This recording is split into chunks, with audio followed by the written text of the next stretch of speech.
Narrated by Lori Prince. Prologue. Don't you dare, Shannon. Those online dating sites are a hotbed of people looking to cheat on their mates. Or worse, monsters masquerading as Princess Charmings. Just do it the old-fashioned way. Charm some cutie into a date and see where it goes. Kaylin, my older sister, accentuated every point by stabbing her fork in my direction. As usual, I sat silent and listened to her well-intentioned advice until she stopped long enough to take the last bite of her dinner. "You're missing the point," I said. "I have no game, no charm." "You have to practice." Kaylin's eyes sparkled with excitement. "Practice on the waiter when he comes back." "No." "Why? He's a man." "I didn't say seduce him and take him home. It's simple. Just smile and maybe compliment him. Oh, say something about his eyes." Kaylin looked around for the unsuspecting guinea pig. "Show me how it's done." Kaylin rolled her eyes. She'd demonstrated the Bryson charming skills that I was sorely lacking countless times. Our victim was approaching too quickly for her to argue. I watched as she smiled up at him and tucked a strand of hair behind her ear. He was putty in her hands, and she hadn't spoken a word. Flirting was second nature to Kaylin, and if she were single, she'd never lack for companionship. I've often thought it a cruel cosmic joke that I was passed over for the charismatic gene that my parents and sister shared. If Kaylin and I didn't look so much alike, I would have gone in search of my real father, an introverted milkman who my mother had her way with. "See how easy that was?" Kaylin said triumphantly. "He's giving us a slice of pie on the house. We're going to have to leave before he asks for my number because I might just give it to him." "Better hope that my brother-in-law doesn't answer when he calls." Kaylin raised an eyebrow. "When he comes back, you give it a whirl." I opened my mouth to balk, as I've always done. But then I wondered, why not? The food wasn't that great. We probably wouldn't revisit this place. What did I have to lose? I watched as the waiter weaved between tables, coming closer with each step. My hands tightened into fists as I tucked them under my legs. That was the closest I was going to get to being poised. All was going well until I heard my brain screaming out to the rest of my body. "Oh my God, she's going to speak! Who told her that was a good idea?" My stomach began to growl its protest, and it kind of sounded like Scotty from Star Trek. "She's breaking up, Captain. I can't hold her much longer." My brain began barking out orders, but my body was too stunned to comply.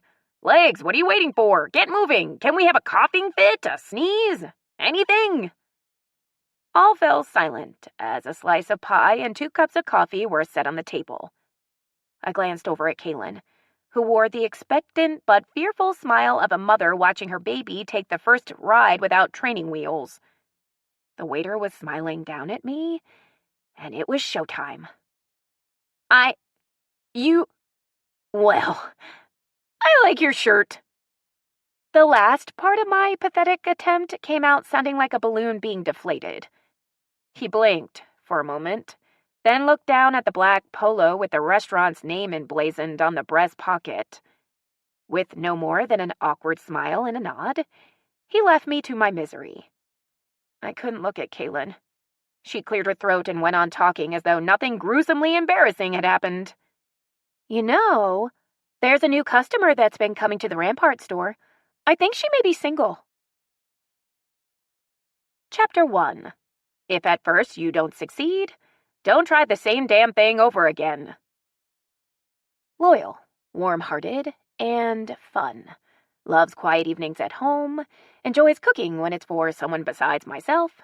My favorite kind of day is a rainy cold Sunday, when I'm curled up in bed with someone, watching movies and eating junk food. Oh my God, I'm a lapdog with culinary skills. I buried my face in my hands and screamed in frustration. I'd spent my entire Saturday morning trying to come up with something eye-catching, and all I could manage was an ad for a dog looking for a good home. I fought the urge to cry when I realized I didn't even want to date me. Had I always been this boring? I'd managed to attract a woman at one time. Well, at least 3 times. This time was different, though. I was operating without a net. Like a monkey, I'd catch the next vine when it became obvious that the relationship was coming to an end. Neither Marla nor I wanted to be the first to admit that our relationship was on its deathbed. Though we weren't unfaithful to each other, we both put feelers out. Susan, a friend of a friend, made it clear she would be interested if I were single, and I grabbed that vine with both hands. After 6 years together, we did the exact same thing, and I swung into Cindy's life. We were together 2 years, and she caught a vine of her own without warning. At 37, I was single, and there wasn't a vine in sight. I took one more disgusted look at my computer screen and pushed away from my desk, intent on soothing my frustration with a handful of Oreos and a glass of milk. I thought better of that plan when a draft of cold air moved up the crack of my ass. My habit of cookie consolation had resulted in the ruining of my favorite jeans that were now split from the crotch halfway up my backside. I wondered if an apple would comfort me as much as a cookie. My taste buds said no. Feeling sorry for myself, I stood at my window and stared down at the sidewalk. I could get one of those. I watched a cab pull to the curb and deposit a woman and her dog onto the sidewalk. The yellow ball of fluff sat patiently at its mistress's side as the cabbie was paid. I caught a glimpse of blonde, curly hair protruding from the knit cap atop the woman's head, but that was all I could see from my third-floor vantage point. The knit cap, with Pooch in tow, approached a moving van that pulled to the curb when the cab pulled away. She must be moving into the Kelleher's old apartment. I watched as my new neighbor disappeared into the doorway, and then the Oreos began calling to me again. I was about to heed their call when I caught a glimpse of myself in the mirror and stopped in my tracks. I'd put on at least 10 pounds in the year after Cindy left. My hair was out of control. I'd given up trying to do anything with it. It sat piled on top of my head, held precariously by a banana clip. My eyebrows rivaled Andy Rooney's. I'd heard Kaylin say a dozen times that a makeover worked miracles. Perhaps it was time I made myself over. I looked at my reflection again and decided that a diet would have to come first. The cookies had to go, and I had just enough milk to make that happen. I was stuffing the last of them into my mouth when the phone rang. Kaylin's name showed on the caller ID. I tossed the phone back onto the table as I listened to her voice on my answering machine. "I know you're in there, Shannon. Pick up this phone because if you don't, you know I'll be there in 5. I have a key." "What?" I said around a mouthful of cookie. "Be glad you picked up the phone because I have a date for you." This news was met with mixed emotion. I was intrigued, but a little gun-shy after the last fix-up. She was nice, but her cat pissed in my shoe and bit me on the ankle, all of which he denied, and she refused to believe that Mr. Jingles was capable of such behavior. "Are you still there?" Kaylin asked. "Yes. Who is this person you're giving me away to?" "She's Candace's cousin. Remember, I told you about her? Her family owns a restaurant in Hanrahan, and by the way, that's where she's taking you for dinner tomorrow night. Wear something nice, no jeans. She'll call you later this afternoon with the details." I decided not to tell her that jeans weren't an option anyway, since my ass was hanging out of my only decent pair. "Okay." "Excellent," Kaylin said. I could tell she was smiling, pleased with her accomplishment. "I'll expect you to call me Sunday morning with all the details." My stomach twisted into knots as I dropped the phone back onto the table. The comfort cookies weren't feeling so comfortable in the pit of my stomach. What would I wear? What would she think of me? Would I be able to relax around her? Did she have a cat? The following evening found me in the front seat of a brand new Camaro. Jackie, my date for the evening, had chivalrously opened my door. I studied her as she walked around to the driver's side. Dark hair, cut stylishly short, tall, but not what I'd consider slender, which was fine with me. Being sidled up to some emaciated thing would only make me feel more miserable about my appearance. Nice smile, pretty green eyes. "So, Shannon," she said as she put on her seatbelt, "tell me about yourself." I hated to hear that question. Just once, I wished I'd had the girl balls to say, "I work for the federal government in a department that I cannot disclose, but I can tell you that I'm trained to kill using nothing more than a toothpick. So when you say you'll call, you damn well better do it." I'm kind of a homebody. I like to read and watch movies. What about you? Jackie liked to do a great many things, one of which was talk about herself, which she did for the 30 minutes it took us to go 2 miles. No sooner than we merged onto the interstate, we came to a complete stop. "I hate traffic." Jackie gunned the engine for emphasis. "It never fails. There's always an accident or construction jamming everything up."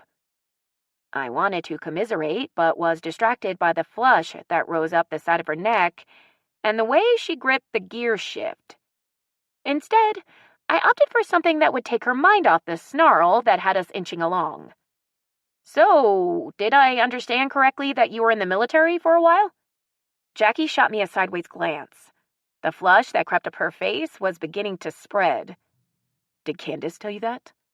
"I think she might have mentioned it to my sister," I said, wishing that I'd chosen another topic. Jackie's face had turned completely red.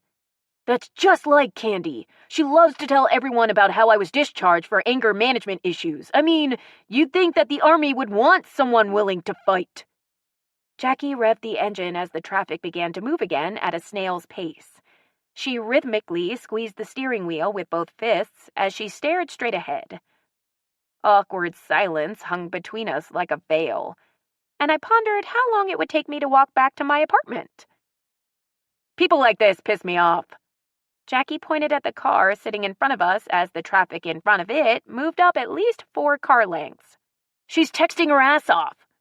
Jackie blew the horn, and the distracted driver gave her the one-finger salute before moving on. "So, what exactly is it that you do?" she asked as we came to a stop again.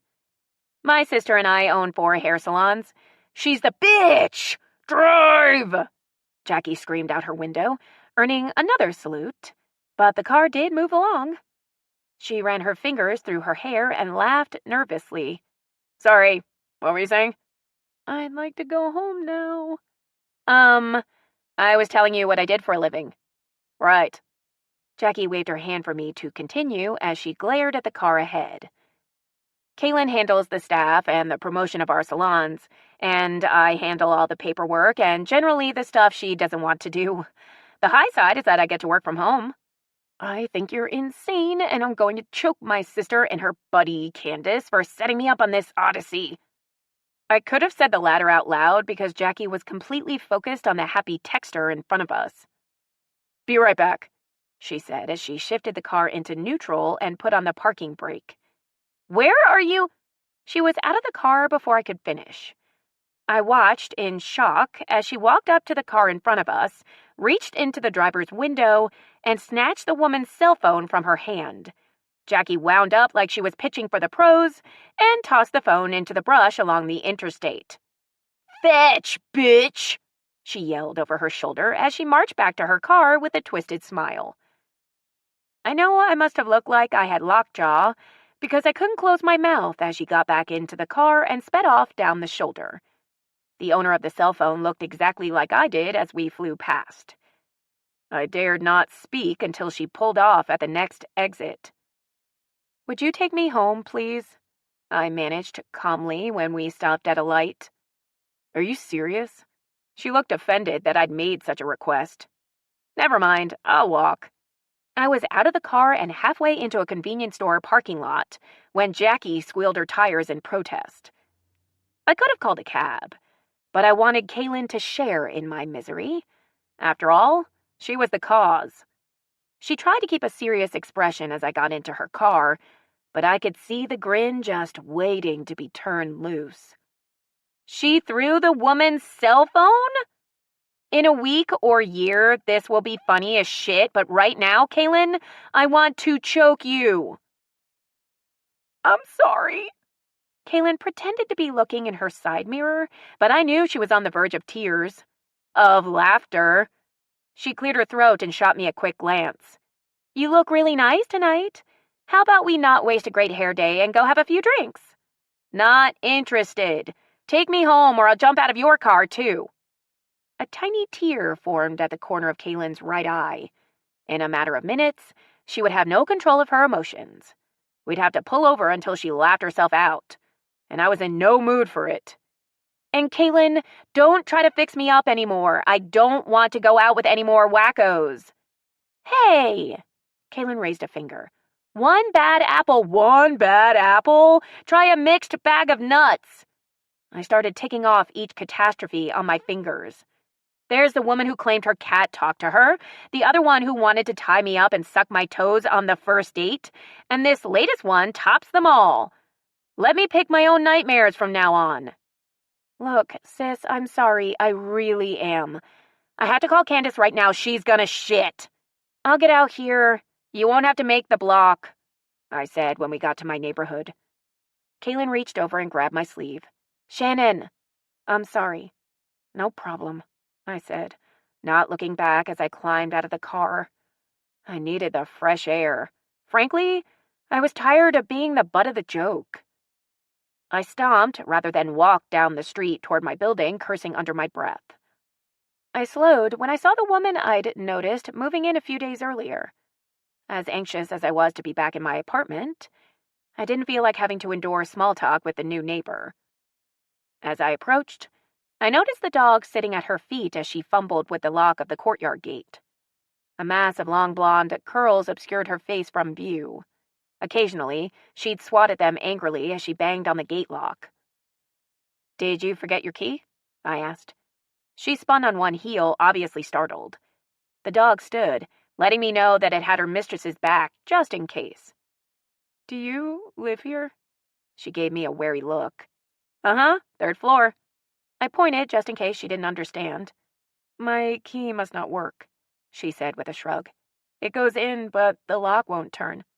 It gets sticky sometimes after it rains or if it's particularly humid.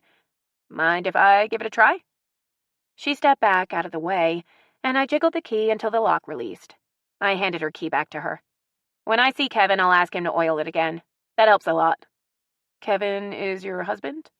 She ushered her dog through the gate. I'm not married, I managed, with an awkward smile. Kevin takes care of the building since the Healys don't live on the premises. He lives here on the 1st floor if you ever need anything. That's right. Mrs. Healy did tell me about him when I moved in. Everything's been a blur this week. I'm Haley Morgan, by the way. I just moved in. It's nice to meet you. I'm Shannon. It's a pleasure to meet you as well. And this is where it gets difficult for me. If I'm talking about a sticky lock, I'm fine. But beyond the topic at hand, I get tongue-tied.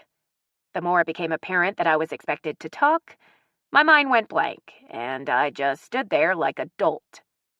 Her dog tilted her head, and for a second, I thought I could read her mind. Speak, moron. Well, thank you for letting me in. Haley turned and walked away. I pretended to find something interesting in the courtyard so I wouldn't have to walk into the building with her. After the door closed behind her, I dropped onto a bench and berated myself. The night had been a complete disaster, and I topped it off by humiliating myself in front of a woman who I'd no doubt encounter again. Chapter 2. The Birth of Pitifully Ugly. Perhaps it was unwise to build my online dating profile in the Rainbow Room after consuming half a bottle of Cabernet, but it gave me the courage to hit the enter button. Mid-30s. Well, maybe a little north of that. Still single, housebroken, but rabid. If you're looking for something different, then I'm your girl.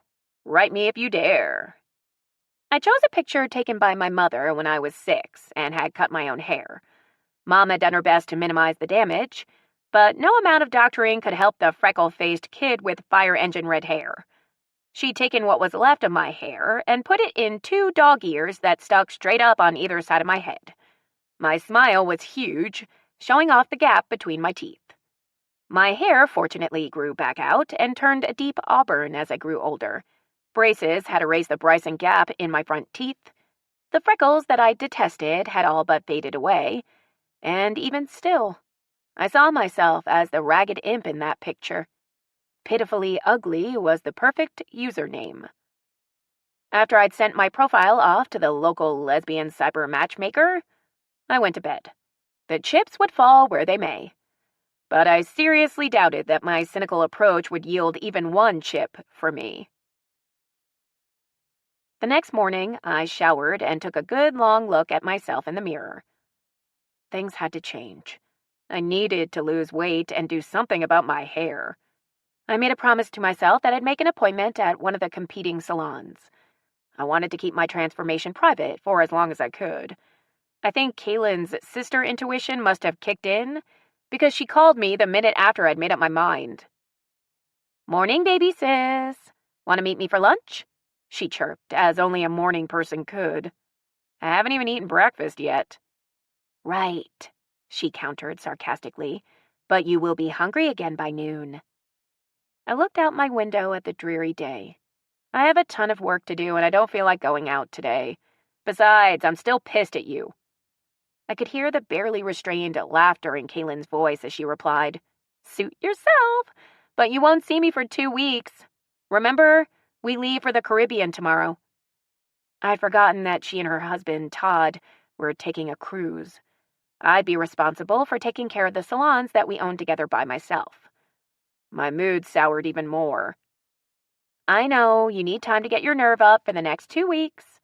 She let me off the hook before I had to say more. "All the managers are fully capable of handling things. You'll just have to check in every now and then and take care of any calamities that may arise. When I get back, you can totally retreat back into your cave." "Thank you. Give my love to Toad." "I will. And I'll check in every now and then. I promise. Love you." "Love you too." I hated it when Kaylin took trips. Of course I missed her, but I despised having to deal with the daily operations of the salons. We had the perfect setup. Kaylin hated my job, and I hated hers. For breakfast, I had a banana and a piece of raisin toast, my first step in losing my extra 10 unwanted pounds. Afterward, I fired up the treadmill and walked until I was afraid that I'd pass out. That concluded my exercise for the day, even if it only lasted 10 minutes. And for 2 weeks, I would not be having a noontime pig fest with my twig of a sister. It was the perfect time to begin my new diet. After a shower, I sat at my desk with the intent of tackling a backlog of work, but I made the mistake of peeking at my Rainbow Room messages. I had 5. 2 said they were voluptuous women looking for a good time. I deleted those. The next 2 kind of scared me. They admitted to being rabid, too. Number 5 intrigued me. "I doubt that you're ugly. I think your pic is really kind of cute. So I wonder why you didn't post a current photo. As for being rabid, I suggest a visit to the hospital. Immediately. I'm new to New Orleans, and I'd like to just chat with someone who has a sense of humor. And you obviously do. Newbie." My common sense told me that this could very well be a man cruising a lesbian dating site. But I just didn't get that vibe. "Dear Newbie, welcome to New Orleans. The rabies is under control. I've even stopped foaming at the mouth. I may be inclined to show you a current picture, but I think we need to chat a bit more. So, where are you from, and how'd you end up here? P.U." Who knew that chatting would be so easy? Safe behind my computer screen, I felt empowered. I realized that I didn't have to suffer the awkward silence or struggle to make conversation. I was almost giddy. Why hadn't I tried this before? I decided to take a peek at Newbie's profile. There was no picture, but her page was somewhat informative. Smoker, no. Likes, dogs, classical music, and rock and roll depending on mood. Exercise, hate it, but I enjoy tennis and long walks. Sports, watching them yes, playing them no. Refer to answer above for the exception. Favorite food, food. What are you looking for in a partner? I have no idea. Newbie had answered much the same way I would have if I'd have bothered to fill out the questionnaire. It was after 2 when I realized that I'd been working without a break. I made myself a salad for lunch and took a good hard look at the treadmill. That's as far as it went. I wasn't getting on that death trap again until the next day. So I signed into the Rainbow Room and found 2 new messages waiting. Hey, pitifully ugly. I'm ugly too. Let's hook up. Sinful. Delete. Hi, PU.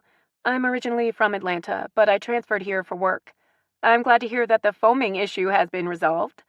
I understand about not wanting to share your picture with a total stranger, so we'll shelve that idea until we get to know each other better.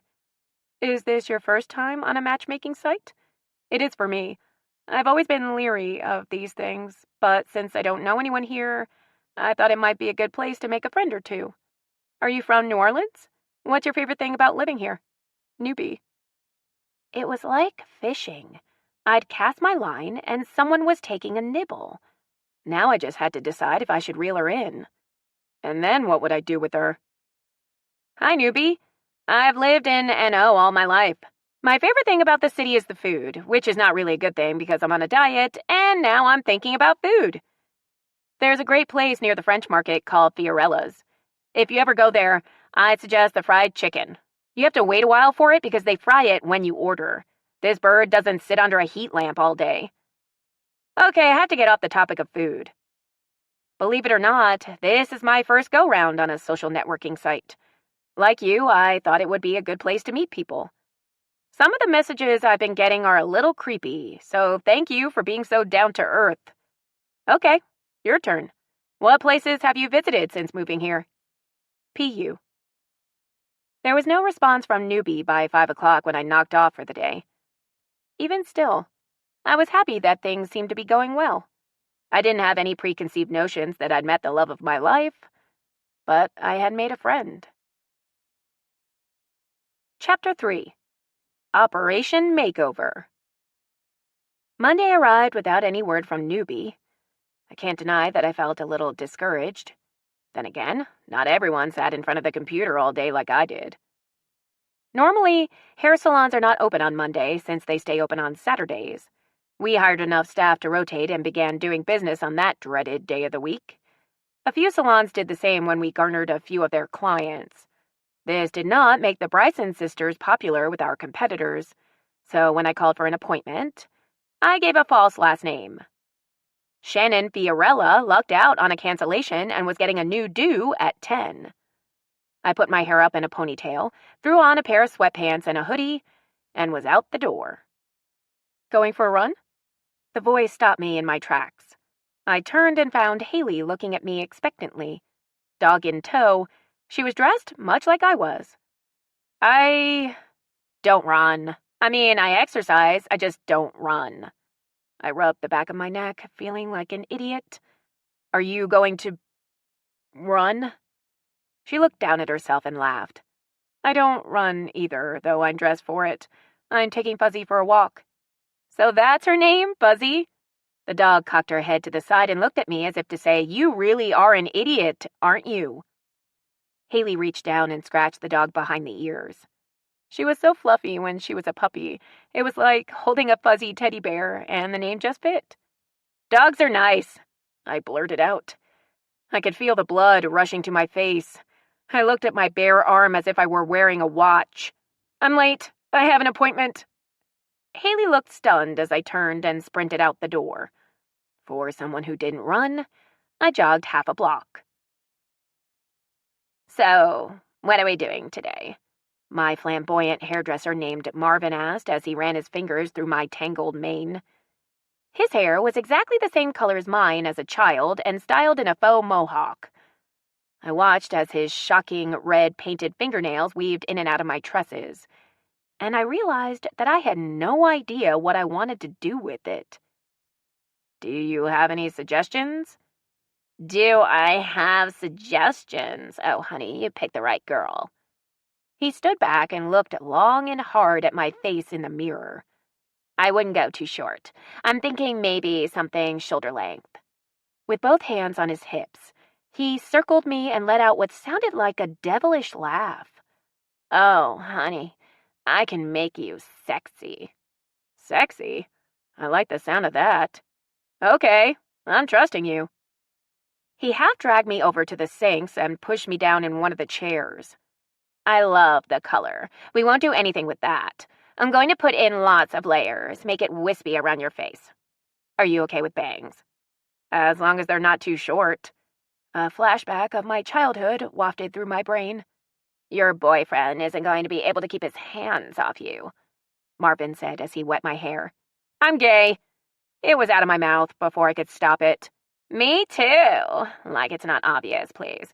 Your girlfriend won't be able to keep her hands to herself. That would be great if I had one. I was immediately embarrassed at how pathetic I sounded. You won't be single for long, he said with a sweet smile. I hoped that was true.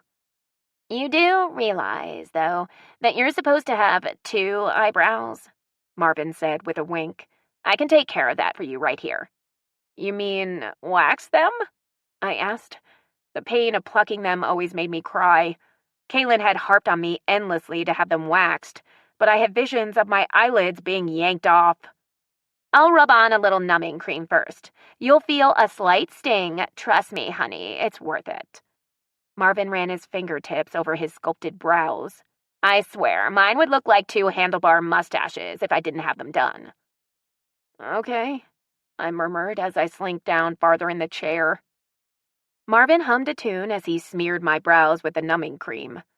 I closed my eyes, trying to find my happy place as he wiped it off, then applied the wax. To my credit, I only whimpered when he jerked the hair out by the roots. He massaged something else into my brows, then laid a gel pack over my eyes. Just relax, and I'll have you ready for the magic chair in a minute. After my hair was washed and my scalp was massaged, he sat me in his magic chair and went to work. When I saw the first 4-inch lock hit the ground, I closed my eyes, entrusting my hair to Marvin. I didn't open them again until he'd dried his masterpiece. I was speechless. I didn't know who the stunned woman was who stared back at me in the mirror. When I finally looked back up at Marvin, he was grinning from ear to ear. And I was, too. Your hair is so easy to work with that you won't have any problem replicating this look. When it's wet, use a little styling gel and blow dry while ruffling it with your fingers, Marvin said with a clap of his hands. That's a hot look, another stylist said as she came to stand next to Marvin. Looks like you just had sex. I love how wispy it is around your face. I blushed at her comments. She's single. Marvin gave his colleague a playful nudge. A sculpted eyebrow rose beneath dark bangs. So am I. She plucked a card from the station next to Marvin's and handed it to me. Give me a call. I'd love to take you out sometime. I nodded, dumbly, and grinned back up at Marvin. He was getting a big tip. I was about to walk out the door after my bill was paid, when Marvin said softly, Come back and see me, Ms. Bryson. I whirled on one heel, wondering how he knew who I was. I'd paid in cash. He smiled back at me. Yes, I know who you are. I interviewed at one of your salons. You obviously don't remember me. When we opened the first 2 salons, I sat in on a few of the interviews, but it was Kaylin who ultimately did the hiring. I hated the process, and it was all one maddening blur. I always felt sorry for the nervous interviewee that I wanted to hire them all. That's when Kaylin took over alone. Forgive me, I'm afraid you're right. I don't remember you. He frowned slightly. I kind of thought you were headhunting, so to speak. Are you unhappy here? I asked softly. He looked over his shoulder, then back at me. I've just always wanted to work at one of your salons. You have a magnificent reputation. I liked Marvin, and what he did with my hair was amazing. My sister is out of town for 2 weeks, but when she gets back, I'll talk it over with her. I have your card, so I'll give you a call. He hugged me and planted a kiss on my cheek before I knew what was happening. Then he shrank back. Oh, too forward, he said as he covered his face with his hands. I couldn't help but laugh. I'll call you one way or another. I actually had a spring in my step as I walked home. Maybe it was the new diet or what felt like pounds of hair that had been cut away. But I felt lighter. I was nearly skipping into the courtyard when I passed Haley sitting on a bench. "Whoa," she said with a look of surprise. "I almost didn't recognize you." I was immediately self-conscious. "Is that bad?" "No." Haley shook her head. "Amazing. Your hair, it looks fantastic." I ducked my head, embarrassed by her appraisal. "Well, thanks." "You're welcome. Who's your stylist?" "His name is Marvin. He's moving to a salon on Canal Street in 2 weeks. When he gets new cards made up, I'll give you one." "Please do," Haley said with a smile. One thing was for sure. Marvin was about to have a new job, whether Kaylin agreed or not. It was my day. I had a new look and a bunch of messages in my inbox. I scanned them all until I found Newbie. "Hi, PU. I haven't visited many places yet, but I did go to Fiorella's on your suggestion, and you're right. The chicken was delicious. I won't be able to go there often, or I'll do damage to my waistline. I'm falling in love with this city. All the old architecture is beautiful, and the people I've encountered have been friendly. Atlanta is much colder in the winter, but I find the wind blowing off the river to be bone-chilling. I imagine that the summers here are much like they are back home, muggy and hot. That's fine by me. I'm cold-natured. Oh, I found a place in the quarter that makes a mean chocolate cheesecake. I'll have to avoid it in the future, too. As you mentioned earlier, I've been getting a few creepy emails, too. I'm glad you're normal, even if you're kind of rapid. So, have you been brave enough to go out with any of the people you've met here?" Newbie. I read her email a couple of times. Actually, a dozen. If she found the wind coming off the river bone-chilling and she'd been in the quarter, then she had been in my neighborhood. And she'd gone to Fiorella's. I wondered if we'd passed each other on the street. Even though she would never figure out where I lived, I was still apprehensive to reveal that she'd been close to my apartment.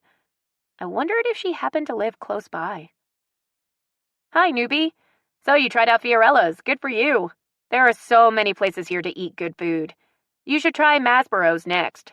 They're near the quarter, too. Anything on the menu is good." "You're right about our summers. They are hot and muggy and sometimes downright oppressive. I don't care for the cold either. But I miss it when the heat feels like it's going to melt my hair off. I haven't been brave enough to take up any offers yet. I did get a haircut today, and one of the stylists gave me her card. I don't have any plans to call her, but it was nice to be noticed. How about you? Gone on any dates yet?" Was she flirting with me? What if she asked me to meet her in person? That was a sobering thought. I liked the mystique of not knowing who she was, and although it might be nice to meet her one day, the thought made me nervous.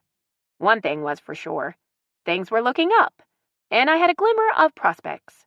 I couldn't date a stylist from another salon. Kaylin would kill me, for one thing, and it would be a conflict, in my opinion. Oh, but it was a sweet moment when she handed me her card. I didn't hear from Newbie again that night, nor the next day. Unlike the last time, I didn't get disappointed. I knew she would eventually respond. As luck would have it, there was a problem at the store on Canal Street. The manager, Blitz, as she liked to call herself, was caught in the crossfire between two stylists. Tension had been brewing between the two for a while over a guy they were both dating. The two had almost come to blows in the back of a packed salon, and I'd been called for backup.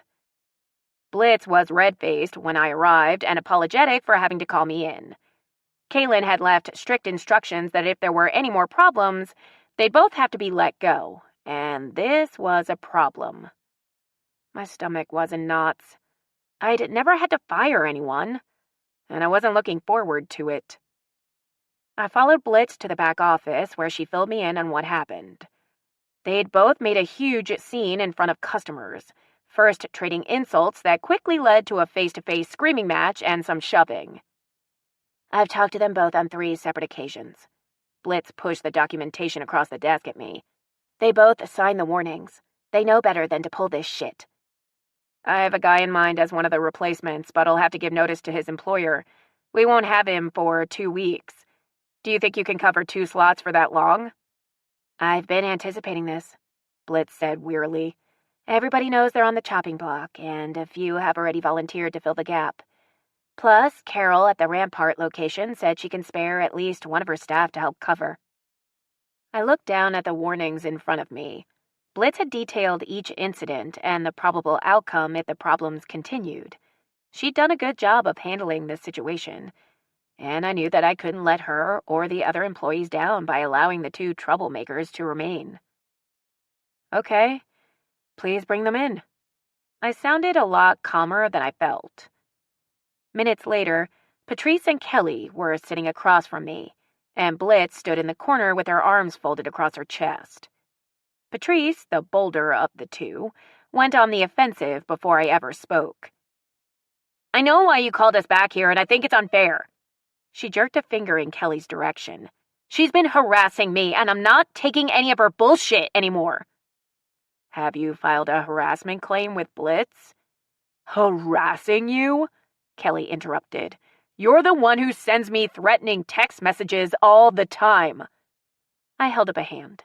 Stop. I asked a question, Patrice. Did you file a harassment claim with Blitz? No. You've both been warned 3 times that bringing this issue to work was unacceptable, and now you've made a scene in front of customers.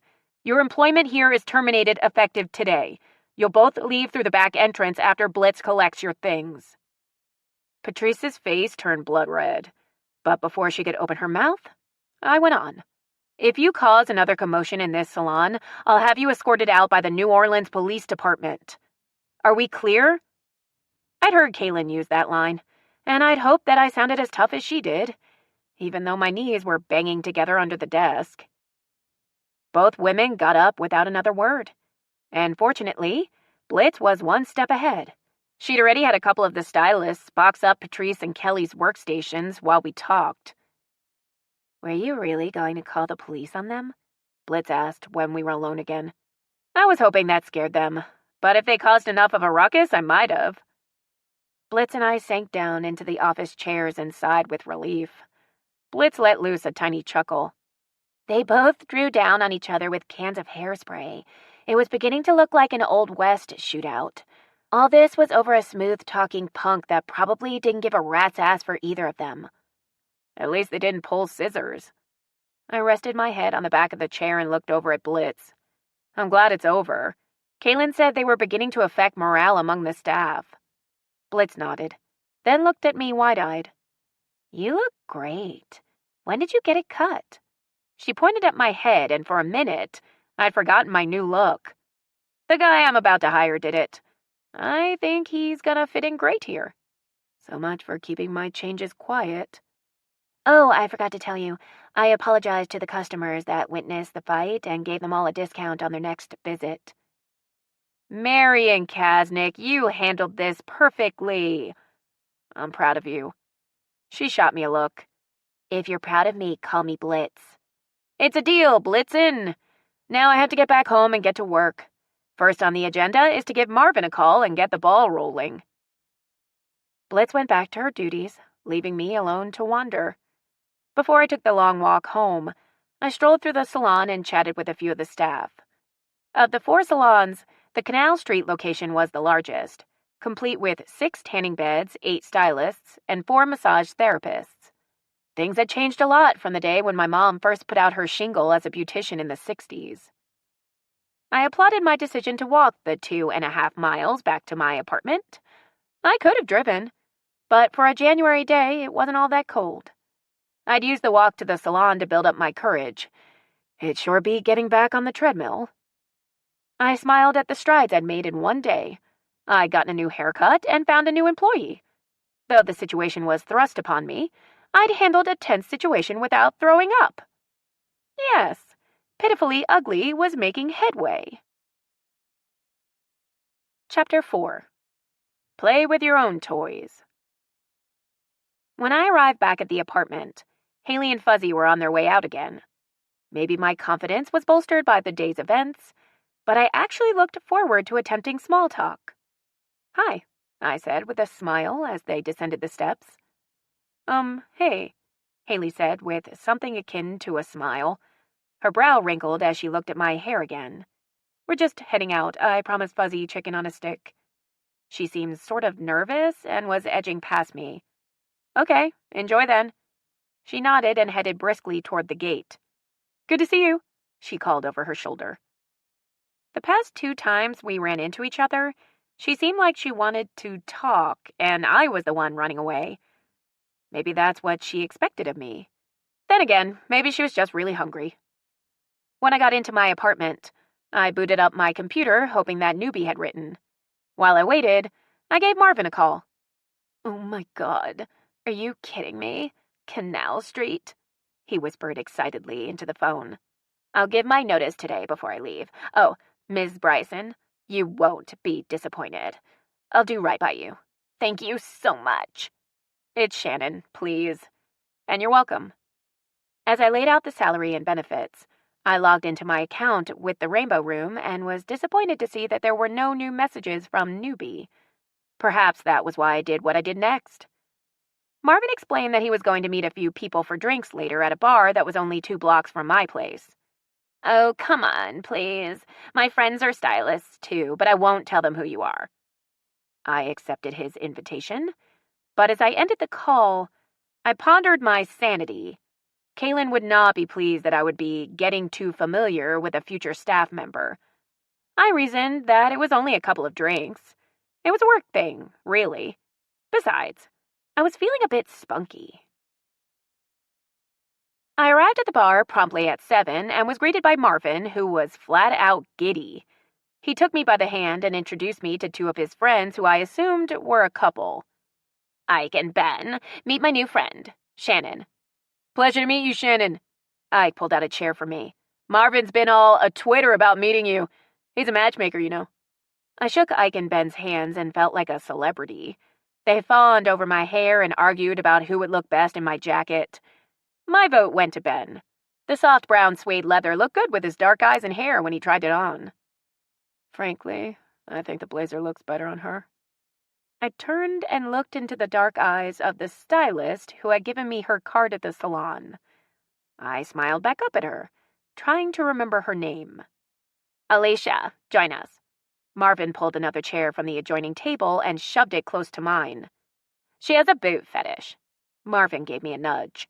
I'll bet before the night is over, she'll be trying to get yours off your feet. I hid my blush by looking down at the black leather boots that Alicia was wearing. Those are nice, I managed to say. Her proximity made me nervous, and she seemed to sense it. On some level, I think that pleased her. What are you drinking? She asked as her gaze met mine. There was a hunger there, and I didn't think it had anything to do with my boots. Another round of Cosmos, Marvin called out. Thank you, but that one will have to be my last, I said to jeers. I have to work tomorrow. I assume you all do too? All 4 of them shook their heads. 3 drinks later, I was as giddy as Marvin. The more Alicia pressed closer, the more I drank. I couldn't deny that a part of me was enjoying the attention. Do you like to dance? She asked against my ear. I do, but gravity is a bitch right now. Come on, it's a slow song. I'll hold you up. I let her take my hand and lead me to the dance floor. She pulled me snugly against her, and the warmth of her body pressed close to mine made me shiver. I don't think you're as bad off as you claim to be. You're moving pretty well, Alicia said. I just don't like falling on my face. She laughed, and I felt it down to my toes. Do you do that often? No, but I don't want to start tonight. Alicia's lips moved from my cheek to my mouth, and she kissed me, nibbling on my lip as she did. I can think of better things to do with this evening. And this is where my brain and body went to war. You don't know this woman, my brain said loudly. I stepped back a little. Well, we could get to know her if you'd shut up. The lower half of my body countered. Kaylin is going to have a fit, my brain said. We are well north of 21 and we don't need Kaylin's blessing. I was inclined to agree with the lower region. Well, hell, do it. I'm pickled anyway. Brain was on board. Marvin and the boys are on the dance floor. They'll never see us leave, Alicia whispered against my ear. Apparently, my body was speaking directly to hers, so I didn't try to intervene. I nodded, and we were on the way out the door before I could blink. My place is a few blocks over, Alicia said as the cold air hit me full in the face. I sobered slightly, but found myself nodding. With my hand clutched in hers, we walked briskly toward her place. Even though my brain was impaired, it did its job and tried one last time to dissuade me. But when we walked through her front door and she shoved me against it, I didn't listen to anything else but the sound of Alicia's breathing. "Where's your bedroom?" I asked as I pushed her away from me. She gave me a toothy grin and tugged me down the hall. I'm shy and introverted. Conversation is difficult, and this was my first one-night stand. Maybe it was the alcohol. Then again, maybe it was just wanton desire. Probably both. But my body didn't have any problem doing the talking. I pushed her down onto the bed and pulled off my jacket. She smiled seductively back at me, and she pulled off her boots. I helped pull off her pants, then removed her shirt and bra. I shoved her hands away when she reached for my clothes. "You like being in control?" she asked. I nodded as she pulled off my boots. She rolled over onto her hands and knees and reached into a drawer at her bedside, giving me a great view of her backside. "Think you can handle being in control of this?" Alicia held up a harness. I'd had some experience with a strap-on, but it wasn't pleasant. We never could get it tight enough, and the base of the dildo shifted, causing a painful sensation when it hit all the wrong spots. But I was willing to take one for the team. After I stripped off the rest of my clothes, Alicia pulled me by the hips until I was standing directly in front of her. I watched as she strapped me into the contraption expertly. It fit tight and didn't slide when she gave it a tug. "You're really going to enjoy this." Alicia pushed the button on the first of two well-positioned bullet vibrators. My right leg shot out like I was being electrocuted. "Shit!" I blurted out. I'd not spoken a word since we'd entered her bedroom, and that was all I could mutter when the vibration met with the most sensitive part of my body. "Romantic and very smooth," my brain said in disapproval. "Fuck me now," Alicia demanded. I was willing to oblige, but not on her command. I went at her mouth hungrily, and she ground against me, trying to come in contact with the dildo.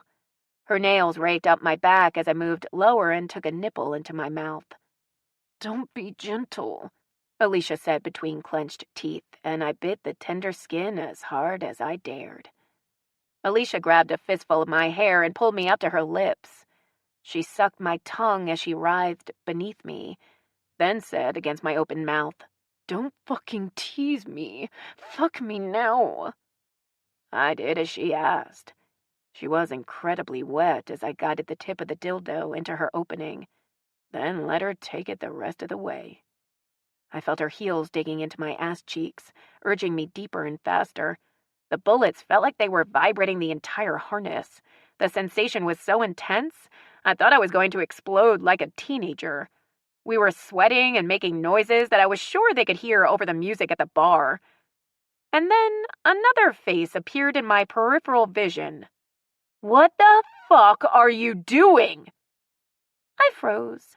The vibration of the harness being pressed so tightly against me robbed me of the breath I needed to scream. "What does it look like, Anne?" Alicia said angrily. "With my harness? The one you bought me for my birthday?" I rolled away from the stranger, and Alicia slipped from beneath me. She rose up and stood toe-to-toe with Anne, and they began screaming in each other's faces. I struggled to get the harness off, but my hands were shaking so badly I couldn't unclip the damn thing. Anne walked toward me and stuck a finger in my face. "Get the fuck out of here!" "I'm trying," I said like a fool. I grabbed my pants and the rest of my clothes off the floor and vibrated down the hall when the two resumed yelling. The harness wouldn't budge, and I knew at any minute Anne, whoever she was, would be coming down the hall to pitch me to the curb. I pulled my pants on over the diabolical sex toy, but there was no way I was going to be able to zip them for 2 reasons. First, the dildo was too big. Second, the damn thing was vibrating so much I couldn't control my hands. Putting my boots on nearly killed me. I half ran down the street, holding my blazer in front of me to hide the party going on in my pants. My teeth were chattering not from the cold, but from stark terror and 2 bullets that must have had fresh batteries. I cursed the Energizer Bunny under my breath. Each step I took pressed the vibrators harder against me. I stumbled several times when one of them hit just the right spot, causing me to lose control of my right leg. The sensation had gone from moderately pleasurable to agonizingly unbearable. I nearly cried tears of relief when I found the lock to the courtyard undone. Fishing out my keys was not going to happen. I was on my way up the steps when the door opened and Fuzzy seemed to smile down at me. "Hold the door, please," I said between clenched teeth. "Are you okay?" Haley asked with concern. "Yes!" My voice came out in a squeak. Haley must have been stunned by my appearance because she stood blocking the door while I tried to maneuver around her. "Are you vibrating?" she asked. "My phone gotta go," I said in a voice 2 octaves higher than normal. I dropped my jacket in the hall, but I couldn't stand the thought of bending over for it. I hoped whoever found it would look good wearing it. I stood breathing heavily in the elevator. The ride up seemed excruciatingly slow. No amount of wiggling or shifting could make enough space between me and the harness. After a violent wrestling match at my door, I managed to get my hands on my keys and ran through the living room screaming like I was on fire. I hobbled into the kitchen, yanked my pants down, and cut myself free with a kitchen knife.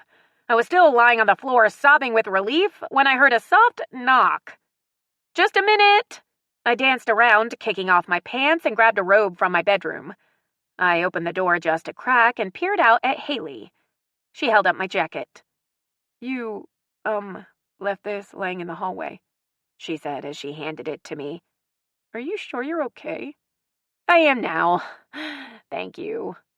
"Okay, well, good night," she said with a smile. I watched as she walked away, then closed my door. Great, she probably thinks I wet my pants.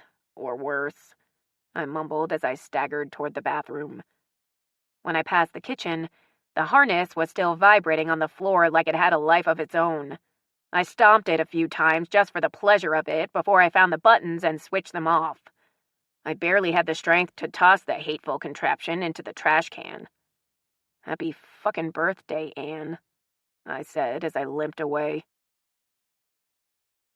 Chapter 5. Try again. I woke up the next morning and realized it was nearly noon. After soaking my sore girl bits in the bath for an hour, I gingerly sat at my computer. Newbie had finally responded the night before when I was out getting hammered in more ways than one. "Hi, PU. I've been enjoying the New Orleans flavor a little too much. I'm gonna have to go back to eating nuts and berries if I keep this up. So I was wondering, what do you do for entertainment? Do you have any recommendations?" Newbie. I wanted to write back and say, stay away from cosmopolitans and cheating hairdressers. But that was a topic that I wanted to fade into oblivion. I'm not sure what got into me, but I decided to take a chance. "Hi, Newbie. I'm not really a bar hopper, so I can't give you much advice in that area. But if you'd like to maybe see some of the sights around town, I would be happy to show you around. PU." I had a few new messages, but I decided that work needed to come first, so I put my head down and got to it. I paid invoices and reconciled 2 store accounts that kept me until 5. I made myself a salad and took a seat at my computer. My heart skipped a beat when I noticed a new message from Newbie. "Hi, PU. I really would like to get to know you better, so please don't take this the wrong way. I'm not ready to meet anyone in person yet. I'm still getting comfortable with my surroundings. I hope you understand. Newbie."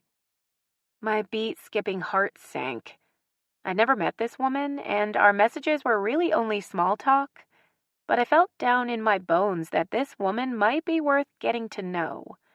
She didn't shut me out completely, but it was a rejection nonetheless. I didn't respond. Instead, I took another long bath after eating half my salad. I was in bed by 8 and asleep almost immediately. I got up the next morning, took a shower, and was nursing a cup of coffee when the phone rang. "Good morning, sis," Kaylin chirped happily. "How are things?"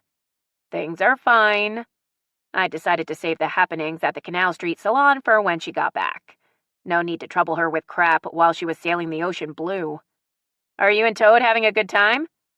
"I sure am, but Todd is in our room nursing a hangover. I have video of him doing the robot last night on the dance floor. It was awful. He's going to be so embarrassed when he sees it. I can't wait for him to wake up." "I'm looking forward to seeing that myself," I said with a grin. Todd was the most reserved stick in the mud I'd ever seen. He must have been trashed. "I think we need to send Mom and Dad on a cruise for their anniversary next year," Kaylin said around a mouthful of something that was no doubt delicious and fattening. "They live in the Keys. Why would they want to go on a cruise?" "Well, it doesn't have to be in the Caribbean. We could send them on one that goes to Alaska." "I'm game if you think we can get Dad off the golf course long enough to go. Mom will be equally as difficult. She doesn't do the cold." "Let me work on Mom. She'll love it if she give it a chance." I'm glad that we were on the topic of Mom and Dad. That kept her from pressing me about work and badgering me about my lack of a life. "Okay, honey, I'm gonna run now. This call is costing us a pretty penny. Love you." "Love you too, sis."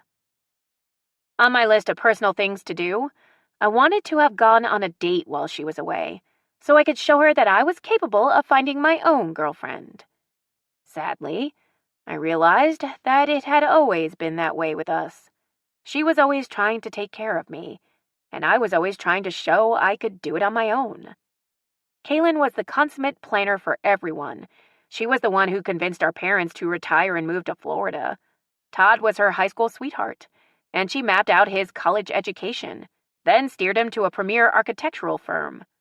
I think she dressed him each day for work. The one thing she never had success with was my love life, though she tried her hardest.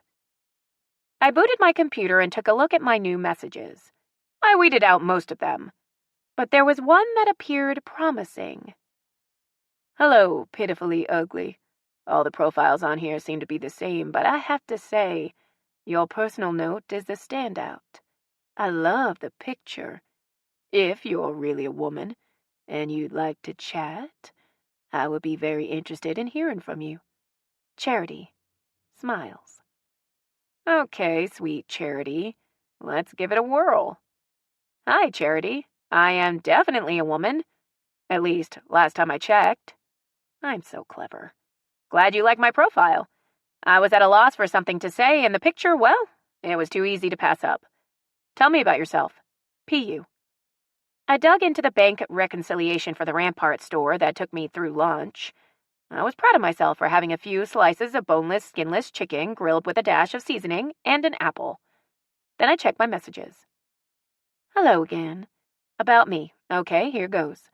I work at Charity Hospital as a pediatric ICU nurse, hence the username. I'm not much of a party girl, but I do enjoy having a few drinks with friends. I love being outside, and I spend a lot of time in the garden. I grow all my own vegetables. I can't wait for spring. I love reggae music. It reminds me of another favorite place, the beach. I celebrated my 37th birthday in Panama City this past summer. I'm looking to make a friend first, and if that develops into something more, that's fine by me. Your turn, Charity." She had me at vegetables. "Hi, Charity. We're about the same age, and it sounds like we share some common interests. I enjoy the beach and outdoors. I also love homegrown veggies. I don't grow them, but I love to eat them. I like the spring and summer the best. I'm an accountant for a couple of local businesses, and I work from home. I have the luxury of a flexible schedule. On cold weekends, I'm usually curled up in front of the fire with a good book. Old movies are a passion. Anything with Doris Day or Deborah Kerr is a winner. I guess they remind me of my childhood. I used to sit curled up on the sofa with my mom as a kid watching them. Okay, your turn. P.U. Wow, that was really simple. Why didn't I think like that when I was writing my profile? I took it as a positive sign that I might be becoming a conversationalist, even if it was on a keyboard. I'd been working for an hour when I saw that I had a new message from Charity. Happy you. I loved Deborah Kerr in The King and I. I'm reluctant to admit that I'm a huge Rodgers and Hammerstein fan. Does that make me gay? Grin. I work shift work and I'm off today and tomorrow. Would you like to meet for coffee? No pressure. Charity. Oh, damn. I wasn't expecting that. I kind of thought it would play out slowly like it had with Newbie. I took a deep breath. I could do this. We could meet in a public place, and if things didn't work out, we could simply walk away. Hi, Charity. That sounds good. How about Café du Monde around 11? I'll be wearing a green hoodie and jeans. P.U. Her response was immediate. Meet you there. I'll be wearing a blue pea coat and jeans. I look forward to meeting you in person. And just like that, I had a quasi-date. I couldn't focus on work anymore after our chat. The day was sunny, and I felt like a walk. I dressed and headed out. Feeling better? Haley was sitting on a bench in the courtyard when I walked out. She was bouncing a tennis ball that Fuzzy caught in midair. The embarrassment of the previous evening had all but faded until I saw her. Yes, much better. Haley scooted over to one side. Would you like to sit down? I took a seat at the opposite end, and Fuzzy brought me her ball. I bounced it, and she caught it and promptly returned it to me. You've made a lifelong friend, Haley said with a smile. I guess I don't have to worry about her biting me now. No, she'd never bite, but she will rub that slimy ball on your pants leg if you don't watch her. Do you have a pet? Just a stuffed pig that sits on top of my fridge. His name is Albert.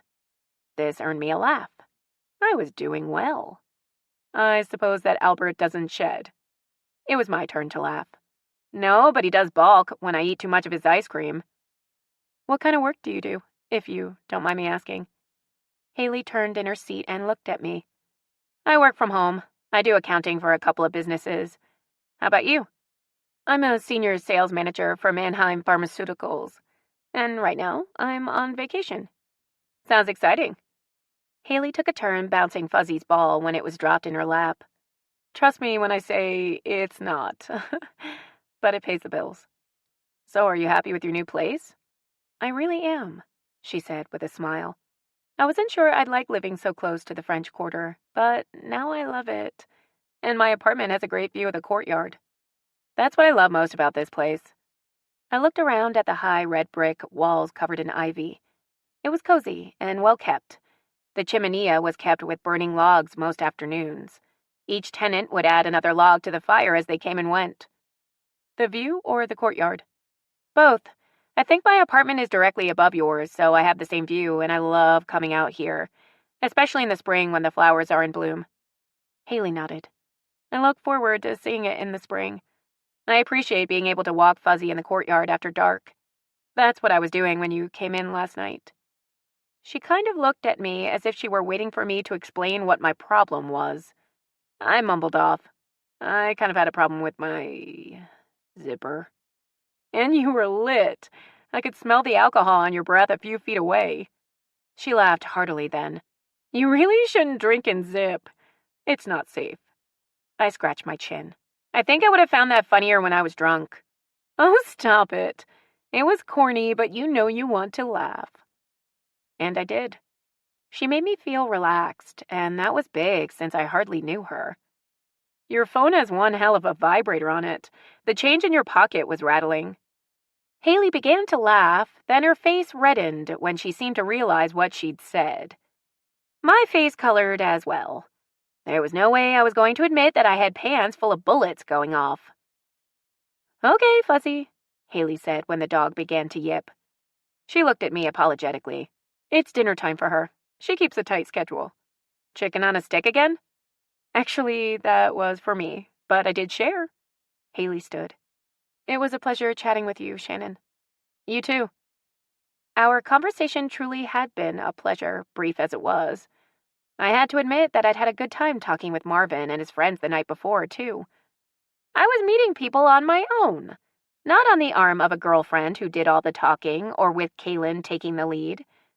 I found it refreshing and a little exciting. I was reminded of grade school. As long as Kaylin was around, I had friends. But when she was out with the chicken pox one time, no one talked to me. That was the loneliest week I'd ever had then. In a way, I always sort of resented her for being so outgoing and forcing me into the background. But the truth of it was I never would have met anyone if it hadn't been for her. I was always clinging to her and hiding in her charismatic shadow, afraid to speak up and make myself known. The really pathetic part of it was I'd not only done it as a child, but as an adult as well. Chapter 6. Not Meant to Be. At 10:30, I walked into Café du Monde. Satisfied that there was no blue peacoat in sight, I took a table on the patio next to one of the heaters. I needed a few minutes to calm my nerves, but of course, the Café au lait did nothing to ease the jitters. I was celebrating the loss of 4 pounds, and with that, I found the resolve to resist the lure of beignets. At 5 till, Charity arrived. I saw her first. Her dark hair was cut short in an inverted bob, heavily highlighted. She was thin, and that made me a tad self-conscious, even though I was wearing a pair of jeans I couldn't get into a month ago. She had a beautiful smile that lit up her face when she noticed my wave. "Hello," she said as she extended her hand. "My real name is Stacy." I stood and took her hand. "It's nice to meet you. I'm Shannon." "You're definitely not pitifully ugly," she said as she took a seat. "Thank you," I said, flattered by the compliment. "I'm so glad you managed to find a spot near one of the heaters. The wind is really chilly out there." "I have on flannel-lined jeans." Oh my God, what a dumb thing to say. My mind scrambled for something intelligent to add. "I know that's ridiculous to admit living in the South, but I can't stand the cold." "That's brilliant. I'll have to invest in a pair." I wanted to get her talking so I wouldn't have to. "So, what's it like working at Charity?" "It's often sad, but extremely rewarding, too. I love working with babies. They don't argue, and they're always happy when you show up with the bottle." "I imagine it gets pretty stressful." Stacy nodded and ordered a coffee when our waiter appeared. "It can be, yes. That's why I love gardening. Everything slips away when I'm working with my plants and flowers. Accounting can be stressful too, I'm sure." "It is sometimes, but for the most part, what I do is simple. Payroll is done by another company, so I mostly manage the money, pay a few bills, and fill out loads of tax forms. The rest of the time is mine." "So, aside from reading and movies, what do you do with the rest of your spare time?" "Nothing," was the truth, but I wasn't going to admit that. "I sometimes fish with my brother-in-law. The rest of the time I'm shopping with my sister. She has a passion for antiques, so we're often muddling through shops." I sounded like I was 90. I should have added cross-stitching and shuffleboard. "Do you like horses?" "I don't know any personally, but I think they're generally okay." "I love to ride," she said, ignoring my stupid joke. "When I'm not in my garden, I spend a lot of time with a friend who has a few." The conversation seemed to flow well after that. We talked about growing up in New Orleans and shared silly stories about our childhoods. I found myself relaxing and enjoying her company. Until. "So," Stacy leaned in closer, "let's talk about things of a more personal nature. I'd like to get this out in the open because it spares embarrassment later. How many dates do you like to go on before things get intimate?" "What happened to I'm looking to make a friend first, and if that develops into something more, that's fine by me?" I, uh... "Don't be bashful," she said with a grin. "We need to know if we're compatible, right? We're adults, and adults have sex." I had no problem with sex, although I didn't care to discuss it when I wasn't doing it. But I did have a problem with her bringing it up at our first meeting. "I guess your question just took me by surprise." Stacy, aka Charity, leaned even closer to me and stroked the back of my hand. "I'm a cut-to-the-chase kind of girl." I watched her fingers and noticed the indentation on her left ring finger. Somewhere in her pocket was a gold band that probably matched another worn by a girlfriend who had no idea her lover was meeting me for coffee. Or worse, a husband waiting for her to bring home an extra plaything. "How do you feel?" She lowered her voice. "About anal sex." "What?" I practically shouted. "Oh my God, you touch babies with those hands?" "Don't get all prudish and lower your voice." Stacy looked over at a few stunned onlookers and smiled. When she looked back at me, the smile dropped from her face with what little charm she had up until that moment. "Look, I don't think things are going to work out between us. I'll say. I'm going to go now. It's been a treat." It sure was, I thought as I paid the tab and left. I was disgusted when I burst through the courtyard gate. As was becoming a habit, Haley met me in the courtyard. "What's wrong?" she asked. "I was just thrown for a loop." "Were you mugged?" she asked with a horrified expression. "No, metaphorically speaking, I just had an eye-opening conversation with someone." "You want to have a coffee with me and talk about it?" No coffee."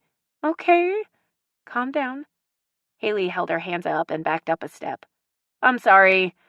I guess it was all for the best. She was more than likely going to be a pain in my ass." I ran my fingers through my hair and let out a long breath. "I'm sorry. A prospective client, I presume?" Haley asked. I should have come out and said a prospective date, but I wasn't ready to reveal the fact that I was gay. I'd begun to enjoy Haley's company, and I didn't want any awkward tension between us. "How about a walk? I'll treat you to a cup of coffee if you'd like," I said as I began to calm down. "A walk sounds great, and maybe we can have lunch. That'll be my treat." "Will Fuzzy be joining us?" I asked when I noticed the dog wasn't with her. "No." Haley pushed open the gate and waited for me to walk through. "She's watching a movie." I noticed that she didn't crack a smile when I walked past her. "Are you serious?" "Yeah. She likes Grease. She can be chasing a ball or ripping up a stuffed toy, but when that movie comes on, she stretches out in front of the TV and doesn't move until it's over. Don't try to sing along either. That just pisses her off." "She's good company, isn't she?" Haley pulled a pair of sunglasses off the top of her head, turning her curls loose. She looked sexy with the dark glasses and her hair all wild, but I missed seeing her vibrant green eyes. "She's loaded with unconditional love. She never argues or complains unless I interrupt her movie. When I'm sad, she knows it and curls up next to me. Maybe that's what I'm missing in my life. A pet. Something to take care of." I shoved my hands into the pockets of my hoodie as the cool January wind pushed in behind us. "There's no significant other in your life, then?" Haley asked. "No," I said with a shiver. "Sometimes I doubt there ever will be. I'm not very good at playing the dating game." "Sometimes it's just easier being alone," Haley said as she dodged a sewer grate. "No hurt feelings, no obligations." We strolled up St. Anne to Bourbon Street. When we got to the intersection, Haley turned right. If she noticed all the rainbow flags waving above us, she didn't let on. She was new to the neighborhood and probably unaware that she just led us into the heart of the gay district. She was telling me about meeting the couple who lived in the apartment behind hers. When we passed two drag queens, she didn't bat an eye. She smiled and said hello to them, unfazed. I took that as a good sign. Maybe when I revealed I was gay, she wouldn't be put off. As promised, I bought her a cup of coffee, and we found an open bench dappled in warm sunlight and took a seat. "So, where did you move here from?" I asked. Her lips twitched for a second before she answered. "I was on Chapatulas Street for a while." "Oh, so you didn't move far. You're probably pretty well acquainted with the neighborhood." She'd taken her sunglasses off in the coffee shop, but she put them back over her eyes before answering. "Not really," she said after her lips twitched again. "I never really ventured down this way much. You don't really get to know an area until you live there, I guess. How long have you lived here?" "All my life, but I've only lived in our building for about 6 years. It's funny, I never experienced Mardi Gras until I was 18. My parents would take us to Hanrahan to stay with my grandparents every season. They'd drive us to school in horrendous traffic. It took forever. I remember sleeping under a blanket in the back seat for most of the ride. You never got to see the parades? The smaller ones in Hanrahan, but not in the city until I was an adult. My parents weren't prudes, but they didn't want to expose us to the crowds. My mother was terrified that we'd get separated. Haley took a sip of her mocha latte and purred in delight. I guess my parents might have been the same way. I take it they don't live in the city? No. Haley shook her head. Washington. My dad is retired military. How'd you end up here then? Work. She gave my arm a squeeze. Now that you're calm, do you want to tell me about why you were so upset earlier? I looked at her for a second, wishing she would take off her glasses. I wanted to see her eyes when I told her the truth. I'm a member of an online dating site. I met a girl there that seemed really nice. We agreed to meet at Café Du Monde, and everything was going well. I kind of got my hopes up that she'd be someone I would be interested in dating. I waited a second, watching her face, waiting for her eyebrows to rise over the glasses, but they didn't. Anyway, I was put off by her directness. I just didn't think where she was steering the conversation was appropriate for having just met in person. And then I noticed that her left ring finger had a definite dent in it. Did you talk to her a while online before you met? She asked, coolly. No, and that was a mistake, because if I had, I wouldn't have wasted a morning going to meet her. I know it's silly, but I felt deceived. I thought she had potential until she got nasty. Haley's brows did rise then. Nasty how? Mean? No, not mean. Just extremely forward. Haley looked away from me and took another sip of her coffee. Deception is a bitch, isn't it? It wasn't what she said, but how she said it, with such disgust. I take it you've been deceived. She didn't answer for a minute, and I was afraid I'd ventured into a topic that was taboo. She took her glasses off and looked at me. Her eyes revealed pain. I was the deceiver. I cheated on my husband. I was thrown by her admission and a bit disappointed. I liked her company and had been kind of hoping that she was gay too, even though I suspected otherwise. I've been cheated on before, but I have to say that being the cheater is infinitely more painful. Her voice took on a raspy tone. When you're cheated on, it's devastating, but friends and family rally around until you get back on your feet. But when you cheat, you realize that you've inflicted that kind of pain on someone else, and you're stuck with that remorse for the rest of your life. No amount of support or forgiveness can take that away. Did your husband forgive you? Surprisingly, yes, and he's been a good friend to me. She looked away and bowed her head. It would have been easier, I think, if he would have hated me. Sounds to me like you haven't forgiven yourself. Haley shook her head. No, I haven't, and I doubt I ever will. If he's forgiven you, is there a chance for reconciliation? I love him, but I can't be a wife. She looked as though she were about to cry, so I let the subject drop. So now you share your life with a dog that likes musicals. I watched her tension evaporate. The wrinkles left her brow and her shoulders relaxed. Yeah, the unconditional love is great. Although I do wish she would play tennis. I really miss that. Tennis, huh? Yeah. Do you play? Haley asked. I'm a mean badminton player. The concept is the same, isn't it? I love the way she wrinkled her nose in response. It's similar. I have a membership to a health club that I never use. They have tennis courts, and I could really use the exercise, I said, hoping that she'd be interested. She looked at me and smiled.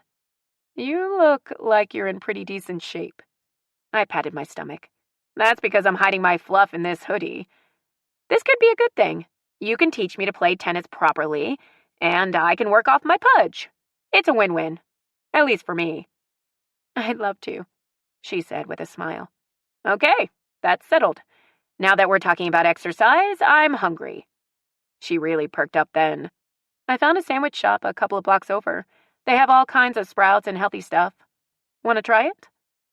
I was thinking Mexican with lots of gooey cheese, but when she jumped up and pulled me to my feet, I was helpless but to follow. Healthy food sucks. I sat looking down at a gluten-free wrap filled with something that looked like grass and a cheese that was anything but gooey. The first bite nearly gagged me, but I swallowed it down with green tea that made it tolerable. You like? Haley asked when she put her half-eaten wrap down and took a sip of tea with the leaves floating in the bottom of her glass. I should have been truthful and told her it tasted like shit. Not that I'd ever tasted that, but the flavor had to be close. It's great. The conversation had fallen into a lull. I was at a loss for anything to say because my taste buds were screaming in rebellion. It's a shame about the girl you met. I'm sorry that you were so disappointed, she said suddenly. I smiled at the way her lips twitched. My sister tried to warn me away from online dating, but I didn't take her advice. Why did you join? She asked before polishing off the grotesque wrap. I had no idea how she could maintain such a pleasant expression as she chewed. I'm terrible at meeting people. You met me? I pushed my wrap away. I guess I wasn't as hungry as I thought. I'll save this for dinner. As for meeting you, I guess that's different. You're easy to talk to, and since we live in the same building, that gives us something in common right off the bat. She smiled. You did seem kind of nervous the first few times we talked. Magnify that 100 times, and that's me on a first date. I find you charming, she said, meeting my eyes. If you allow someone to see this side of you, you'd have plenty of prospects. And therein lies the problem. When I met Stacy this morning, I was so nervous I thought I was going to be sick a couple of times. Then when she started talking about butt sex, I flipped. Haley laughed so loud that a couple of patrons looked our way. She covered her mouth until she was composed. What's the name of this dating site you're on? Booty Buddies? No, the Rainbow Room. It's for lesbians. Haley's lips did that odd little twitch again before she took a sip of her tea. Does it make you uneasy that I'm a lesbian? Not at all, she said seriously. You are who you are, and you seem to be comfortable with that. I think it's great. I don't think anyone has ever used that word to describe me, I said with a pleased smile. Comfortable? Yes. Want me to tell you what else I see in you? Haley asked with a daring smile. I've been told that I'm supremely accurate with my first impressions. I leaned back in my chair, unsure if I wanted to hear what she had to say. Is it bad? She shook her head. I don't think so. Okay, then. Be honest, but gentle. It's blatantly obvious that you're shy, Haley began. As you said, you're uncomfortable with small talk. You're very warm and kind, though, and I suspect quick to forgive. I figured that your apartment is immaculately clean, and you're meticulously organized when it comes to work. And I think, Haley said with a broad smile, when you do meet that special someone, you're going to make her very happy. I'd already told you about the shy part, but how did you come to the conclusions on the rest? That's easy, Haley said with a wave of her hand. Accountants are meticulous and organized because they have to be, or they wouldn't be in business for long. Your clothes, even the casual ones, are never wrinkled, so you obviously fold everything and put it away, instead of living out of a clothes basket. And the kindness part is just something I sense about you. I was taken aback by her observations. I'd always taken fleeting glances at people, afraid that they might see me looking too closely.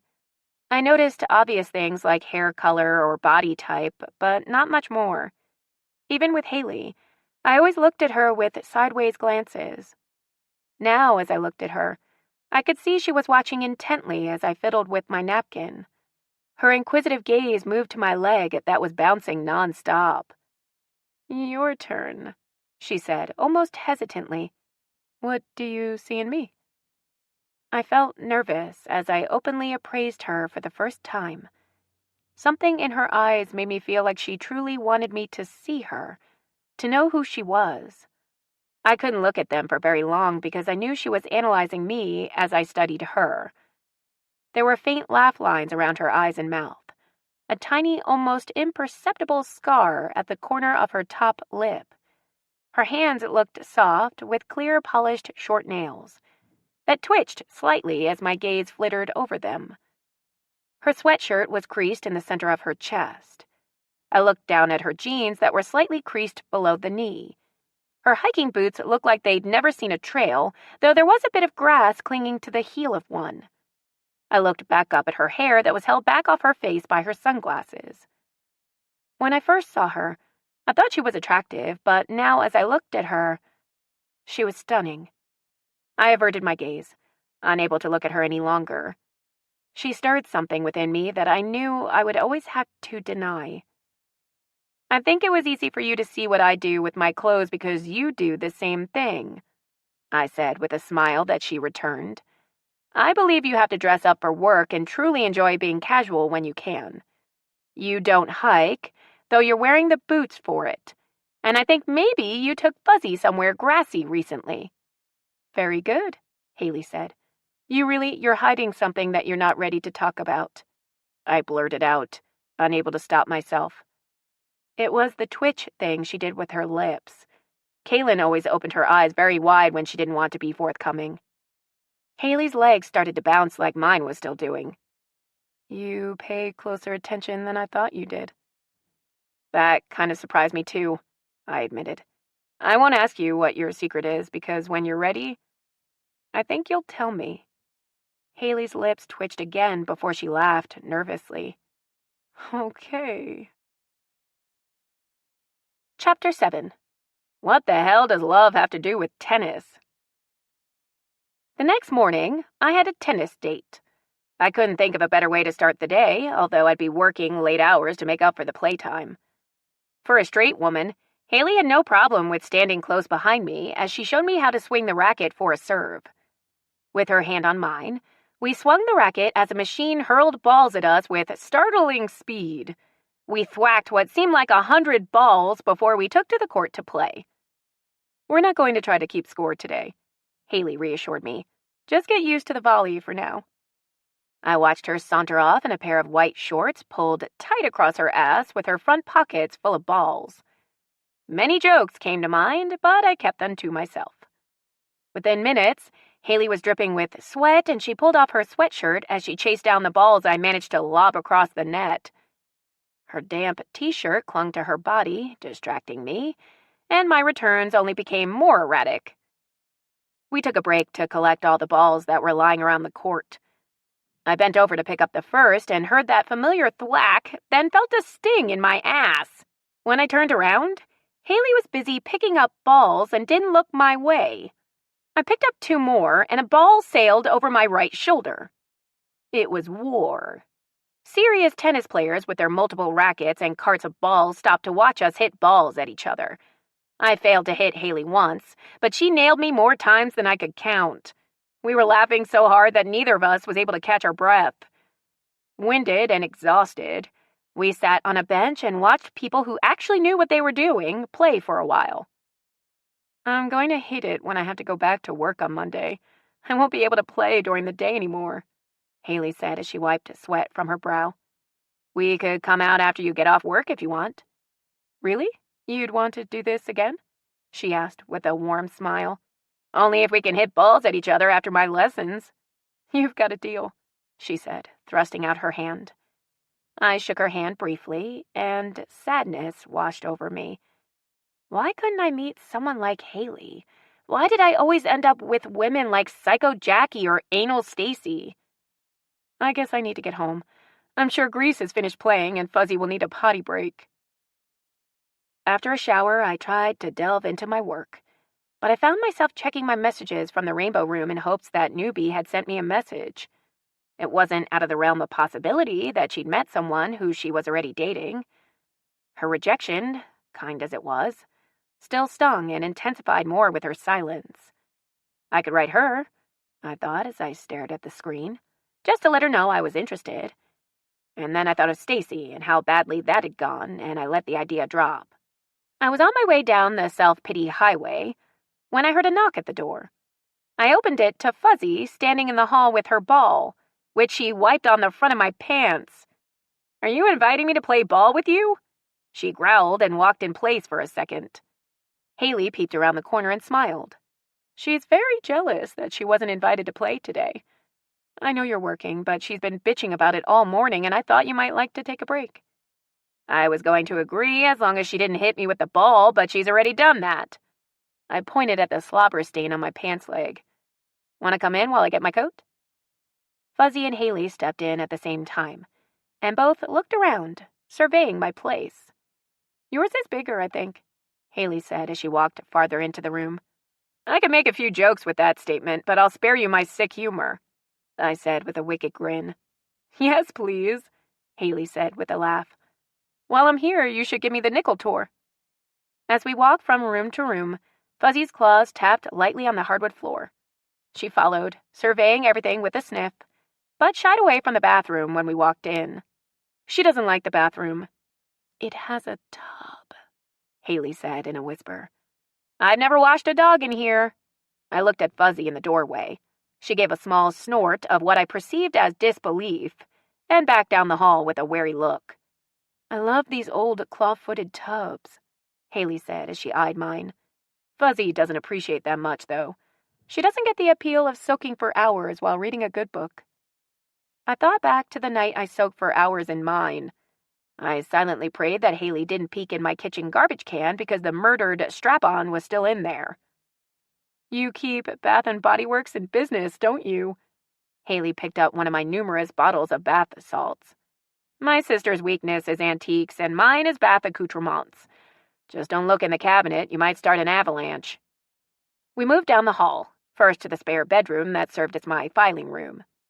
I see you decorate an early American office, Haley said as she looked at the cabinets lining the walls. Yes, not everyone can pull off the look, but personally I think I rock it.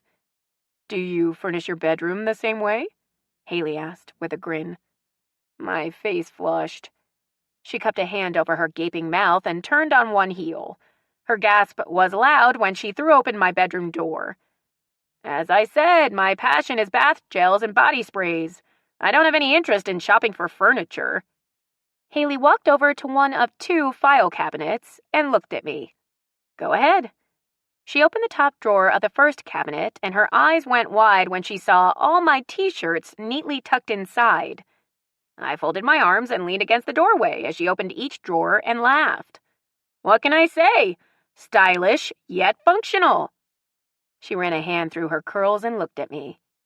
Well, I suppose you never have to worry about anyone stealing your clothes. She walked back into the living room, and Haley looked at some of my framed prints hanging on the wall. I tried to hang a few pictures, but I can't get a nail in the mortar. You need a special drill bit. I have one if you want some help. Haley grinned back at me with her hands on her hips. I suppose you keep your tools packed away in a file cabinet? As a matter of fact, I do, I said with a grin of my own. Shall I fetch my drill? Yes, please. Fuzzy chose that moment to growl in protest, and the slimy ball was once again rubbed on my pants leg. Okay, we'll play ball first. I looked back up at Haley with a mock scowl. Now you have me talking to your dog. After a long game of bounce and catch with Fuzzy, we went back upstairs to Haley's apartment. Her furnishings were not so utilitarian. Every piece of furniture was a dark cherry that stood out against the light wood floors. Thick rugs gave it a comfortable feel, unlike my naked floors. I kicked off my shoes, afraid that I'd track something on them. Fuzzy led me to her corner of the living room first, so I could see her dog bed and toy basket. She plucked out a few and rubbed them on my leg. Fortunately, they were dry. Haley's bedroom was equally cozy, if not more so than the living room. In the corner was a sitting area with a chaise lounge and a small table with a reading lamp. I dug my bare toes into the thick rug that covered much of the floor and gazed at her bed. For a split second, I saw us lying there together, legs and arms entwined. I haven't done anything with the spare bedroom yet, Haley said, calling my attention. It's still full of boxes that I'm in no hurry to unpack. Even though she had no idea of what had crossed my mind, I felt transparent and embarrassed. I backed out of the room, thankful that Fuzzy was at my side, demanding attention. We played tug-of-war with a rabbit that she'd chewed the ears off of. You tell me where you want the holes and I'll make them, I said as I regained my composure. We spent the next hour hanging her pictures, frequently taking breaks to wrestle with Buzzy and her mangled rabbit. When the job was done, I planned to leave so as not to overstay my welcome. Plus, I'd totally blown off work for the day, and the stress of being behind was creeping up my neck. Would you like to stay for dinner? Haley asked. I was going to make grilled pork chops. It was just after 3 and nowhere near dinner time. As much as I'd like to say yes, I have a ton of work that I didn't do today. Haley looked at me apologetically. That's my fault, isn't it? No, I said with a reassuring smile. I enjoyed myself. Well, why don't you go home and work and I'll have dinner ready for 6? You have to eat. Great idea. What can I bring? Nothing at all. You did all the work today with my pictures, Haley said with a pleased smile. It feels more like home here now. I gave her my phone number. If you find that you need anything, call me and I'll run out for it. I put on a pot of coffee when I got home and dove into more bank reconciliations. About an hour later, I realized that I'd not poured myself a cup. So after a quick trip to the kitchen, I settled back at my desk. Out of curiosity, I checked my messages, and to my surprise, a new one from Newbie had arrived. Hi, Pu. I hope you're doing well. Sorry that I haven't written. I've been a bit busy the last few days. I'd like to ask you a question. Are you completely honest with the women you chat with here? Newbie. I thought the question odd at first, but I answered anyway. Hi, Newbie. Nice to hear from you. I don't answer any questions that I'm not comfortable with, like telling someone where I live, but the responses I choose to give are honest. Why do you ask? Pu. I turned up the sound on my computer so that if she did answer, I'd hear the tone when the message hit my box. 20 minutes went by, and I heard the tone. Hi, Pu. Thank you for your prompt answer. I've met someone I really like, and I haven't exactly lied to her, but I haven't been forthcoming with the entire truth. I think she might be upset with me when I tell her, but I don't want to go on perpetuating half-truths because I think she's someone I really want to get to know. Do you have advice? Newbie. I sat blinking at the screen. Maybe it was stupid. Maybe I'd read too much into our conversations, but her earlier rebuff stung. I didn't take the time to think about my response. Newbie. Keep up the lie and hope she never finds out. That's how the game is played. Good luck. Pu. I regretted the harsh response the minute I hit the send button. The fault was my own. I should have responded to her last email when she told me she wasn't ready to meet me. I went back and read all of our prior emails, and they were brief and polite. I'd read too much into them. I was too embarrassed to write her back again. It was time to get my head on straight and leave Newbie alone. To make things worse, Haley called me. She sounded upset. Hey, Shannon, I'm sorry, but I'm gonna have to cancel our dinner plans. Something has come up, and I'm gonna have to step out for a while. I'm sorry. Are you okay? Yeah, I'm fine. Just bad timing, I guess. You want me to keep Buzzy while you're out? No, I appreciate the offer, but she'll be fine. I'll talk to you later. She disconnected before I could reply. Chapter 8. The Return of the Jedi Sister. Days went by, and I didn't see Haley at all. I went by her place and knocked a few times, but she never answered. Nor did she answer my calls. I wondered if something was up with her ex. I was standing in front of my window looking out at a clear winter's day when I saw a familiar head of curls coming down the block. I hightailed it downstairs and met her as she came into the courtyard. Hey, how are you doing? She didn't smile, and her eyes were hidden behind her dark glasses. Hey, I'm fine. How about you? She wasn't rude, but her tone was cool. I was worried about you. I haven't seen you around. There was a problem at the office. My vacation was cut short. Been working a lot of long hours. I looked at the dark gray suit she was wearing and the briefcase that she had slung over her shoulder and felt a little silly. I stuffed my hands into the pockets of my jeans that were hanging loosely on my hips. You want to go hit a few balls tonight? Maybe work off some stress? She frowned then and shifted her briefcase to her other shoulder. I'm sorry, but I can't. I have a lot of new job stuff. Her face flushed. and she started moving quickly toward the door. "I'll see you later," she called over her shoulder. She didn't appear happy to see me at all, and I stood there wondering what I'd done. Everything was fine when I last saw her. Dejected, I went back up to my apartment, and instead of going back to work, I sat on the sofa, my head still swimming from our encounter. I went back over every word. New job stuff. In retrospect, I should have figured it out then, but I guess my emotion clouded my judgment. "Who the hell are you?" Kaylin asked as she walked into my apartment. She reached up and fingered my hair, then lifted up my shirt and patted my shrunken belly. "Not that you looked bad before, but Shannon, you look amazing." She hugged me tight, then held me at arm's length again. "I feel a shopping trip coming on. We have to outfit this new body of yours." "You look great, too. Your hair is full of highlights." I looked closer at Kaylin. Maybe it was the lighter hair framing her face that gave her face a radiant glow. "I think you might have gained a pound or two, and on you, it looks spectacular." Kaylin sashayed around. "That's because I stayed by the pool the entire time we were aboard the ship, and ate like a complete pig while Todd played in the casino." "You need a loan now? Did he bloat the savings?" I asked with a grin. "Nah, he works his ass off. He deserved his playtime." Kaylin circled me and looked me over from head to toe. "What got into you, girl?" Or who? I shrugged.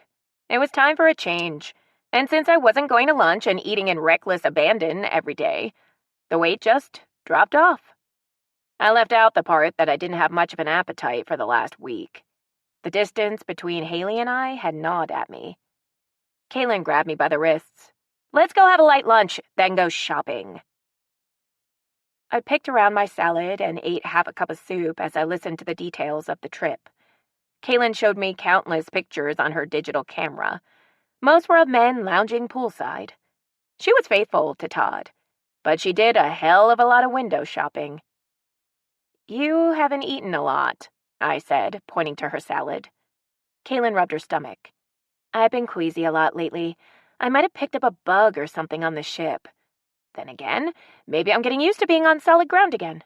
"It's nothing that a shopping trip won't cure," she said around a yawn. Kaylin dragged me through endless stores at the mall. I did buy a few pairs of jeans and a couple of sweaters, but my heart wasn't in the hunt. Kaylin was pulling shirts off the rack and holding them in front of me when she looked at me oddly. "Something is bothering you." She narrowed her eyes. I'd done my best to laugh and look like I was enjoying myself, but Kaylin had that ability to see right through whatever veneer I tried to hide behind.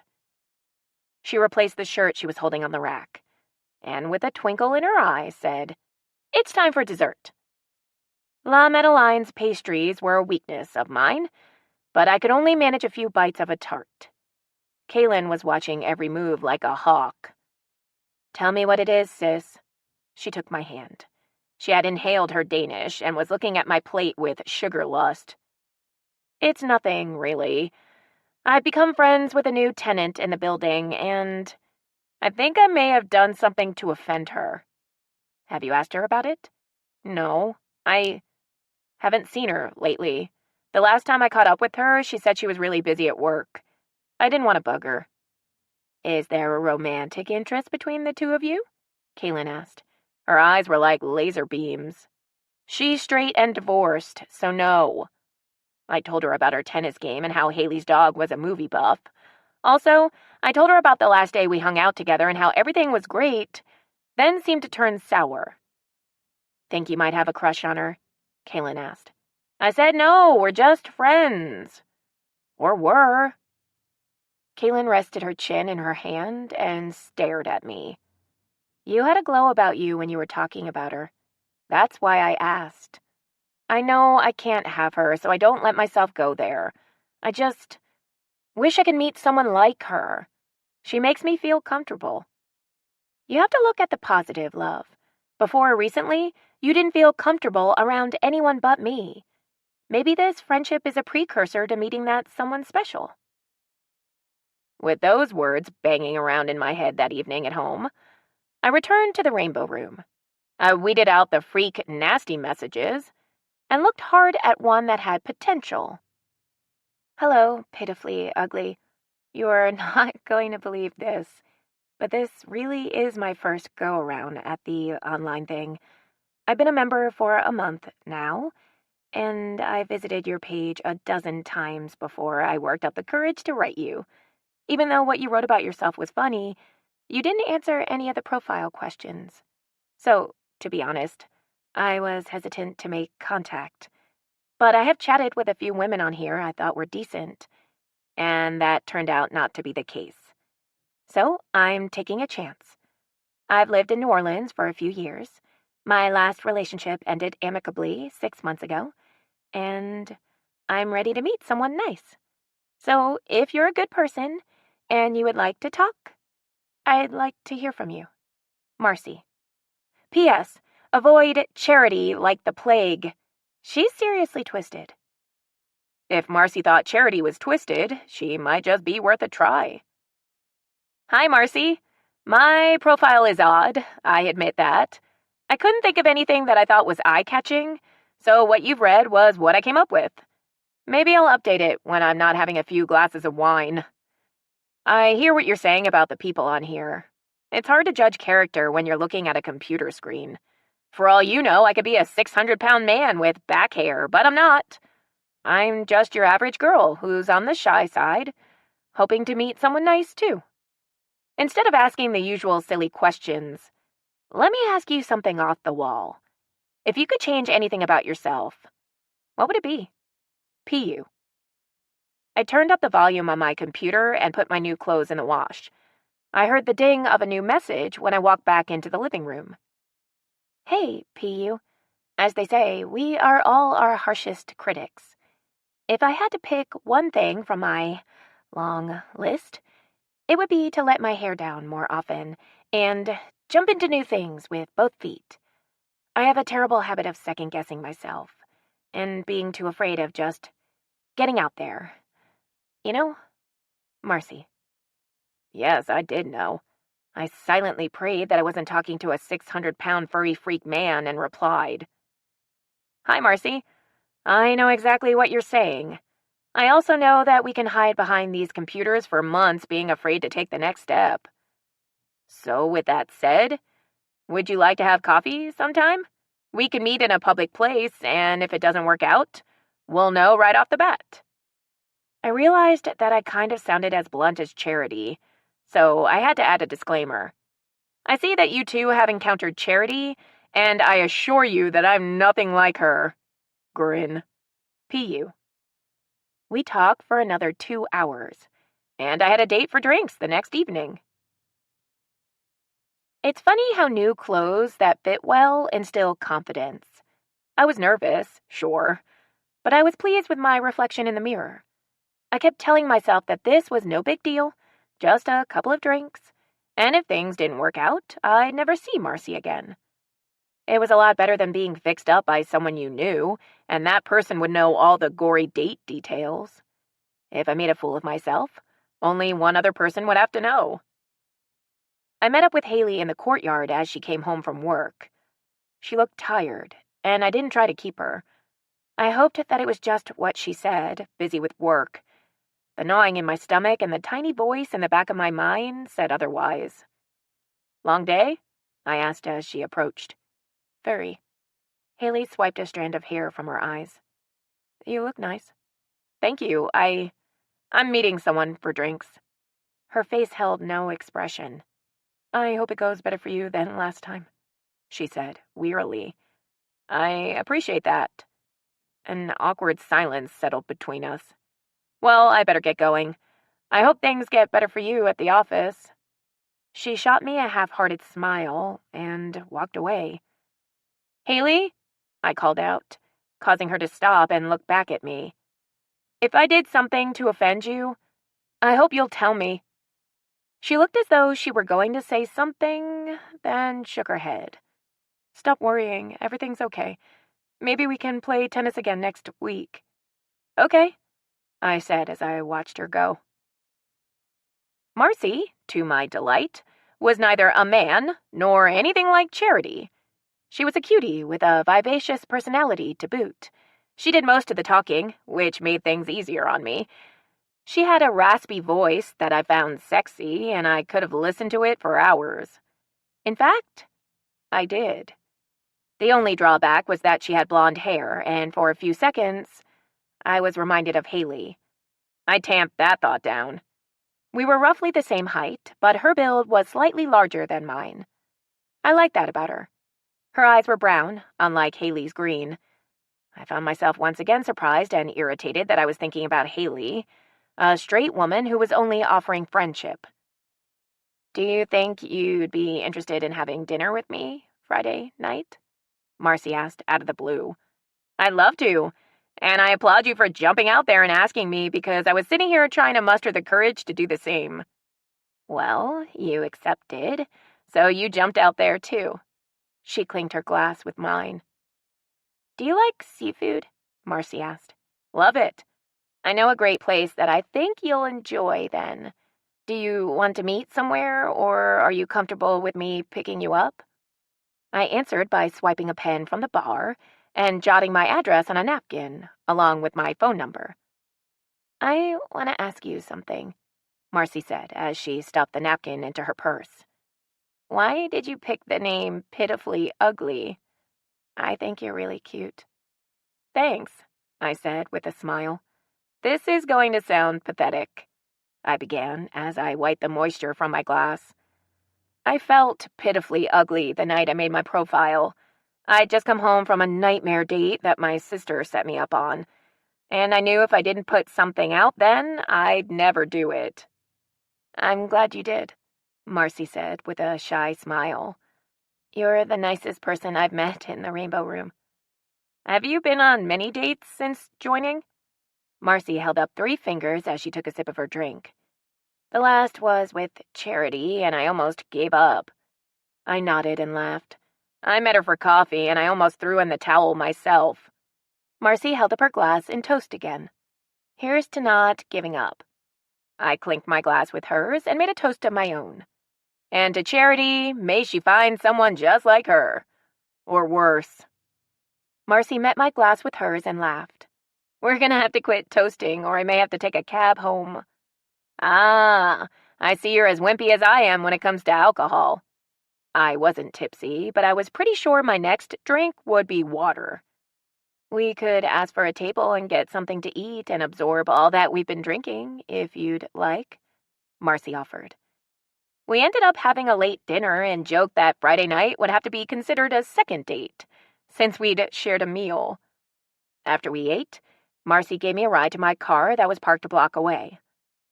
"I had a great time, and I'm really looking forward to Friday," I told her as she pulled up to the curb. And since it was a night for jumping out there, I leaned over and gave her a quick kiss, which she returned. On the way home, I thought about that kiss. It was sweet, and her lips were soft and willing, but there was no spark. I chastised myself, thinking we'd only just met. It was silly to expect fireworks. But I wanted them. Chapter 9. Revelations.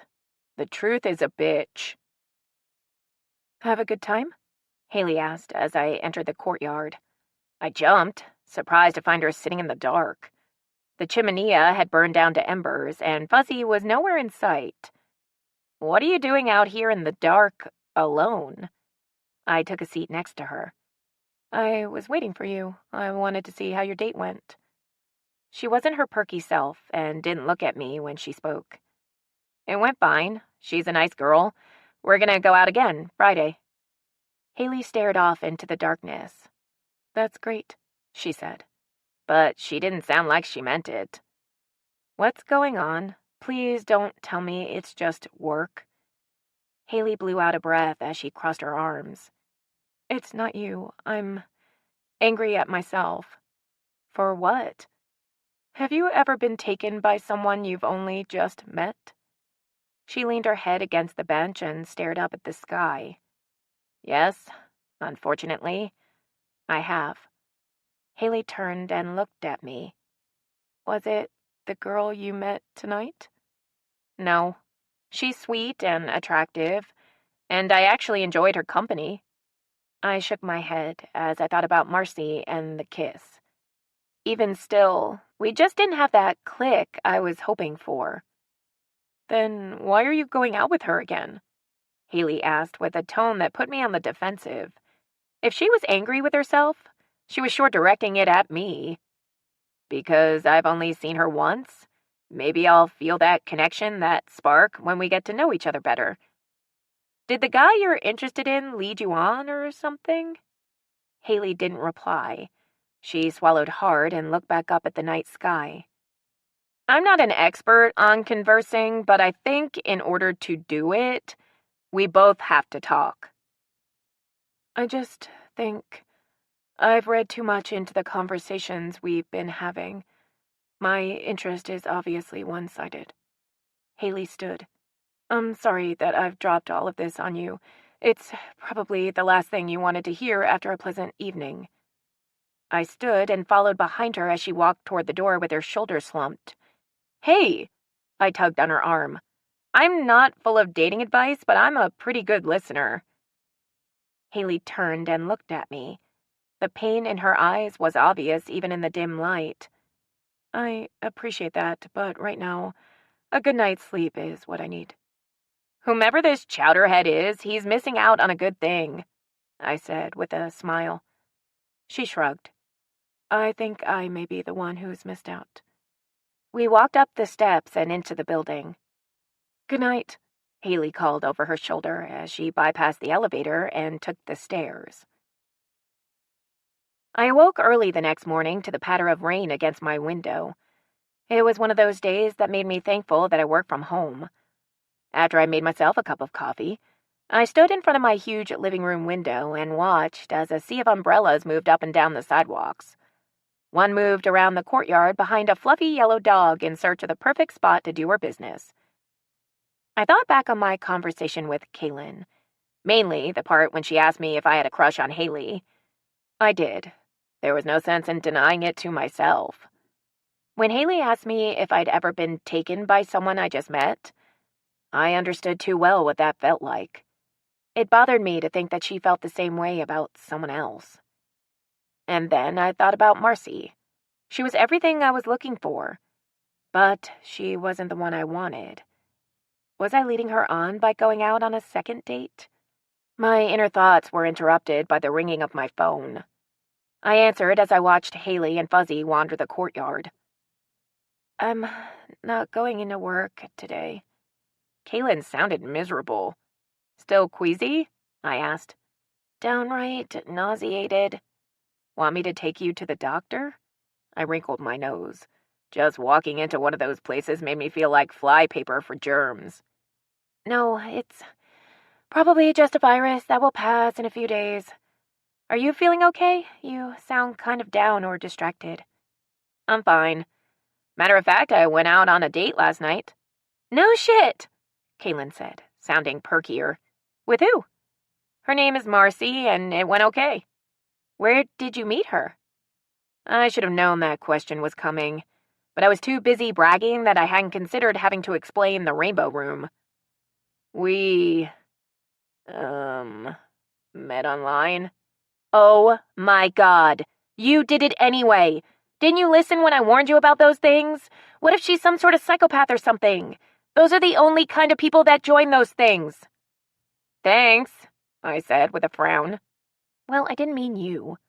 If I'm decent, doesn't it stand to reason that there might just be someone like me out there, too? And while we're talking about psychopaths, remember Jackie, Candace's crazy cousin that you set me up with? Touché. Touché. Damn it. Kaylin took a deep breath and let it out slowly. You met her in a public place, I presume? No, I invited her over. She's loading up my computer and DVD player right now, I said as I watched Haley and Fuzzy climb the steps to the back door. You're really a pistol this early in the morning, Kaylin said, just as sarcastically. Truce. Now tell me about this woman. I plopped down on the sofa. She's cute, sweet, and seems like a really nice person. But, I don't know, maybe I'm judging her too quickly, but there's no spark. I might as well have been out with you. Did you find her attractive? I said she was cute. I think Tom Cruise is cute, but I'm not attracted to him. I thought all straight women melted over him. Not this one. He's a bit too wacky for my tastes. So, no butterflies? Nothing? No flutter in the least. But she's a sweetie, and I agreed to go out with her again on Friday. Do you think I'm judging prematurely? Let me ask you this. If you passed her on the street without having met her, would you want to follow after her and ask her out? We both know I wouldn't do that even if I thought she was hot, I said, avoiding the answer. Then your answer is no, Kaylin said succinctly. I don't know, sweetie. It's a tough call if you're not physically attracted to her. Maybe you should go out with her Friday, and if she's not ringing your bells, then you need to let her down gently. Dating really blows, I said dejectedly. It'd be nice to meet someone like Haley. I've been waiting to hear you say that, Kaylin said with a sound of triumph in her voice. You're smitten with her. I could tell by the way you looked the other day. I told you that then. That blows too. That I'm right? Kaylin said with a laugh. That you're a jackass for rubbing it in my face and that she's straight and interested in someone else. Bet you feel all tingly when you look at her, though, Kaylin said seriously. There's nothing wrong with having a crush on someone. It happens. But that might be getting in the way of you meeting the right woman for you. I know she's your friend, but if you back away for a while, those butterflies will fly off. That's kind of hard to do with her living one floor below me. You'll find a way. You're brilliant at avoiding me when you want to. Give yourself some space. Look, I hate to cut this short, but the crackers I ate for breakfast are on their way up. Love you, bye, I said. But Kaylin had already disconnected. I listened to the rain that was pounding on my window. The sound made me want to crawl back into bed and sleep the day away. Thunder rolled over the top of the building as lightning flashed. Then it was dark. I tossed the phone onto my coffee table and stretched out on the couch. When I opened my eyes again, my watch showed that it was afternoon. The power was still off when I rolled off the couch. Work wasn't an option. I wanted to call and check on Kaylin, but my cordless phone wasn't working due to the outage. I rummaged around, looking for my cell, and realized that it was probably in my car. When I went down to the garage, I heard music. As I rounded the corner, I saw Fluffy intercept a ball that Haley bounced against the cement wall. Are you going somewhere? Haley asked when she turned. No, I was just going to get my phone out of the car. Why? Some of the streets are underwater. My boss called and asked me not to try to come in. Haley turned and hurled the ball at the wall. We've gotten a couple of inches of rain this morning. I've been listening to the weather on the radio. We're supposed to get more. Haley leaned against a shiny silver SUV when Fuzzy took the ball and lay down. Is that your car? I asked, moving closer. I'd noticed it in the garage, but hadn't realized it was hers. Haley nodded. I looked down at the license plate. It's not a rental? Haley looked at me oddly as she shook her head. No. Why? Because it has Georgia plates. I watched as a flush moved over Haley's face. How long have you lived in New Orleans? My stomach knotted when Haley's lips twitched before she replied. A little less than 2 months. I thought you said you moved from Chapatoulas Street. I did. Her voice was low. I stayed in the company apartment until I found a place to live. Haley didn't move, though Fuzzy had gotten her second wind and was bumping her ball against her leg. Where in Georgia are you from? I thought I knew the answer, but I wanted to make her say it. Her shoulders sagged when she looked away from me. Atlanta. You knew about the Rainbow Room before I mentioned it, didn't you? Haley nodded, but didn't look my way. Why didn't you tell me? Keep up the lie and hope she never finds out? That's how the game is played? Wasn't that your advice? Haley turned to face me. I felt shocked, confused, and downright pissed off. How did you know it was me you were talking to? You mentioned that you got a haircut.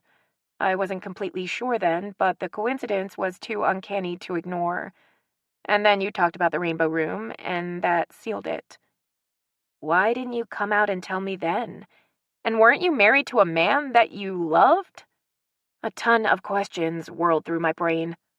Haley's face turned a deeper shade of red. I was incapable of loving him like I should have. He deserved to be with someone who could give him what I couldn't. I scrubbed at my face as the truth settled in.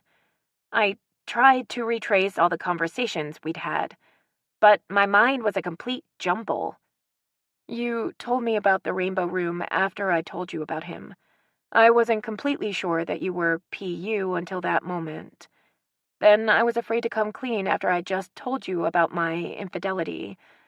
I was afraid of what you'd think of me. Haley took the ball that Fuzzy was rubbing on her leg and threw it. The other day when I invited you to dinner, I was going to tell you everything, but I was nervous. So I emailed you to see what you'd say, test the waters. Your response really surprised me. I was hurt. I asked if you wanted to meet and you blew me off. Then you started talking about someone. I thought back to the part of Haley's email that had hurt the most.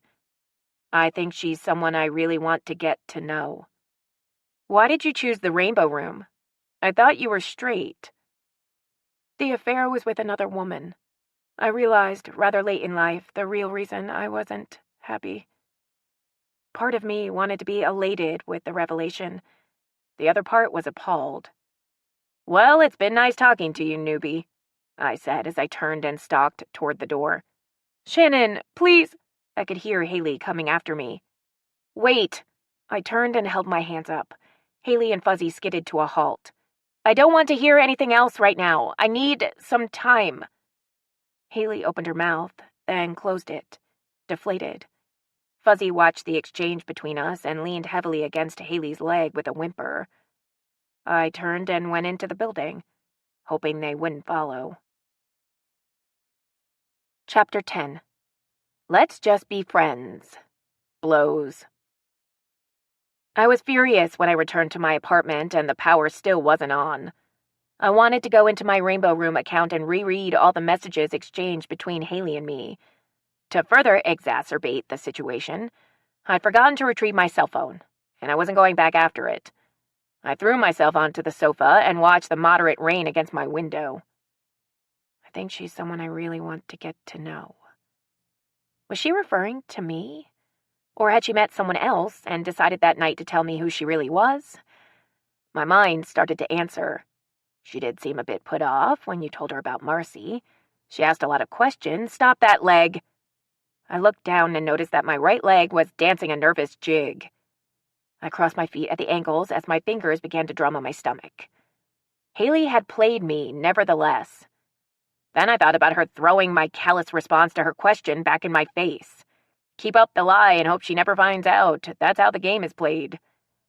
That's why she'd been so cold and distant. My head started to ache as I thought back on our conversation the night before, and the pained expression Haley wore. Was I the cause? Yes, dumbass, how obvious does she have to make it? My brain was certain, but my heart wasn't as quick to jump on the bandwagon. It whispered, tread lightly. And then there was Marcy. How much damage would I do to whatever might be happening with Haley if I went through with the date on Friday night? In my heart, I knew that I would be letting Marcy down by the end of the evening. The connection I wanted to feel with her wasn't there. Instead, it was with a woman who had not been honest with me. I went from being desperate for a date with anyone to this conundrum in a flash. Timing sucked. Women sucked. And I just plain sucked at dealing with it. I blinked as the power came back on. The handset on my coffee table was dead. I hoped that the one in the bedroom still had a charge as I went for it, and dialed Kaylin's number. Hello? Kaylin's voice was soft and low, and I knew I had woken her.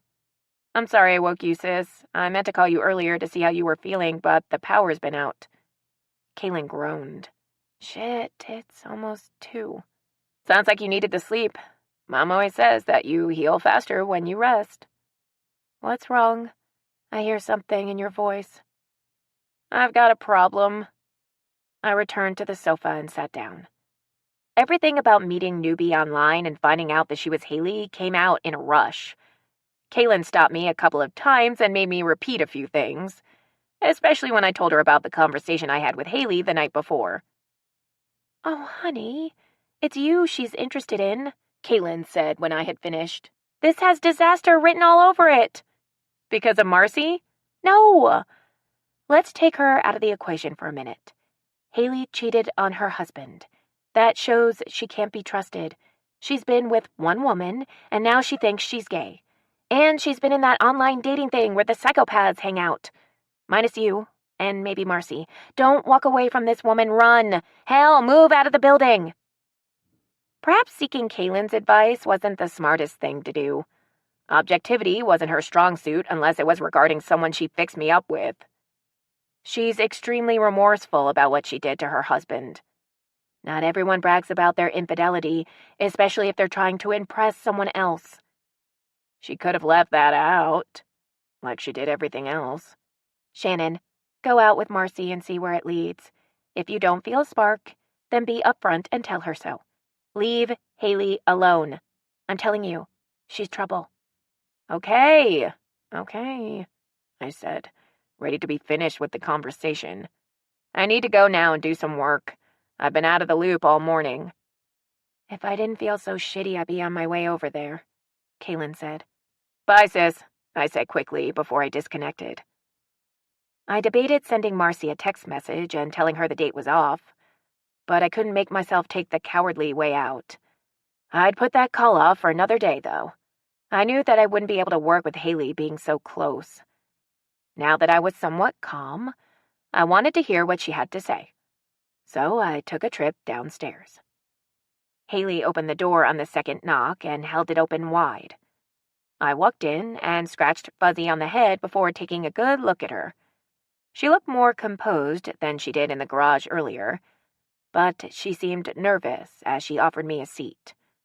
I sat on the sofa while she took a chair across from me. Fuzzy went to her immediately and lay her head on Haley's leg. If you were in my shoes, would you be upset right now? I asked. Yes. I nodded and looked away. That's all I had in my arsenal. I was full of things to say as I rode down on the elevator, but once I was in Haley's presence, I went blank. I should have told you who I was the minute I figured out who you were, Haley said. I'm sorry that I didn't. I forced myself to look at her. The other night, after I went out with Marcy, were you talking about me when you said you were taken by someone? Haley looked away then. I could see a slight flush begin to sweep over her cheeks. Her lips twitched. It's a moot point, isn't it? Really? Something in her tone seemed like she wanted me to argue the point. Why? Look, she rubbed her hands together. I would really like us to be friends. Her lips twitched again. I know we've gotten off to a bad start. The reasons I wasn't upfront pale in comparison to what I've done. But I really need your forgiveness. Friends like playing tennis and chatting in the courtyard? I asked as my chest filled with pain. That's all I can offer right now. Haley's eyes grew watery, and as bad as I wanted to press her for more, I let her off the hook. I forgive you, I said as I stood. Sure, we can be friends. Haley stood and followed me to the door. Fuzzy stayed close at her side.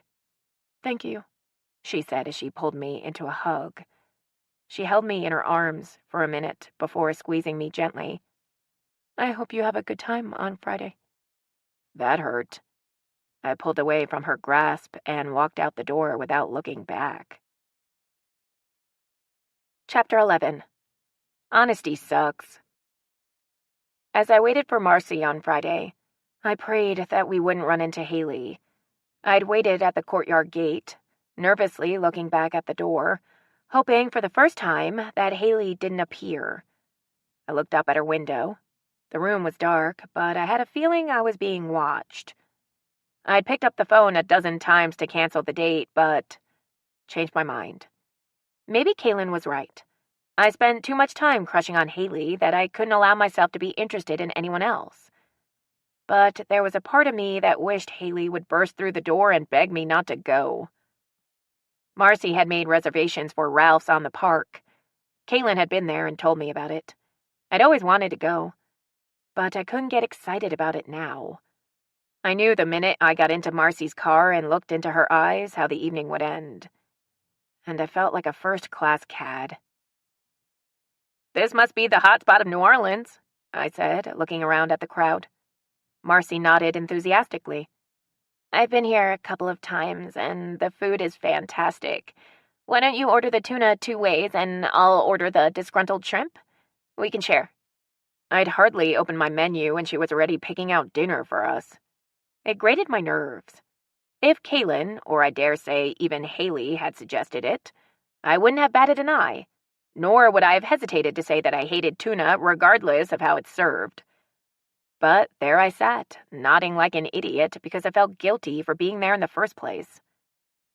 I listened as Marcy ordered a bottle of white wine when the waiter asked us what we'd have to drink.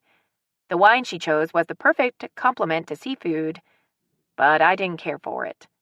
Of course, it's considered by some to be unsophisticated to drink an inappropriate wine with dinner, but I never cared for convention and always chose red over white regardless of the meal.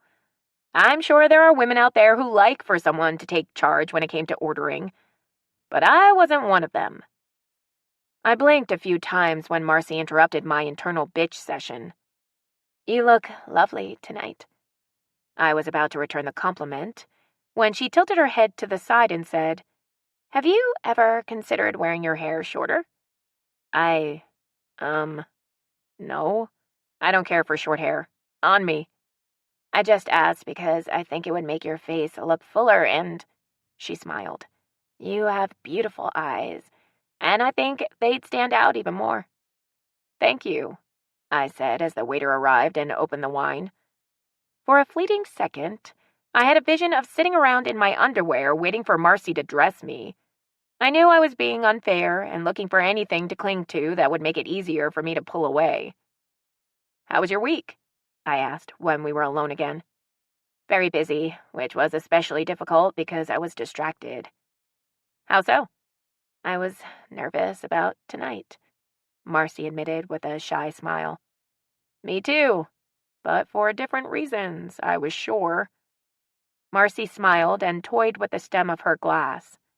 "That makes me feel better." "What is it you do? I neglected to ask the night we met." "I'm a veterinarian. Cats are my specialty." "Do you have a cat?" I had flashbacks of the cat that didn't approve of me. "2. One has 3 legs, his name is Tripod, and the other is missing an eye. I tend to take in the ones that have already gone through 8 of their lives." "What's the name of the one missing the eye?" I asked before taking a sip of wine. "Spike. He's really tough." "Tough, huh?" I remembered my ankle mauling and agreed. I thought cats in general were tough. "Do you have any pets?" I shook my head. "Although I am getting to know my neighbor's dog. She allows me to play ball with her, the dog. Marcy laughed. I was going to ask the neighbor or the dog. I laughed along with her, but on the inside, my brain was chastising me for bringing up Haley. But still I went on. "We played tennis the other day, and the dog got jealous, so I had to play an extra long game of catch with her." "I didn't know you played tennis," Marcy said. "I love to play. Maybe we could try it sometime." "I really don't play all that well. I'm just learning." "So, how do you handle working with animals you obviously love? I imagine it can be heartbreaking at times," I said, anxious to change the subject. "I try to disassociate myself and do what I'm trained to do. Sometimes I manage just fine. Then there are other times that it really gets to me.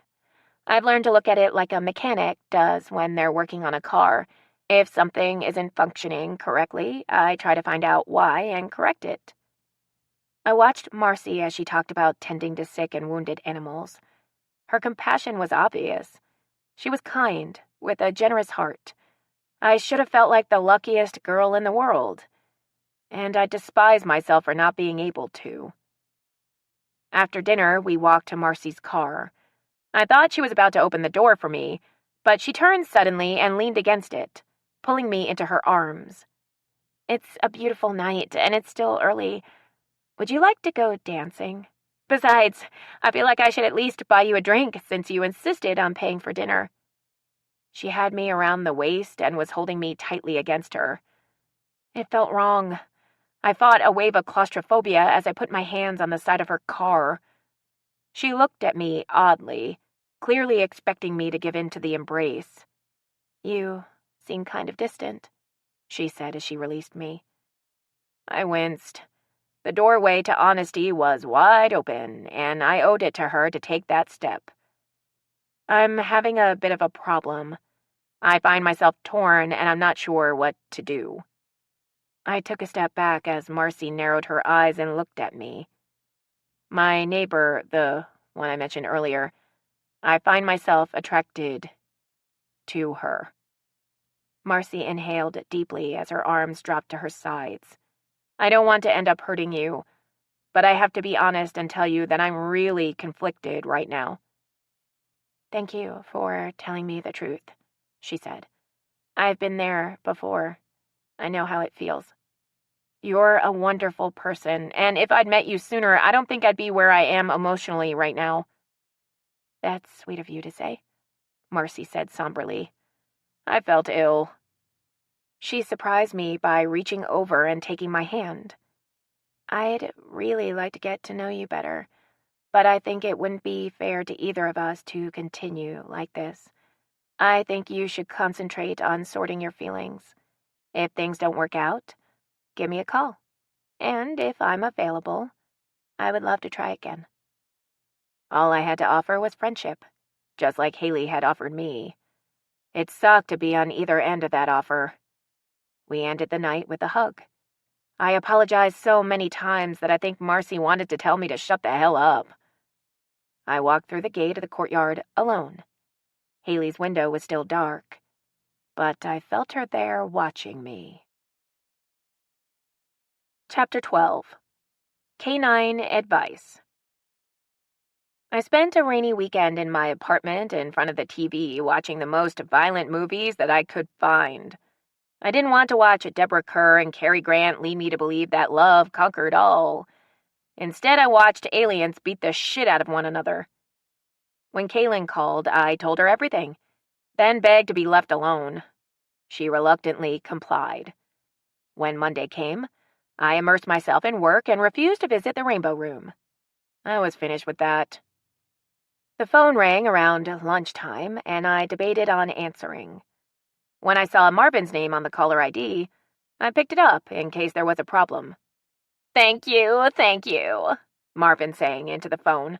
"Thank you for my job, and thank you for sending me that lovely client. She tips well." "Who?" "Haley something. She said you referred her, but you forgot to give her my card. She called all the surrounding salons until she found me." Marvin's voice droned on as my mind filled with thoughts of Haley. "Locks of gold that felt like silk to my fingers. She has a beautiful head of hair. I think I enjoyed doing her as much as you." "I'm glad it worked out for you both.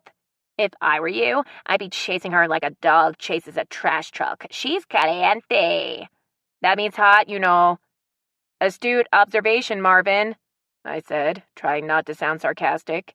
"She talked about you the whole time." Marvin went on like he'd had a pot of coffee and chased it with a Red Bull.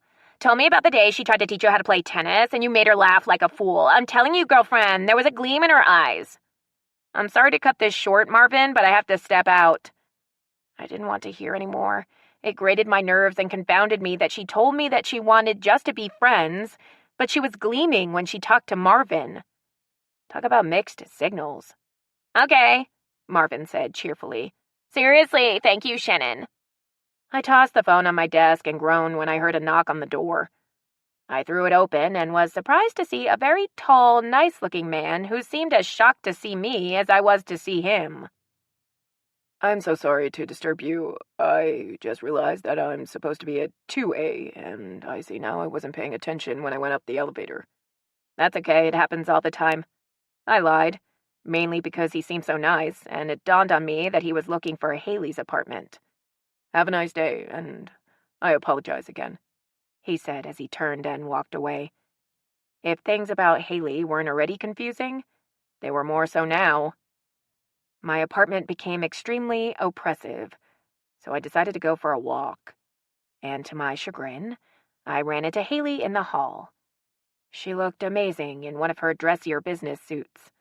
The skirt fit her curves, and I found it hard not to just stand and stare. But when I saw the man I'd met earlier standing not far behind her, I looked down at Fuzzy. Somehow she didn't complete the ensemble. "I need a huge favor," Haley said, looking uncomfortable. "I have a work function to attend, and my TV died this morning. Would you keep Fuzzy for me?" Fuzzy was looking up at me as if to say, "Please, say yes." "Sure, no problem." "Oh, Shannon, this is my ex-husband, Mark," Haley said, stepping out of the way. "We kind of met by accident earlier," he said with a smile when he shook my hand. "It's a pleasure to be formally introduced, though." "Likewise," I said with as much of a smile as I could muster. "You two have a great time." I took Fuzzy's leash and watched them go. Haley looked back over her shoulder and mouthed, "Sorry." "Fuzzy, I'm in the mood for a long walk. I'm glad you packed your ball." If dogs smile, she truly did then around a slimy green tennis ball. And we were off. Fuzzy actually walked me. I followed along behind her as she pranced down the sidewalk, stopping occasionally to sniff something of interest. She walked as if she had a destination in mind, and since I didn't, I was content to comply with her whim. We came along a small park that didn't have any signs that said dogs weren't welcome, so once inside the fence, I unclipped her leash. She trotted over to a bench and looked at me until I sat. The ball was then placed in my lap. I thought I knew what was expected. I threw the ball as far as it would go, and she turned and looked at me as if to say, "Bitch, did I say to throw it across the park?" She came back and stood in front of me, and this time, she did not readily give me the ball. "You want me to bounce it?" I asked. Her response was a huffing sound. I did as she commanded. She lost interest after 40-something bounces and lay down on the cool sidewalk in front of me. "Fuzzy, I don't know what to do about your mother, or your person, whatever you call her." Her blonde head tilted to the side. "No, really, it's true. She just wants to be friends right now, and I'm not sure I can take any more friendship. Every time I see her, I want to kiss her and choke her at the same time." Fuzzy's tongue flopped out. "Yes, like that. None of the friendly peck on the cheek stuff. I just want to take her in my arms and—" I stopped short and nodded at a couple who passed by with odd expressions. I waited for them to get far enough away to continue. "I'm just getting to know her, but I feel something that I can't keep denying, and I can't just blurt it out to her." Fuzzy cocked her head again. "No, not love, but an attraction that I can barely stand. Do you think the feelings are so intense because I can't have her?" "Bingo, dumbass," was Fuzzy's expression. "Is that all it is?" I tilted my own head. "You have the patience of a squirrel," Fuzzy seemed to say. "Hey, you're not the picture of patience when you want the ball bounced either, Ms. Thang." Apparently, the mention of the ball was her cue. She picked it up and dropped it in my lap. "So what am I supposed to do now?" I asked as I bounced it on the sidewalk. Fuzzy caught the ball and returned it to me, and dropped it in my hand. "You keep playing ball. That solves everything." I heard that loud and clear. On the way back home, Fuzzy made it apparent that her charge for advice was chicken on a stick. She parked her rump in front of a Chinese restaurant and wouldn't budge. I looped her leash around a hydrant and stepped inside to place her order, keeping a close eye on her through the window. Fuzzy was in agreement that we should wait to eat until we got home, though she nuzzled the bag every time she came near. After she'd taken a drink to clear her palate of the ball, she went to work on the chicken that I seriously doubted she even chewed. I sat on the couch with my fried rice, and after she'd finished her meal, she joined me. I don't have Grease or High School Musical, but I do have MAME with Lucille Ball and B. Arthur. Will that suffice? Fuzzy wasn't sure, so I played it anyway. She was asleep before the movie began, and I was too shortly after. Around 11, I heard a soft knock on the door. "I'm so sorry to have dumped her on you without any warning," Haley said as she stepped inside. "I was just going to leave her with the radio on, but she'd been stuck inside for most of the day, and I was worried she would burn energy by taking apart the furniture. She was no trouble at all, and I aired her out for you. I wanted to be grumpy with her, but she looked so apologetic that it stole my steam. We spent a nice afternoon in the park. Can I make it up to you by buying you dinner tomorrow night?" Haley asked, looking hopeful. "That sounds good," I said around a yawn, trying to appear casual. She thanked me again, then ushered Fuzzy into the hall. Fuzzy shot me a look before I closed the door that said, "I won't tell her what you said, but you need to get me more chicken." Chapter 13. Fireworks in February.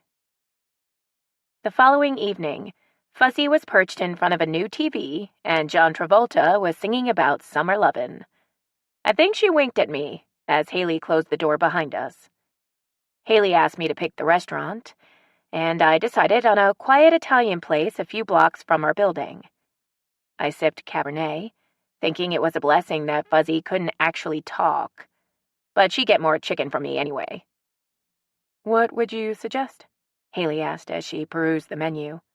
"I'm not really in the mood for any seafood." "Then I'd suggest the lasagna or the spaghetti with meatballs. Steer clear of the Italian sausage unless your stomach is made of cast iron." Haley nodded. "Thank you for the warning." She decided on the lasagna, and I the spaghetti and meatballs. We split the portion so we could have both. "So, how'd the work thing go last night?" I asked and wanted to add, "And why did you attend with your ex-husband?" Haley peered over her wine glass at me. "It was a company banquet. That's why Mark was in town. We work for the same company." I raised a brow at the revelation. Haley met my gaze head-on. "That's why I asked for the transfer. We worked too closely together." I was privately pleased by that particular revelation. "Did you have a good time?" Haley took a sip of her wine and shook her head. "I never enjoy those things. I see everyone at work enough, and I'm not fond of the forced socialization. We get a carefully worded memo every year that basically says, be there or else. I'm so thankful that I don't have to work in a corporation. I think I'd feel just like you do." "How did your date go on Friday?" Haley asked, reluctantly. "She's a veterinarian. She specializes in cats, or I give you her number for Fuzzy." Haley pursed her lips. "I have a vet that I'm happy with, but thanks." I watched as she twirled pasta onto her fork, then laid it down. "Did you find the spark you were looking for?" she asked after taking a healthy swallow of her wine. "I found a spark. It wasn't with Marcy, though, but I didn't tell her that." Guilt washed over me as she coughed into her napkin and didn't meet my gaze. "Marvin told me you found him," I said, changing the subject. Her discomfort was too difficult to watch, and I wasn't sure how I was going to go about easing it. "Your hair looks great, by the way." "Thank you," she said with a weak smile. "He took a couple of inches off and shaped it a bit. I didn't realize that you were his boss, though." "My sister Kaylin is more of his boss. She runs the businesses." "Yes, four of them that you own together." Haley wiped her mouth and set her napkin on the table. "You said you were an accountant." I saw where this was going, and how easy it was to omit information that you weren't ready to share. "I do all the accounting for our salons, and yes, I'm also a business owner. I didn't tell you that up front because I didn't want to sound like I was boasting. It's pretentious, and I hate when people do that." Haley nodded. "You're right, it would have sounded boastful, and I understand why you didn't tell me." "So, when are you going to see Marcy again?" I sighed, weary of playing games. "I'm not. We don't have any plans to date." Haley's brows knitted together. "I thought you said there was a spark." "Not with Marcy." I pushed my plate away and stared at the wine in my glass. "Mark seems like a really sweet guy." Haley shook her head at the change of topic. He is. I hope he meets someone that will cherish him. Mark deserves to be with someone that will make him happy. So do you, I said, glancing away. There was warmth in her voice when she spoke of him that disconcerted me. Are you certain that you're gay? Haley looked taken aback by the question and a tad peeved. Positively. You're not the only one that can appreciate the warmth and softness of a woman's skin, or the sweetness of her lips. She blinked for a moment. We both did. Then the look of annoyance returned to her face. Are you ready to go? I'm feeling a bit tired. I nearly had to run after her as we left the restaurant. Did I piss you off with that question? I asked after we'd walked 2 blocks in silence. Yes, you did, Shannon. Why? She stalked on without answering. I caught her by the arm as she unlocked the gate. Tell me, I pleaded. I've had to answer that question for family and Mark so many times that I'm so damn weary. Her eyes began to water. I would have never cheated if I'd been straight. Haley threw her arms up, pulling away. Inside, I knew what I was, but it wasn't until I was married to Mark for a few years that I accepted it. I thought... Haley took a shuddering breath. If I could just be with a woman, I could get it out of my system and go on being what everyone else expected of me. But I was wrong. That first encounter left me with a hunger that I couldn't deny no matter how hard I tried. Haley turned on one heel as a sob escaped her, and she headed for the door. This time I couldn't let her just walk away. I grabbed her by the arm and spun her around to face me. Cupping her face in my hands, I stared long into her eyes before my lips met hers. I felt a tingle to my toes and almost dizzy when her body pressed into mine. I pulled away to catch my breath and rested my forehead against hers. Just this once, could you try to do something that makes you happy? One hand was pushing me away, and the other clutched my jacket and pulled me close. You are the greatest temptation I've ever known in my life, she whispered. I'm terrified to let you in. Let's go upstairs and just talk. I won't try to kiss you again. But please, Haley, talk this out with me. She let me take her by the hand and lead her to the elevator. I didn't let her go as we rode to the 2nd floor. I was following her into her apartment when my cell phone rang. Seeing Kaylin's name on the ID worried me when I realized how late it was. Hey, what's up? I said as Haley turned to look at me. Mom just called. Dad is having chest pains and they're going by ambulance to the hospital. I booked us on the first flight out, but that's not until 5. Can you pick me up at 2:30? After Kaylin assured me that she would call the minute she heard anything, I closed my phone and sank down on Haley's sofa. She sat next to me and draped an arm around my shoulders. What's wrong? My dad is on the way to the hospital with chest pains. I have to catch a flight first thing in the morning, I said in a daze. Haley put a finger under my chin and turned me to look at her. I promise that we'll talk, but right now you have more important things on your mind. I nodded, feeling numb. Stay with me tonight. I promise I won't let you oversleep. Haley pulled me into her arms and pressed my head onto her shoulder. It felt so good, so comforting. I have to pack. Haley stood and pulled me to my feet. If you'd rather sleep in your own bed, I'll understand. I don't care where I sleep, not that I will, but I'd like you to be close. She smiled and gave me a hug. Let's go get your things.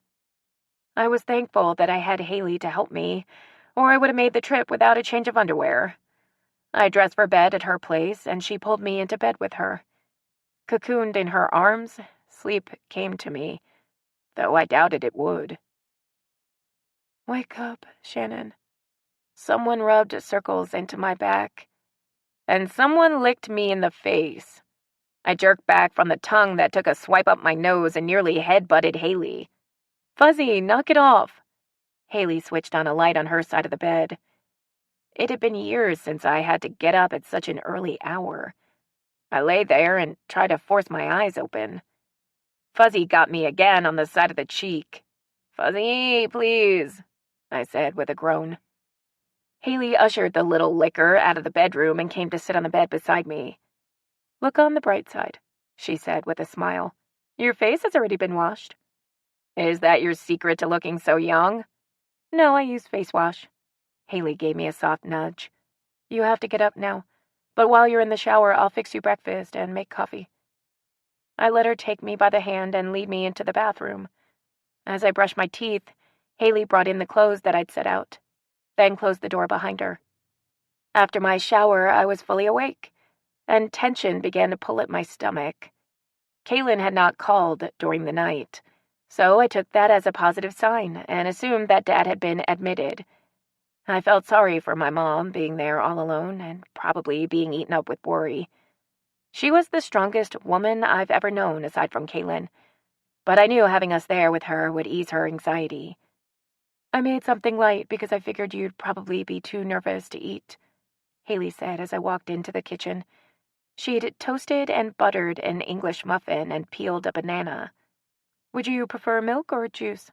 she asked as she pulled out my chair. "Milk would be great, and thank you for taking care of me." Haley set the milk next to my plate and kneaded my shoulders. "I'm really sorry about your dad.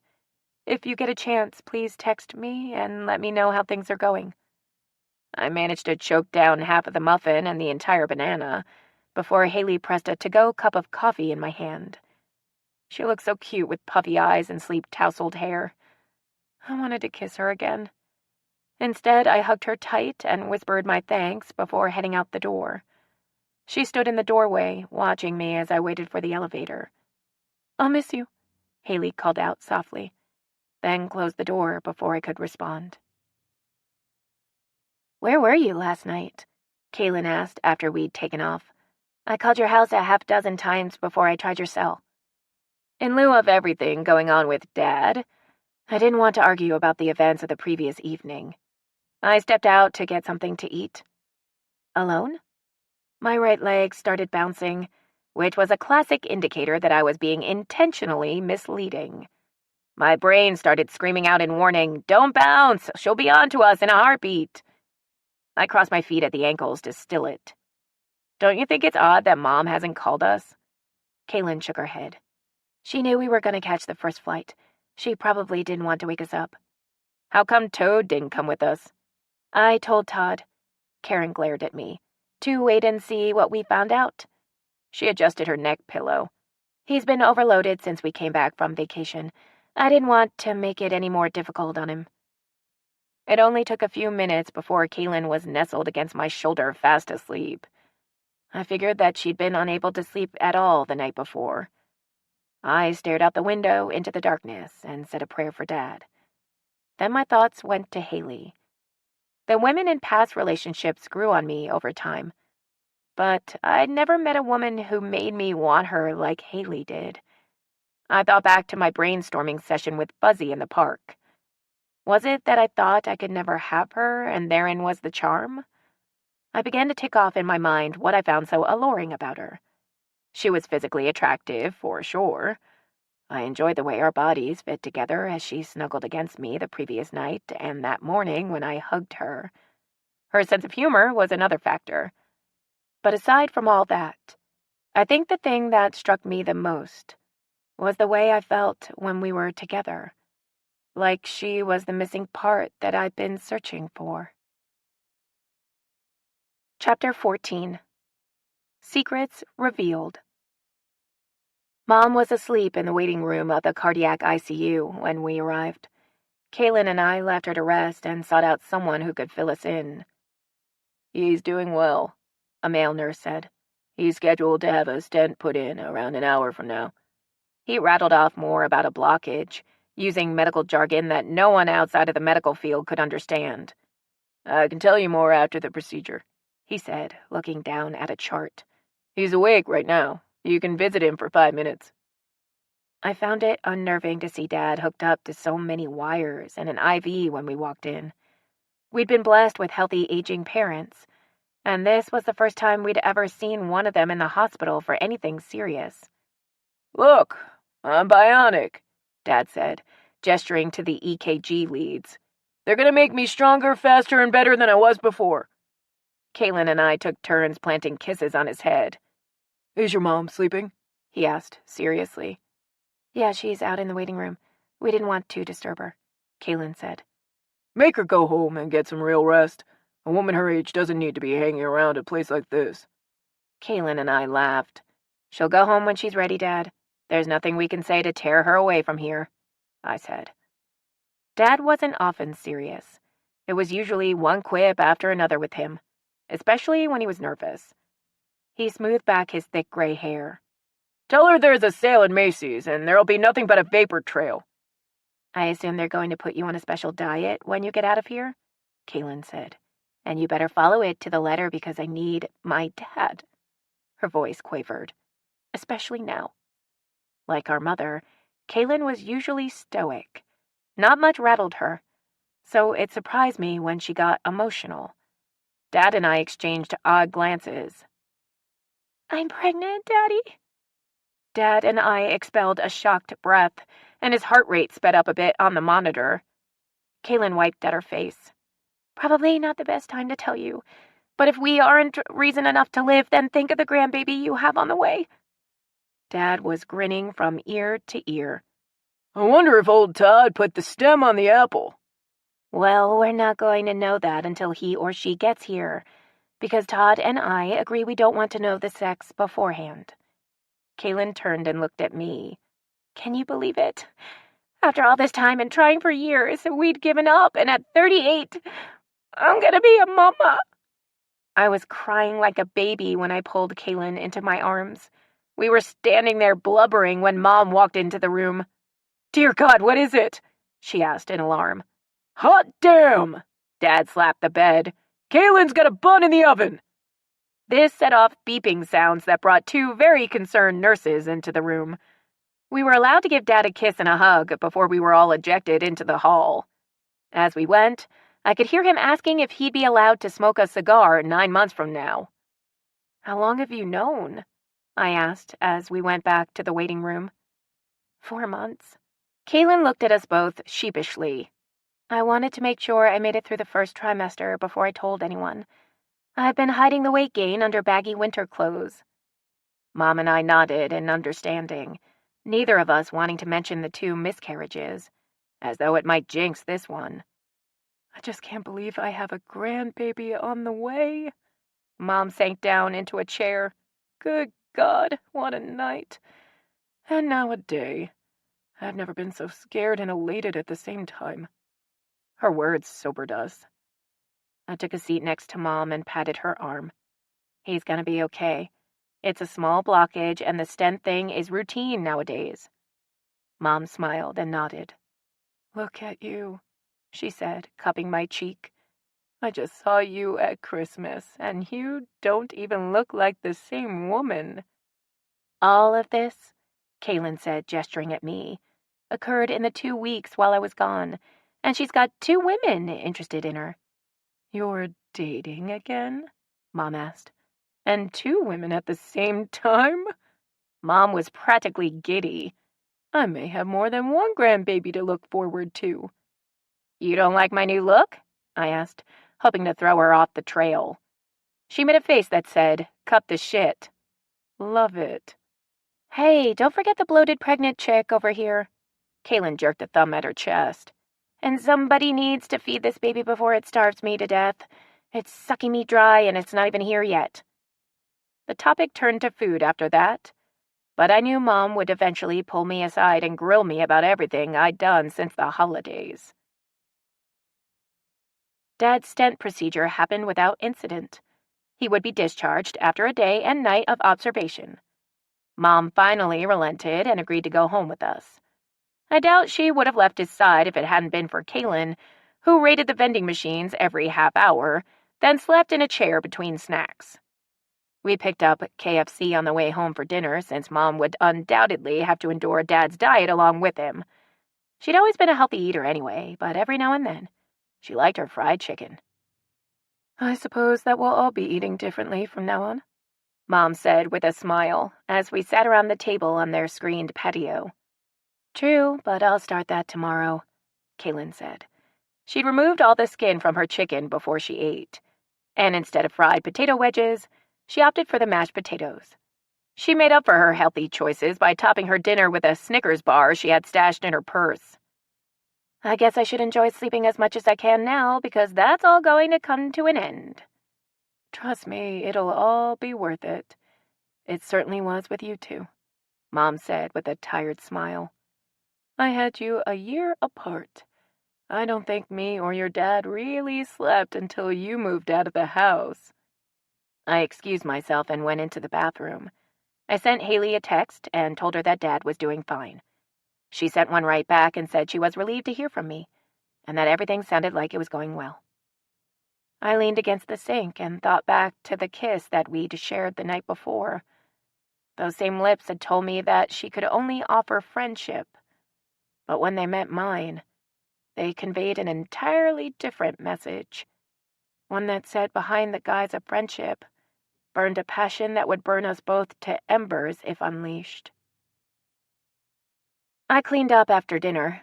It took an argument to get Mom and Kaylin to go sit down and leave me to it. I figured they needed time to relax, and I just wanted time alone to wonder what Haley would tell me when I returned home. Would she give us a chance, or would she keep me at arm's length again? Kaylin was the first to go to bed. Mom had showered and found me in the den, flipping through the channels.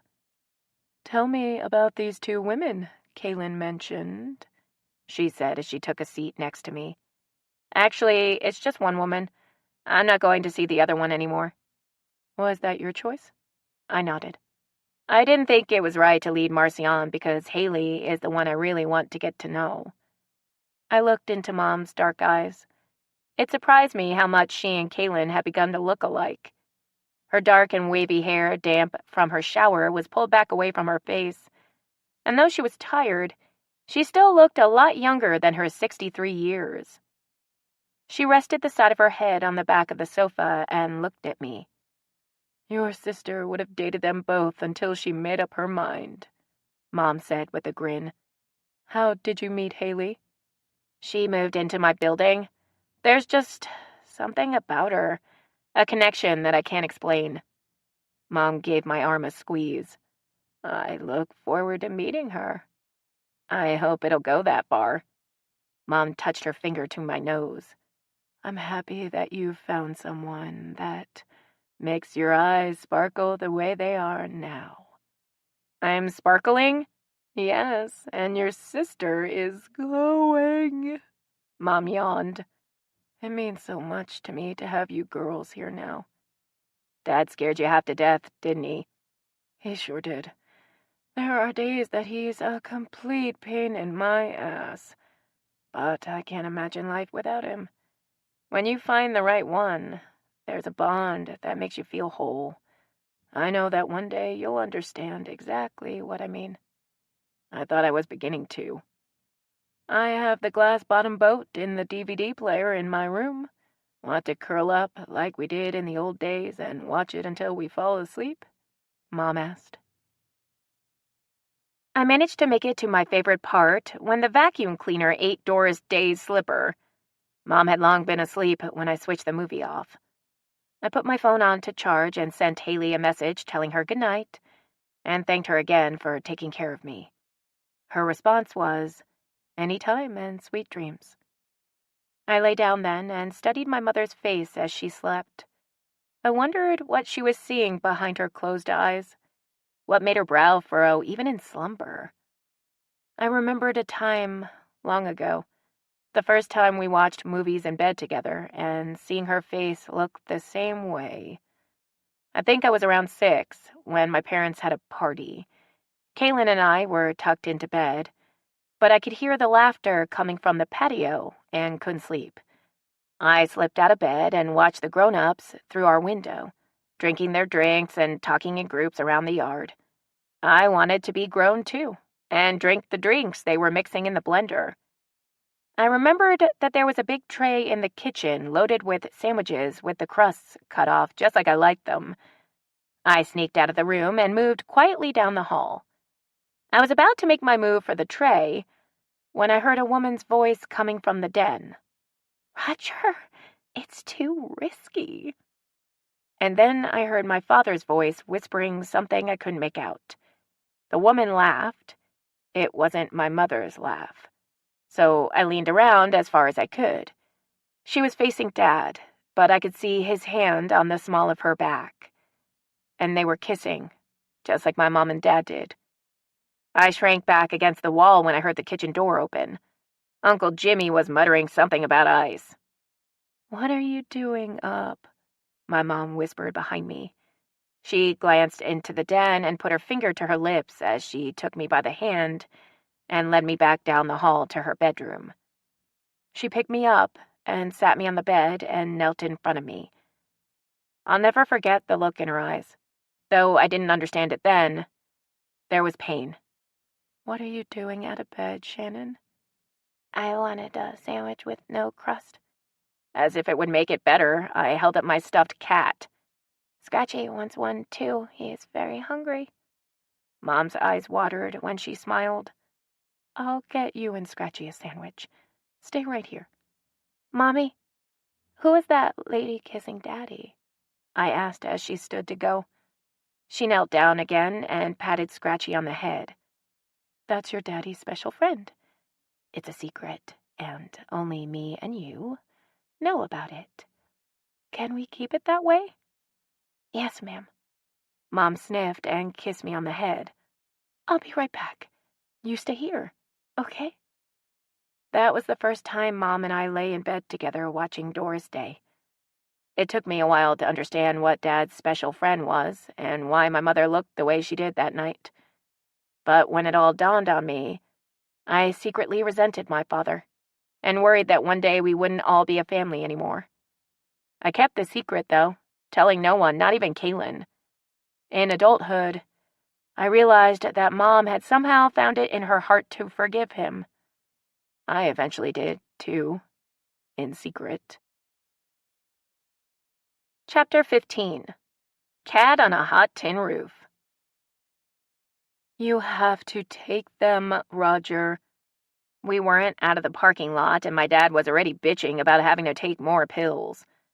I was glad that I was behind the wheel, and I could use the excuse that I needed to concentrate on driving if he tried to get me to take his side. "Dad, you have to stay healthy," Kaylin said. "You remember why, don't you?" That silenced the argument. "Are you going to name him after me?" Dad asked. "It very well could be a girl," Mom said. "You need to prepare yourself for that." Dad huffed. "Todd has two brothers. Boys are predominant on his side, so it's going to be a boy." When Mom opened her mouth to argue, he piped up, "Don't get my blood pressure up, Jill. You know what the doctor said. Easy does it." "And I suppose you're going to play that card every chance you get?" Mom shot back. Dad laughed. "Are you kidding me? That's my ace in the hole." Mom mumbled off something that sounded to me like she wanted to stuff him into a hole. When we got to their house, Mom and Dad sat down to discuss the new diet. Kaylin took a nap, and I took a walk down to the beach and called Haley. She was still at the office, but took time out to talk to me. "I'm glad you called. I was wondering how things were going," she said cheerfully. "Dad's being a bit uncooperative about taking his new meds," I said. "Sounds like he had a touch of distemper. Put the pill in the back of his throat and clamp his mouth closed, then rub his neck until he swallows. That's what I do with Buzzy." I laughed at the mental image. "I referred someone here at work to Marvin today, so I called him and gave a heads up. You'd have thought I'd given him $1 million. He invited me out to have a few drinks with his friends tonight." My heart nearly stopped. I wondered if those friends included Alicia. "Don't you have to work tomorrow? Marvin and his buddies are night birds." Something in my tone must have given away my discomfort with the idea. "Well, yeah, I wasn't going to make a late night of it, though," Haley said uneasily. I didn't want to come off sounding jealous, but I knew that Alicia would be all over Haley the minute she caught sight of her. "One of his friends, she kind of comes on strong. I feel like I should warn you." "You know this by experience?" she asked in a playful tone. Unfortunately. What's her name? Alicia. I'll keep an eye out for her then. Better keep a bat handy, too. You'll need it. I wasn't joking. Does that mean you think she may find me attractive? Haley asked. You're extremely attractive. I put emphasis on the word attractive. But Alicia is the type of woman that would find a tree stump alluring. She lowered her voice. You find me attractive? Isn't it obvious? I kissed you the other night in case you don't remember. Her sigh sent shivers down my spine. I haven't forgotten. You, changed the subject the other night when I asked you if you found a spark. I kicked at the sand and blurted out what I thought before I lost my nerve. You should know by now that it's you that I feel the spark with. The real question is if you feel it with me. I needed to hear you say it, Haley said, barely above a whisper. I feel it too. Hi, Kelly. Come in and have a seat. I'll be finished here in a sec. Haley's tone switched to business. Shannon, I hate to cut this short, but I have someone in my office. We'll set up a meeting when you get back in town. I look forward to it, I said in the same business-like tone. I'd like you to text me when you get in tonight, so I'll know you made it home safely. And yes, I know you can't argue with me on this point because you have someone in your office, so just do as I ask. I will consider your proposal. Thank you for calling, Haley said politely before ending the call. I snapped the phone closed with a smile, then frowned when I thought about Haley going out with Marvin and his friends. I wondered if my name would come up in conversation since I was a mutual friend, and if Alicia would say anything about my encounter with her. I also wondered what Haley had planned to say before she was cut off. All of it made me uneasy. I had no appetite at dinner. In my mind's eye, I could only see Haley on the dance floor with Alicia, and I wanted to go home. Mom, Dad, and Kaylin were engrossed in conversation about what room would be best as the nursery, and fencing the backyard now that they'd have a little one running loose.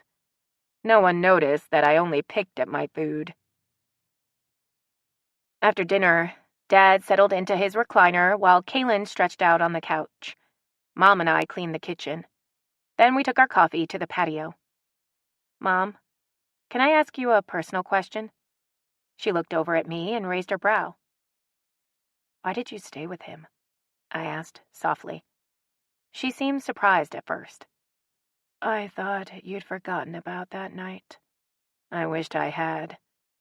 After a long sigh, she said, At first, it was that I didn't want to break up our home. I was a housewife with no education, and 2 girls barely in school. That's why when you two started high school, I went to beauty school, she said with a sad smile. I waited until y'all went off to college to confront him. What did he say? He was shocked that I'd known all that time and never said anything. He begged my forgiveness and swore it was only once. Mom set her cup on the table and folded her hands in her lap. I have no idea if that was the truth, but I chose to accept it as so. I couldn't imagine living all those years coping silently with the betrayal. Why? I loved him, and I couldn't make myself stop, she said, as if it were as simple as that. After I told him that I knew, he spent all these years trying to make it up to me. I'm not saying the affair was a blessing in disguise, but our relationship has been wonderful ever since. I wonder if it had been as good otherwise. When I think about the women I've been involved with, I don't think I could have forgiven any of them for that. Mom tilted her head and looked at me intently. I know you loved the women you were serious with, but I've wondered if you were ever truly in love. I was content. It was nice to have someone to share things with, I admitted as I toyed with my cup. I know love isn't really like it's depicted in movies and books, but that's what I want. Mom laughed. Yes, they never show or tell you what happens after the happy couple rides off into the sunset. But someone has to do the laundry, take out the trash, and pay the bills. I know it sounds pathetic, But at this stage in my life, even those chores sound romantic, I said with a smile. If the one I was doing the chores for made my heart skip a beat whenever she walked into the room. Does Haley make your heart skip a beat? Mom asked. From the second I saw her. What makes her so different from the others? I shrugged. I don't know. There's just a connection, and as silly as it sounds, I feel like we're supposed to be together. I'm curious to know what Kaylin thinks about her, Mom said. I winced, knowing exactly what Kaylin thought and would no doubt tell Mom. She doesn't like her. Mom's brows rose. Really? Haley is divorced, I said. She had an affair with a woman. Mom stared at me for a moment. Well, that's kind of hard to comment on after what we just discussed with your father. She has deep regrets about it, I said, debating whether or not to say anything about the online issue. As open-minded as Mom was, she'd probably side with Kaylin if she knew about Haley's deception. Frankly, I would have reacted the same way Kaylin had if she told me the same things about someone she was interested in. A niggling doubt and fear settled over me then. Chapter 16. Sometimes it pays to lie. To Kaylin. I sat propped up against the headboard, trying to keep my eyes open. I'd held my cell phone in my hand since I'd gone to bed, awaiting Haley's text message. I glanced at the clock and noted with disdain that it was a little before midnight. Haley said earlier that she had to work the next day, and I figured that she must have been having a great time if she wasn't home yet. I couldn't help but feel a bit anxious about that. Who was entertaining her? I nearly cleared the bed by 6 inches when my phone vibrated. Home safe and sound. Have a good time? They were a rowdy group. Alicia was as you described. Shit, she was there. I chewed the inside of my cheek. I put her in her place, Haley wrote before I could respond. Thank you for letting me know that you made it in. I'm coming home tomorrow. We arrive at 3. Haley's reply was immediate. Is something wrong? I thought you'd stay longer. Dad and Mom are fine. Kaylin is missing her hubby and is ready to get back. Then you should be in bed. Your flight is probably early. You should be too. See you tomorrow then. Sweet dreams. My dreams would be anything but sweet.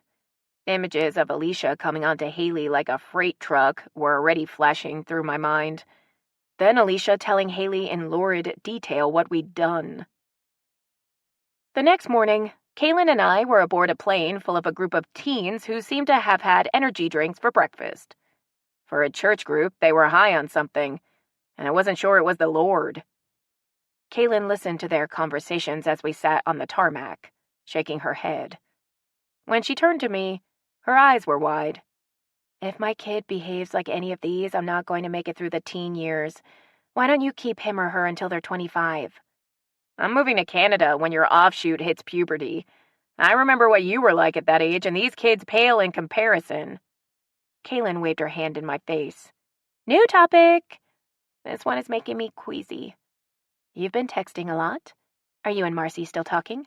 Lie to her, my brain screamed. Stop that bouncing leg. We're not going to see each other again, remember? I crossed my legs as best as I could in my cramped seat. Then who is it? Kaylin raised a brow as I tried to meet her stare. I have friends. Kaylin's eyes narrowed. Stop being evasive. Who were you texting with? And who did you call while on the beach? Both of my legs started jumping then. Change the subject, my brain ordered. Do something with those legs, for Pete's sake. You said you were going to take a nap. Did you lie so you wouldn't have to clean the kitchen? Kaylin leaned in closer. Who? Haley.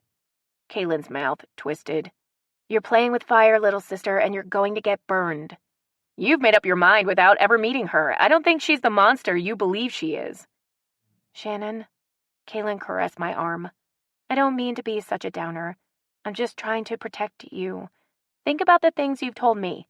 She cheated on her husband, and she conveniently neglected to mention that it was her you were chatting with online until you busted her. Kaylin tugged at my arm until I looked at her. You've really been coming out of your shell lately. I don't want to see you get hurt and start living like a hermit again. I nodded and looked out the window as our plane began barreling down the tarmac. Hearing it all laid out like that did cast Haley in a disparaging light. But Kaylin didn't know Haley like I knew her. Well, like I thought I knew her. Shannon. Something in Kaylin's tone made me face her. I think I'm going to be sick. We both began digging in the pockets of the seats in front of us for a barf bag. I nearly broke Kaylin's nose as I shoved one in her face. She missed anyway. When I was allowed to get up from my seat, I soaked the minuscule bathroom, trying to rid myself of the stench of bacon and eggs. I was nearly sick a couple of times, too. I repeated the process on our layover in Atlanta and emerged from the bathroom looking like I'd wet my pants. Kaylin was nice enough to buy me a sweatshirt to change into, but we had no time to search for pants. She apologized all the way from the airport and was still begging my forgiveness when I was tempted to put my foot in her chest and shove her from my car when we arrived at her house. The high side was that the subject of Haley didn't come up again. I could torment myself on that one without Kaylin's assistance. I looked at my watch as I entered the courtyard and was relieved to see that it wasn't quite 5. I figured that I'd beaten Haley home from work and wouldn't have to greet her smelling like vomit. I was wrong. She was in her usual spot on the bench. Hey, welcome home, Haley said with a bright smile that faded the minute I got within a foot of her. Even Fuzzy appeared put off by my odor. I know, I reek, I said, keeping my distance. Kaylin got sick the minute we left the ground in Miami. I was going to ask you to dinner, but I just lost my appetite, Haley said as she fanned her grinning face.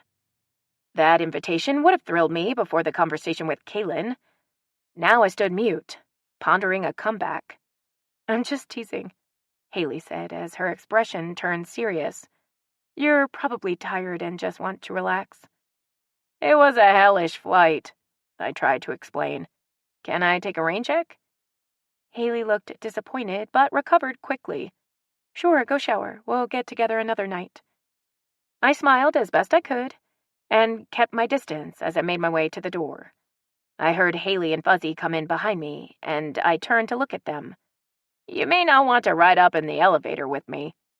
I gestured to the stain on my pants. Fuzzy looked as though she agreed wholeheartedly. The ball clamped between her jaws was not rubbed on my pants. Haley pursed her lips. Good point. We'll take the stairs. I put my jeans into the washer, then turned it off when the tub filled to let them soak and went straight to the shower. As I washed the rank smell from my body, I thought about Haley and the way she looked when I declined dinner. I hated to disappoint her, but Kaylin's words floated around in my brain, filling me with doubt. I felt like there was something good between us, something we could build on. But then I'd hear Kaylin's voice warning of disaster. I was in deep thought when I got out of the shower and heard my cell phone chime in the bedroom. Wrapped in a towel, I retrieved it and read Haley's message. Is something bothering you? Why did I have to be surrounded by intuitive women? Couldn't they just be dumb like me? And speaking of dumb, I responded without thinking. I think we should talk, but not tonight. How about dinner tomorrow night? Haley's reply was slow in coming. I think I understand. Some things are better left unsaid. Let's just leave it at that. My heart sank. I called her and waited until her voicemail picked up. Please don't do this, Haley. I don't want to talk via voicemail and text messages. Please call me. She didn't return my call, nor did she answer my text messages. With a head full of wet hair, I pulled on a pair of sweats and marched down to her apartment. She didn't answer my knock. I pressed my face between the door and the facing. This is usually said of me, but don't you think this is a bit childish? She's not home. I turned to see Kevin, the maintenance man. He'd been standing a few feet away the whole time with a paintbrush in his hand. He jutted his chin toward the elevator. She left about 10 minutes ago with her dog in what looked like an overnight bag. Thanks, I said, before taking the stairs up to my place. Chapter 17. Assumptions make an ass. I awoke the next morning and checked my phone. No messages from Haley and no voicemail. I sent her another text message asking for a chance to talk. It went unanswered. I switched on the TV for something to take my mind off of her while I waited for an answer that I figured would never come. A used car commercial caught my attention. I glared at it as it summed up my life. Are you looking for a girlfriend? Someone to fill those lonely nights and warm your heart as well as your bed? Hurry in now and trade your peaceful, albeit empty life for one of our slightly used models. You'll be cruising along life's highway in no time. Of course, they always forgot to mention in those commercials that your new ride will be slightly damaged, confusing to operate, and sometimes will leave you stranded on life's highway, alone and wondering why everything came to a screeching halt. I just didn't have it in me to browse the lot any longer. I'd found the one I wanted. But it seemed that I'd gotten caught up in the flashy exterior and neglected to see if I was investing in a lemon. You always hear of people having epiphanies. One morning they wake up and have a moment of clarity. I thought I was having one of my own. I'd been so focused on having someone to share my life with that it made me kind of pathetic. Love me, please pick me and complete my life. I suddenly had a mental image of myself as a pooch in the pound, barking and pawing at my cage door as prospective owners came looking. Well, shit on that. I threw the covers back and jumped out of bed. 10 minutes tops, I was dressed, my hair was sticking out the back of a ball cap, and I had an apple in my hand for breakfast. I was a woman on the move, with my tennis racket tucked under my arm. As briskly as I could manage, I walked to the health club, rented a basket of balls, and loaded up the machine. When the first ball shot toward me, I smacked the hell out of it, then apologized to the woman on the adjoining court. She rubbed her hip as she glared, and I continued undaunted. I pounded all my frustration away on those balls until I was drenched with sweat. Someone must have really pissed you off. I don't think I've ever heard anyone growl like that. I turned and faced a sporty-looking woman who was probably in her mid-30s. She was all smile, standing there in her starched white tennis outfit looking like $1,000,000. The Shannon who went to sleep the previous night might have been beguiled by the way she looked me over, but today's Shannon was a different breed of cat altogether. I'm Sue, she said as she thrust out her hand. Are you looking for a partner? Well, now that depends, I said haughtily with my hand on my hip. Do you have road rage? A cat that bites? Did you just leave your husband? Are you looking for a really kinky good time and think I might be interested? Sue's eyes bulged and her jaw went slack before she replied, I'm just looking for a tennis partner. Sure you are. I waved my racket.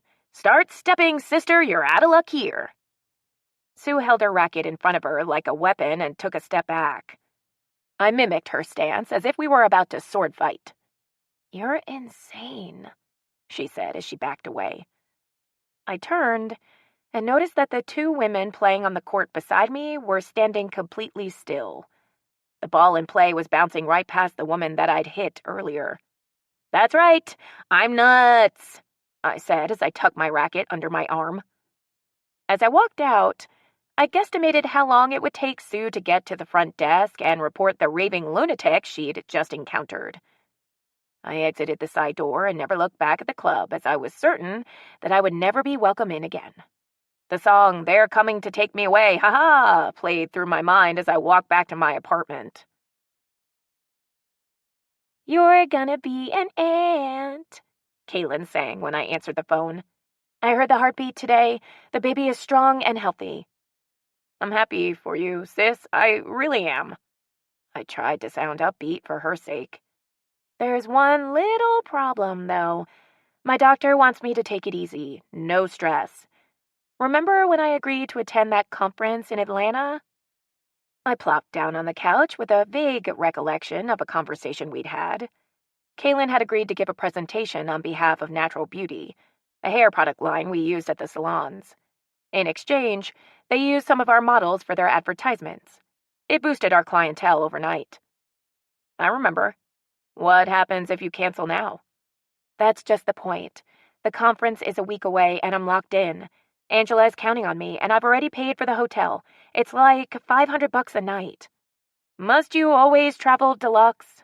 I asked, calculating what we'd already spent. Yes, I must, Kaylin said, unapologetically. I work my ass off, and when I have to leave home, I expect to be pampered. So what exactly are you asking me to do? I hoped she wasn't going to confirm my worst fear. I told Angela that you'd stand in for me. Are you there? Kaylin asked when I didn't respond. I'm gonna have to start wearing diapers along with your baby because lately, every time you open your mouth, I want to shit in my pants. You're such a big tit sometimes, Shannon. You can do this. Why can't Blitz do it? Because she's got like 20 studs in her face, and she's not exactly the public speaking type. And I am? Kaylin, I've never given a speech in my life. I'll coach you. Everything's already written. You can bring a couple of my volumes, if that'll help. I can't take them anymore. Call it off. Tell Angela that we'll have to catch her on the next round. I don't care if we lose money on the hotel. Now listen to me, Kaylin said, sounding a lot like our mother, a tone she would no doubt use on my future niece or nephew. You've been telling me lately how you're doing things on your own, and this time you have to take the reins for me. I'll think about it. No, there's no time to think about it. We have to prep you for the presentation and buy some suitable clothes for you to wear. Look, you can bring Marvin. He can chat up everybody at the booth. All you have to do is give the speech. Surely you can handle that. My brain started screaming, I'm packing my shit and hightailing it out of here. She's going down. You can do this, Kaylin said, softening her tone. I've always done things like this because I knew you hated it, not because I thought you were incapable. I wouldn't ask if I didn't think it was important. Angela is counting on us, and you have to at least acknowledge that she's done us a huge favor already. I want the Valium. Deal. Now drop whatever you're doing and come pick me up. We have a lot of shopping to do. Chapter 18. When in doubt, fake it. The week went by like a blur. We shopped like mad women, and I had a new wardrobe consisting of 3 suits, 3 pairs of slacks, and a few blouses. One of my suitcases alone was filled with nothing but shoes. I might have been scared shitless, but I looked like $1 million. I hoped, and I think Kaylin did too, that the finely tailored clothes would give me the appearance of someone who had her crap together. Haley had not returned home, nor did she answer any of my messages or calls. And being in Atlanta, knowing that's where she lived and worked before she came to New Orleans, made it worse. I was constantly reminded of her. Kaylin had the room upgraded to a suite. Though she swore it was only a nominal difference, I doubted it. Marvin and I had our own rooms and a spacious area to lounge in when we weren't at the conference. I watched as he moved around the room, touching everything like a child. Look at this bar. Marvin opened the glass doors to the cabinet filled with liquor and crystal glasses. This is a swank place. I browsed through the itinerary as he poured a couple of club sodas. There's a social at 4. Do I have to go to that? I asked as he handed me a glass. Marvin took a seat across from me on the sofa. He sat with his forearms resting on his thighs and stared down at his drink. I have to be honest with you, Shannon. Kaylin told me not to say anything, but I think you need to know that she gave me very strict instruction to make sure you were present for all events. You're the face of the company right now, and you have to mingle. She'd given me the same speech, but it still rankled me that she'd given Marvin orders to enforce it. I know you're shy, Marvin continued. So, I was thinking that I'd do most of the talking and kind of open things up for you to step in when you're comfortable. Okay, but you have to promise not to leave my side because the minute I find myself alone, I'm out of there. Marvin seemed relieved that I wasn't bucking the idea. Deal, but be patient if I have to go to the bathroom. We ordered a late lunch and went over the itinerary. Drinks that day, exhibition hall Saturday and half the day Sunday, and the presentation would be given Sunday night before the conference wrapped. Monday morning, I'd be on my way home. And that couldn't come soon enough. I know you're dreading the exhibition hall as much as the presentation, so I'll try to make it easy on you, Marvin said. Kaylin said Angela doesn't expect you to be in the booth the whole time. Spend a couple of hours in the morning extolling the virtues of their products. Then you're free for a few hours before you come back in the afternoon. I don't know anything about their products, except that we use them and we get great discounts. But I do, Marvin said with a smile. You'll defer to me, and I'll sing their praises. I don't know what we're paying you for this yet, but did Kaylin offer you a bonus, at least? I asked, grateful for his company. Y'all paid for my new clothes, Marvin said with a beaming smile. And I get a bonus when I get back. Speaking of clothing, how should I dress for this social thing we're going to? Let's see what you've got. He followed me to my room and went through my closet, humming as he pulled out a pair of navy blue slacks, matching pumps, and an azure blouse that buttoned up only so far. I liked the color and cut, but was a bit timid about showing the cleavage that the shirt would reveal. Marvin held it up and looked over at me. Did you bring a chemise? No, Kaylin said that these shirts, I pointed at the row of them, are made like this for a reason. I'm not happy about it. Marvin put a hand on his hip as he looked closely at the blouse. It's gonna look awkward if you try to pin it. You're gonna have to keep your shoulders back. No slouching like you're doing now. I sat up a little straighter and began to feel anxious. Marvin glanced at me and smiled sympathetically. I'm going to make you a Bloody Mary while you shower. You can sip it while I do your hair and makeup. You'll be relaxed by the time we go downstairs. As I showered, I counted myself lucky to have a gay man to take care of me. Left on my own, I probably would have tried to wear my Mickey Mouse sleep shirt under my top to hide my breasts. I could apply my own makeup, but if Marvin could do with my face what he'd done with my hair when he cut it, then I wouldn't look half bad. With my robe on, I sat on a padded stool while Marvin went through the cosmetics that Kaylin had thrown into my suitcase. I don't like a lot of color, I said to him as he perused the eyeshadows. He smiled at me. I'm not saying this because you're my boss. You, my dear, are a good-looking woman without any makeup. I'm just going to enhance what you're working with. Trust me. If he hadn't already transformed me with a single haircut, I probably wouldn't have been sitting there. I took a healthy swallow of my Bloody Mary. Work your magic. And magic was what he made.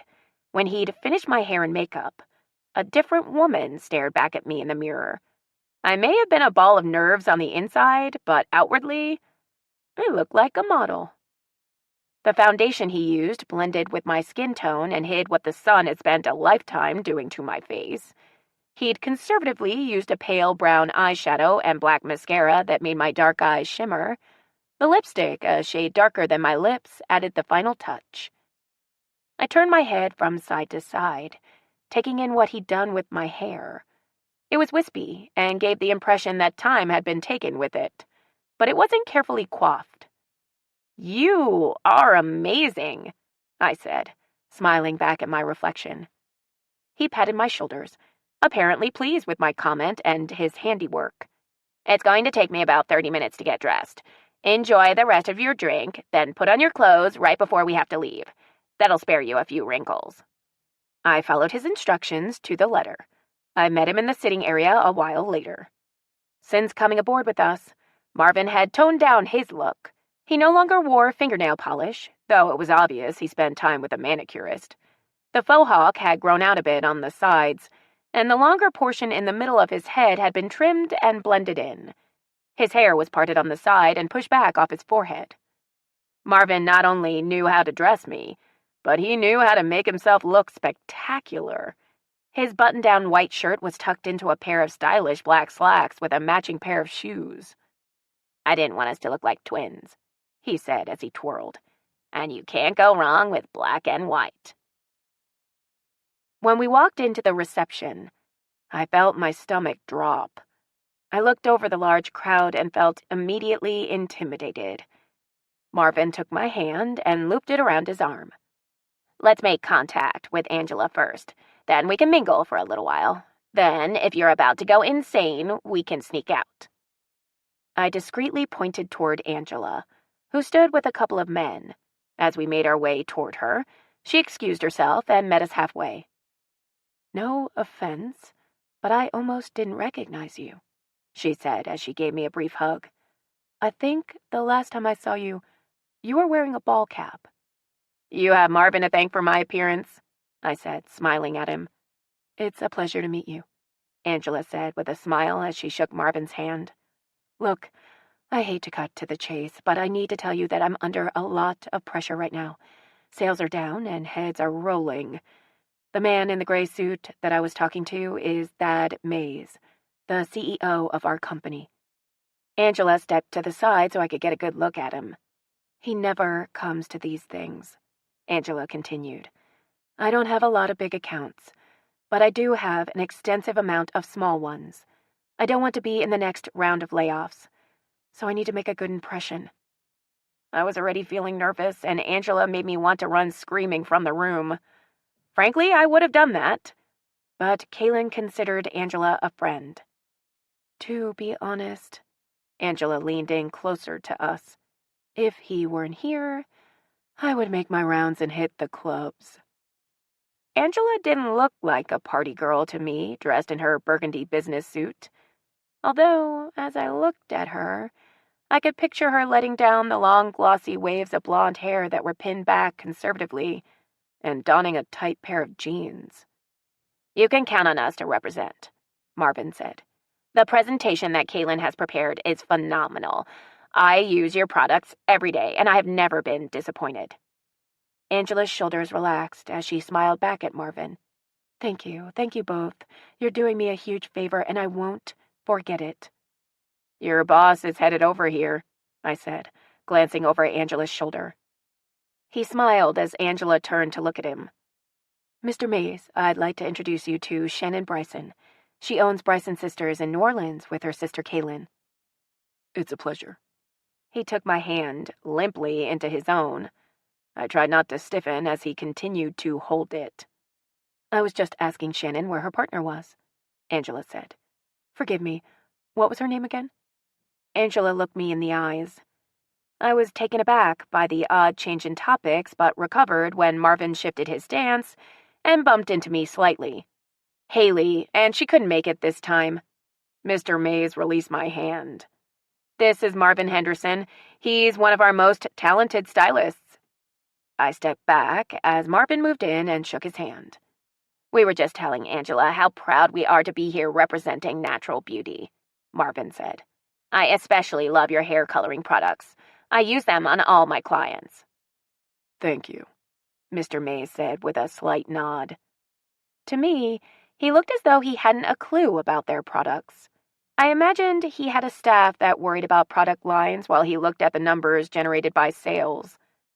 I felt for Angela, who was dependent on his favor and made the effort to speak on her behalf.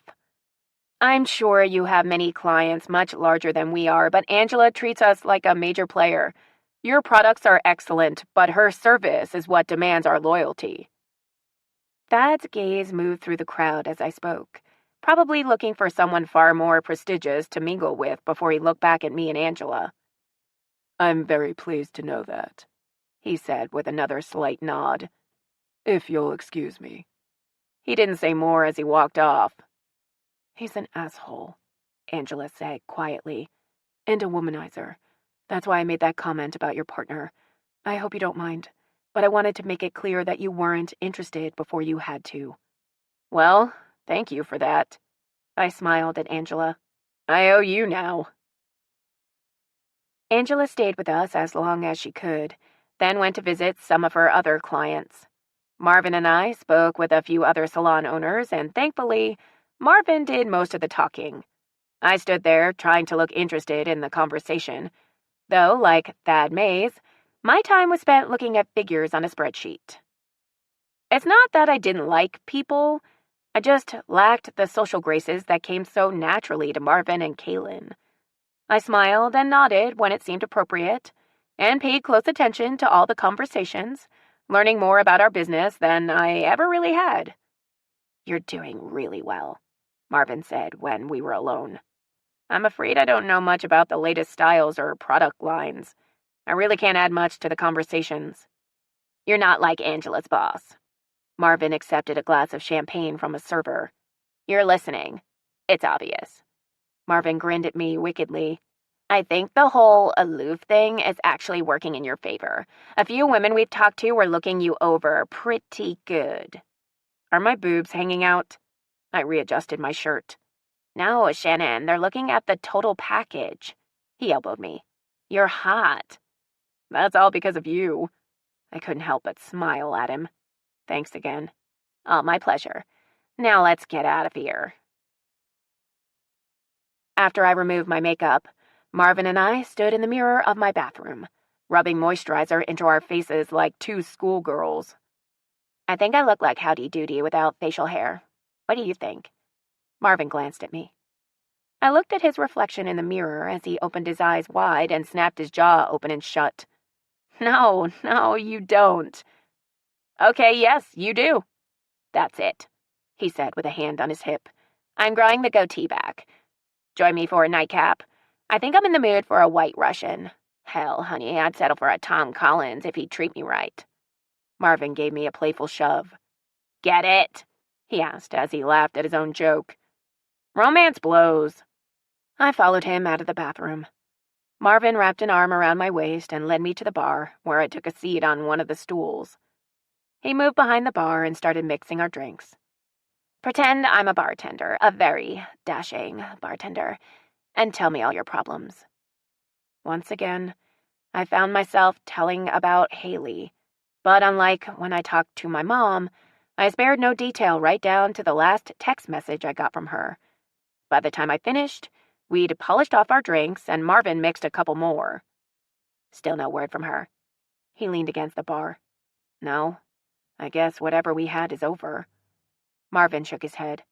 "She seemed so enamored with you when she came to the salon and the night she joined us for drinks. Granted, she didn't come right out and say that, but she steered the conversation in your direction every chance she got." "It's like a game of tennis with her, you know," I said, staring into my glass. "It's like I'm up against the net, trying to keep the ball going, and she backs farther away. Every now and then, she'll make a move that makes me think she's interested. Then she'll back off. Although this time, she just quit the game." "I dated a guy like that once," Marvin said. "He came from a very well-to-do family that put a lot of pressure on him to marry the right woman. He did, right out of college, and spent 5 miserable years hiding who he really was." Marvin smiled ruefully. "I didn't know he was married when we started going out. I was too young and eager to notice all the warning signs. Anyway, I saw him having dinner with his wife one night, and this time, he was wearing a wedding band." I winced at the mental image. "Did you make a scene?" "No." Marvin shook his head. "I just stopped returning his calls until he tracked me down. He swore that he was going to leave her. And he did. Everyone in his family turned their backs on him. I was all he had." "So what happened?" "I messed it up," Marvin said before taking a drink. "I was so young and he was so clingy. When I look back on it now, he must have been terrified that I'd leave him too. I felt like I was being smothered, so I broke it off." "Whatever happened to him?" Marvin sighed. "I have no idea. I never saw him again after that." Marvin drained his glass and set it on the bar. "I have no idea what Haley's situation is, but I imagine that she is just as scared as he was. She left not 1 but 2 relationships and moved away. I'd be a mite apprehensive too." I hadn't given any thought to the woman Haley had admitted having the affair with. Too focused on the husband, I never asked what happened to her. A queasy feeling washed over me as I wondered if that was where Haley was taking refuge. Chapter 19. Beware the stanky leg. We repeated the dressing process over again the next morning, sans the Bloody Mary. Marvin picked out a gray suit and a soft pink blouse to wear with it. After he'd done my hair and makeup, I looked in the mirror, pleased with the results. "You are stunning," he said with pride. He bolstered my self-esteem and made me feel comfortable in a world that I didn't belong. "I wish you were a woman," I said with a laugh. "Me too, baby." Marvin said as he sauntered off to dress. We had breakfast with Angela, who yawned repeatedly and still managed to look fresh. She wore her hair down, and against the green blouse, her eyes sparkled like emeralds. I was reminded of Haley as I looked at her. I thought back on the conversation I had with Marvin and felt myself sinking lower into gloom. If I had only accepted her dinner invitation, things might have turned out differently. Natural Beauty's booth was impressive. Large pictures of our models were hanging on the back wall where they could easily be seen. Our name and logo figured prominently with some major salons in New York and Los Angeles. It made me proud. We hadn't been there long when a woman approached Angela. I watched out of the corner of my eye as the statuesque brunette looked my way a few times. I moved closer to Marvin as she caught my eye and smiled. "That's Zoe Martinez," Marvin said in a whisper. "She owns a salon in Houston. A friend of mine worked for her for a while. She's a bitch to the men, but she loves the ladies. She and Angela keep looking over here, I've noticed," Marvin said as he looked around. "Angela is probably filling her in on who you are. She's a femme that likes femmes. She's bedded half of her clients, and the word is, she's fire between the sheets. She's not into commitment, but she'd be great entertainment for the weekend." Zoe was smoking hot. That was undeniable. It was obvious that she knew it, too. She wasn't shy about meeting a few stares from women as they passed, nor did she look away when she caught my eye. I averted my attention. "Shannon?" Angela said behind me a few minutes later. I turned and looked at her, then at Zoe, who stood close by. A slight smile curled the side of her lips. I couldn't help but look away from her dark gaze as she scanned my face. Embarrassment washed over me as I looked down at the cleavage revealed by her tunic-style top. I looked back up at Zoe's face. "I'm Zoe," she said, not waiting for Angela to make the introduction. "Angela was just telling me about your salons. I passed by the one on Canal Street the last time I was in New Orleans. Very impressive." She smiled then and cocked her head to the side. "Actually, I checked out all 4. I took a cab ride out to St. Charles, then to the one on West End Boulevard. Rampart and Canal are the real jewels, though." Her voice was smooth and low. When my gaze met hers again, she looked as though she could see directly into my thoughts. I think she knew and enjoyed that she made me nervous. "I'm Shannon. Nice to meet you." My voice conveyed every bit of the tension I felt as it rose an octave higher. Marvin wasn't going to be able to help me with this conversation, and the little shit knew it, too. He moved off, taking Angela with him, to my horror. "I am afraid that I'm not that familiar with your salon." I tried to sound relaxed. My sister is usually the one that attends these types of things. I stay behind the scenes and manage the finances. "And why are you here now?" Zoe asked with a playful smile. "She's pregnant and is supposed to be living stress-free, although I imagine she's beside herself wondering what kind of trouble I'm making." Zoe's gaze stayed locked with mine. "What kind of trouble have you gotten into so far?" "I've been very well behaved."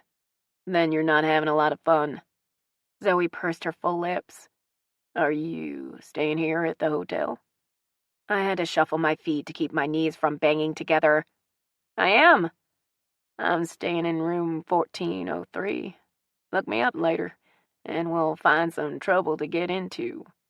She turned and walked away, then looked over her shoulder seductively. "Nice to meet you, Shannon." Marvin strolled over with his hands in his pockets, sporting a grin. "She gave me her room number," I said, when he looked at me expectantly. I did my time in the booth and escaped the first chance I got. Marvin and I made a pretty good team, in my opinion. I handled the simple questions like, "How are you doing?" and Marvin took over when the topic turned to hair products and style. In the sitting area of our suite, I kicked off my shoes and took a look at my cell phone. There were at least a dozen text messages and 2 voicemails from Caitlin. I gave her a call, knowing what her first question was going to be. Did you go to the social last night? Kaylin said after the first ring. In a child's voice, I replied, Yes, ma'am, and Marvin made me pretty. She ignored my attitude and went on to the next question. Have you been down to the booth yet? Been there all morning, Kaylin. We broke for lunch, and I'm in the room resting my aching feet. Marvin is having lunch with a guy he met, and Angela is as happy as can be. Kaylin exhaled loudly. Good. You're almost done. How are you feeling? Sleepy. I swear this baby is draining the life out of me. I had to sit down after I took a shower this morning. I was exhausted, Kaylin said with a yawn. I guess it probably was the best thing that you didn't attend. We've been on the move pretty much since we arrived. I know you don't care to hear this, but I'm really proud of you, sis. Yeah, well, save your praise until after I've made your speech. My stomach turned at the thought. You're gonna be fine. How's Marvin doing? He's in his element, surrounded by fellow hairdressers. He's talked the ear off of everyone that's dropped by the booth. Angela adores him. He was a great find. I have to hand it to you. You really picked a winner. If I choke or throw up during the speech, he still gets the bonus, right? Kaylin chuckled. But I was dead serious. We ended the call after she reminded me again of how proud she was of me. I'm sure she thought she was bolstering my ego, but it made me feel even more anxious. If I tanked on anything, I would be disappointing not only my sister, but Angela as well. Marvin would probably feel like a failure too. Pressure started to build, and I hoped that I wouldn't melt down like Chernobyl. The crowds pushing through the exhibition hall were much larger after lunch. I felt out of place as Marvin and Angela talked to everyone who visited the booth. Angela had 2 additional reps working with her, and they all had their hands full. Everyone looked haggard and tired by the time the hall closed for the evening. How about dinner? Angela asked Marvin and me as we left the booth. I should at least treat you both to a meal. I was looking forward to room service and a hot bath. Marvin, however, seemed to catch a second wind, and before I knew it, we were walking down the sidewalk to an eatery that Angela was fond of. Apparently, nearly everyone at the convention had the same idea, and we had to wait in the bar for nearly an hour before we would be seated for dinner. Angela passed me a brown drink with a celery stick protruding from the glass. I gave it a sniff before asking what it was. It's a stanky leg, Angela said with a shrug. I have no idea what's in it, but it's the house specialty. I waited for Angela and Marvin to take a drink first before I worked up the courage to put my lips to the glass. It was sweet and spicy at the same time and went down smooth. It wasn't long before I'd finished it and another was being pressed into my hand. Is that a stanky leg? A familiar voice said from behind. I turned to find Zoe standing behind me with what looked like a martini in her hand. It is, and it's not half bad. Mind if I taste? Zoe wrapped her hand around mine and lifted the glass to her lips. Her gaze locked with mine as she took a sip, while I wished I had an ounce of her confidence. She licked her lips and smiled before saying, Tasty. She let her fingertips trail over the back of my hand as she released it. Would you like one? I asked. She held up her drink and leaned into me, pressing her body against mine. Maybe later. I tend to lose all my inhibitions when I drink. I seriously doubted she had any inhibitions perfectly sober. Would you like to join us for dinner, Zoe? Angela said, appearing beside us. Zoe slipped an arm around my waist as she turned to look at Angela. I wasn't planning on eating, but now I'm feeling a bit hungry, Zoe said as she gave me a squeeze. Good. Angela shot a quick glance at me. I'll let the hostess know that we have another joining our party. I caught Marvin's eye as I watched Angela walk off. He was sporting a huge grin as he turned, leaving me alone with Zoe. What are your plans for the rest of the evening? Zoe asked, keeping me in her grip. I felt awkward when I turned to look at her. Our faces were mere inches apart. I hoped that the stanky leg on my breath was covering the onions I had in my salad at lunch. I don't have any, I said, trying to sound at ease. Zoe smiled and looked at my lips. Well, Maybe that will change. I've spoken to the hostess and she's ready to seat us now, Angela said as she stepped into my line of sight. Shall we? She motioned toward the dining room. Without waiting for a response, she took my hand and led me through the crowd. I looked back at Marvin, who had offered his arm to Zoe and was leading her along behind us. Angela seemed to be in a hurry as she pulled me along.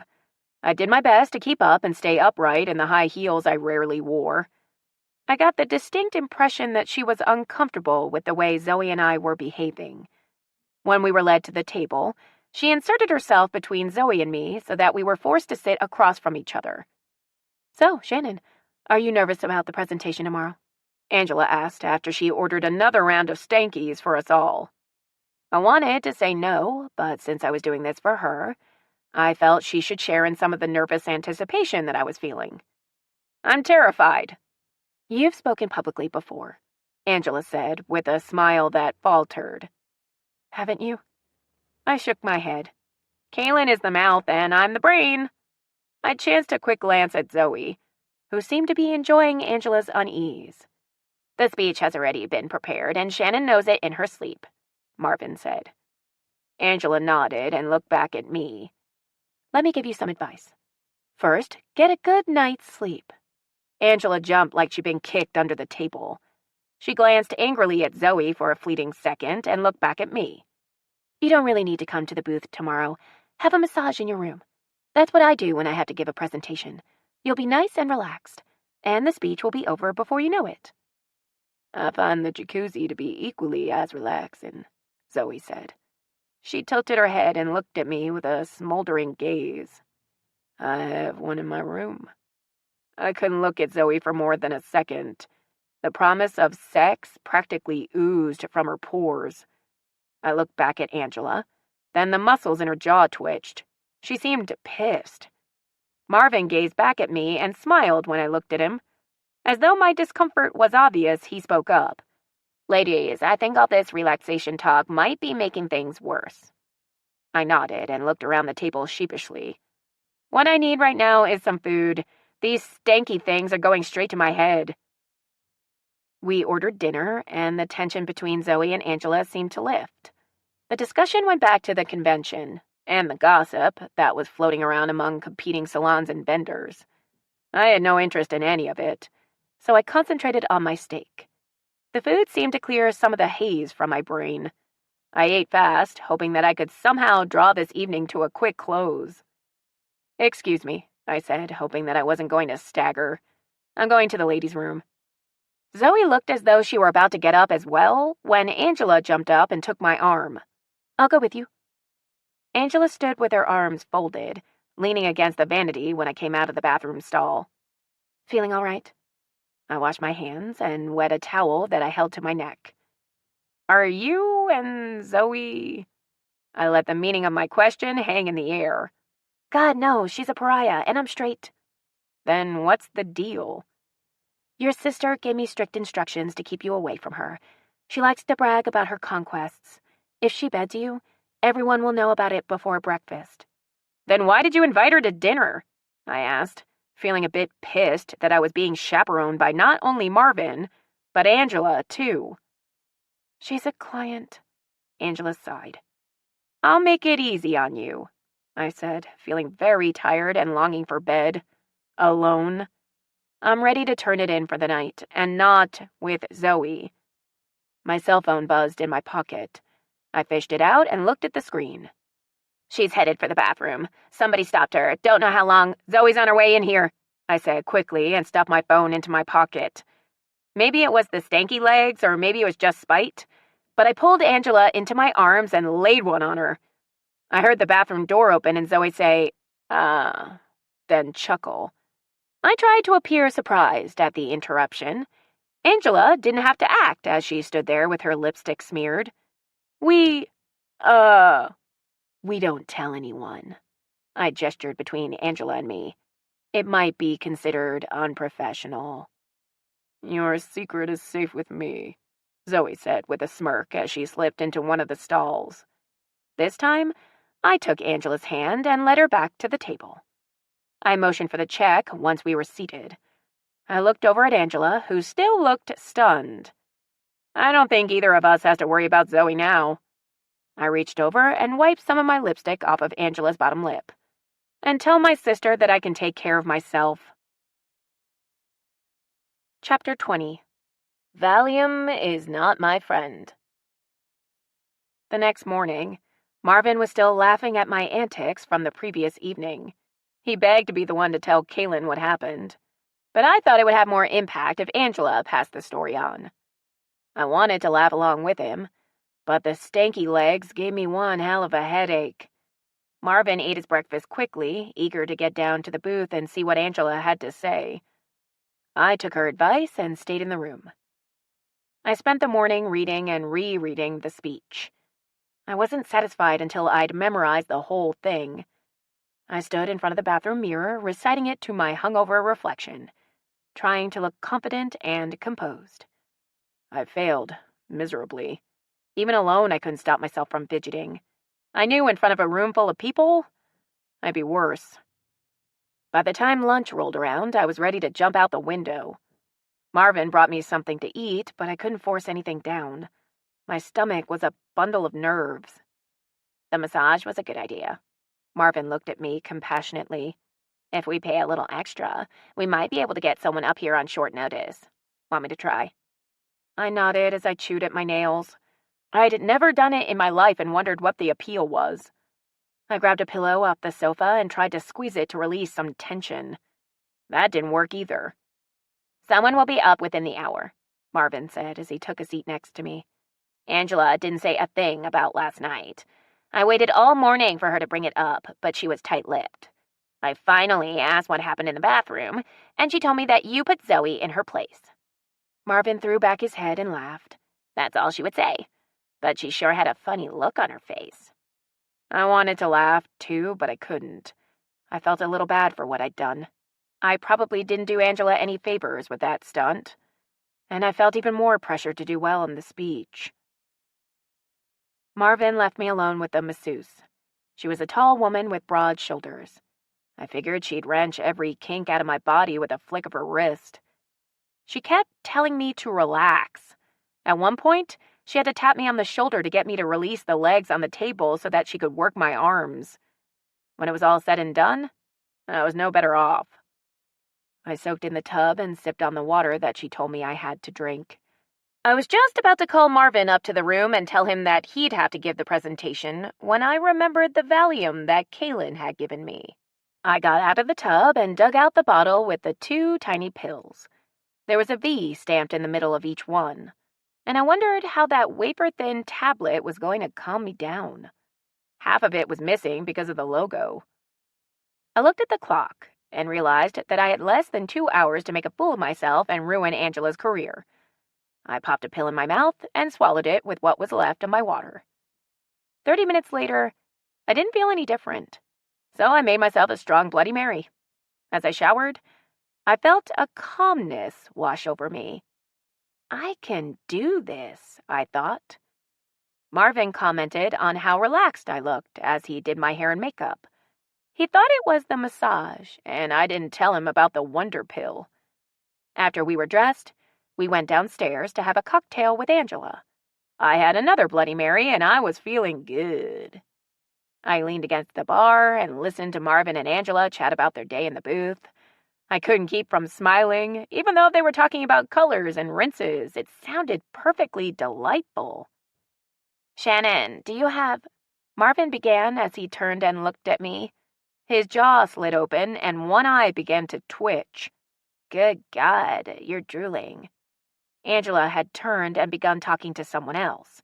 She didn't see Marvin usher me from the room. He held me by my lapel and slapped at the elevator buttons. As the doors opened, he shoved me inside. Are you drunk? He asked, looking horrified. No, I only had 2 stanky Marys. Before we could get to the 21st floor, the elevator stopped, and a woman got on. She looked at me and smiled. Hey, I said, and liked the way it came out in a growl.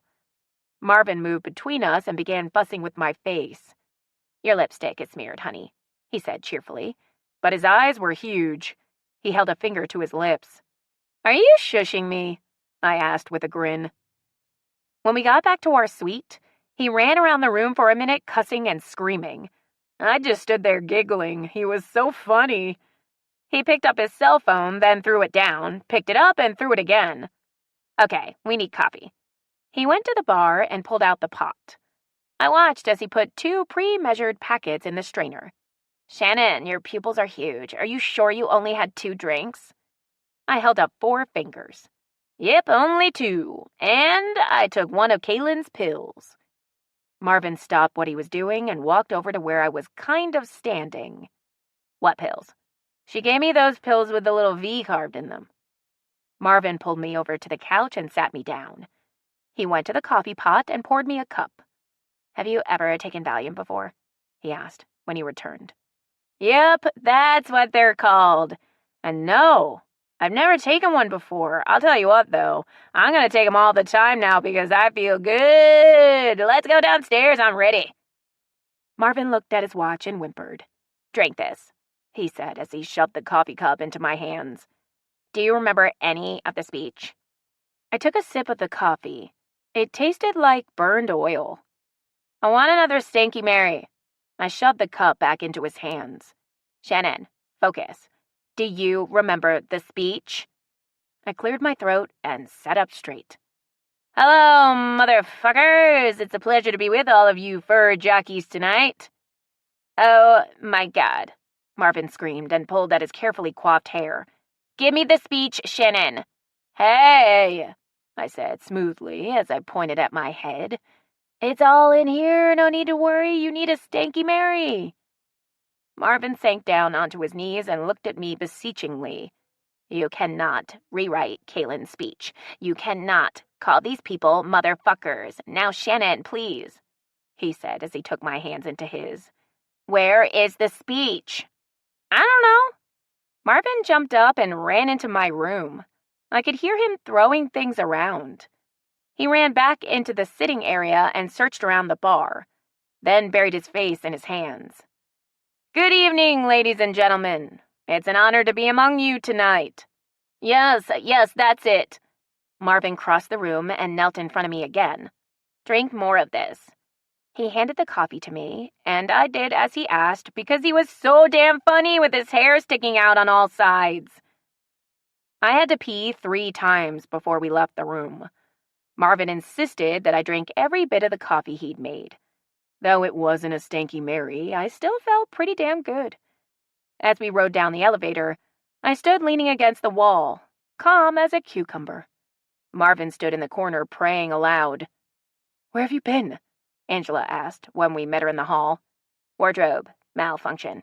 Marvin smoothed his hair. Angela fussed with my collar. You're on as soon as this speaker wraps up. He'll introduce you. Your lips are the sweetest I've ever tasted, I said, looking her in the eye. She moved closer, and for a second I thought she was going to kiss me. I puckered up. Angela's eyes narrowed as she looked into mine. Her pupils are the size of baseballs. What the— Ladies and gentlemen, please help me welcome— That's me! I pulled away from Angela's grasp. Her voice was shrill, and Marvin's was even higher as they argued. I just kept on walking. Angela, Marvin, and I sat around the sitting area of our suite. Angela held an ice pack to her head. Marvin was drinking gin straight from the bottle. Well, she did it, Marvin said with a spacey gaze. Angela groaned. It could have been worse. We could have done without the laughing and pointing, though. They talked as though I weren't in the room. Frankly, I wasn't. I was floating on a cloud of serenity. You have to admit she had the room laughing right along with her. The rest of the speakers were duds. Marvin took another healthy swig. Images of Haley undressing me and putting me to bed flashed through my mind. I reached for her, but she pushed my hands away. Drink this, I heard her say as something cool was pressed to my lips. Her voice didn't sound the same. You're always pushing me away, I said, reaching for her again. Go to sleep. I felt her pushing me down onto the bed. Please stay, I said. I just want to be with you. The words seemed heavy as they left my lips. The bed was pulling me in deeper. I felt a hand softly stroke my brow and words whispered, "I will." Chapter 21. Homecoming of Uncertainty. I awoke the next morning alone with the gnawing feeling that I'd forgotten something. My mouth tasted like I had been licking a car tire. After brushing my teeth twice, I wandered into the sitting area. Marvin was asleep on the sofa with an empty gin bottle clutched in both hands. "Hey," I gave him a nudge, and he opened one eye and looked at me. "What day is it?" he rasped. "I have no idea." He looked at his watch and cursed. "We've missed our flight." "It's Monday, then." I took a seat on one of the chairs. "Do me a favor, please." Marvin sat up and rubbed his head. "Call for room service, and I'll call the airline." I did as he asked and ordered lots of coffee to go along with breakfast. I was about to take a quick shower when I heard a knock on the door. Through the peephole, I could see Angela standing in the hall. Her hair was down and slightly damp. She looked comfortable in a pair of jeans and an untucked button-down shirt. She was also wearing a huge smile. I wrapped my robe tighter around my body and let her in. "Good morning," she said as she planted a kiss on my cheek and walked past me. "I was afraid I would miss you." "We missed our flight, or you probably would have." I gestured for her to take a seat. "You feeling okay?" Angela asked. "I'm a little unclear on last night. Parts of it fade in and out." "You put on one hell of a show. Everybody is talking about your speech." Angela smiled up at Marvin as he walked back into the room. "Mr. May says he enjoyed your speech above everyone else's. He was very pleased to hear how highly you touted our products and service. I think my job is pretty secure." "I hope mine still is." Marvin elbowed me in the ribs. "I called Kaylin first thing this morning." Angela wrinkled her nose. "She's thrilled. I left out a few parts, though." "Thank you," Marvin and I said in unison. "I must really thank you both. I know the past few days have been hell." Angela focused on me for a moment. "It wasn't fair of me to put so much pressure on you. I was so nervous about the last set of meetings when a few of my fellow reps were laid off that I got a bit self-centered." "You've been good to us, Angela. I'm glad we were able to help you out, although I wish one of you would fill me in on what I did. I remember everything until I walked up to the podium. I think I blocked it all out." I looked over at Marvin, then at Angela. They were both grinning. Marvin held up a hand and started counting off each incident. "You drooled, accosted a woman in the elevator, and made up your own speech that nearly made me wet myself." He cuffed me on the shoulder. "But when it came time to deliver, you did it. Perfectly. Minus the giggling." "I giggled through the speech?" Marvin and Angela nodded. It added some levity to an otherwise dull evening. Angela glanced down at her watch. "I need to go help with the packing up." She gave Marvin a hug, and I walked her to the door. She turned and looked at me before she stepped into the hallway. "You're a great kisser. And that's a lot coming from a straight woman." "I'm sorry about that.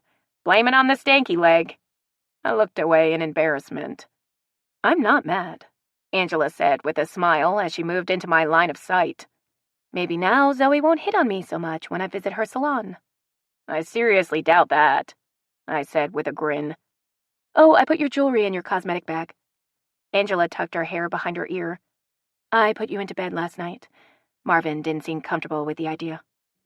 I felt a flush wash over my face. "I hope your girlfriend won't mind." "I'm sure she won't," I said with a sigh. "Maybe I'll see you next time I'm in town.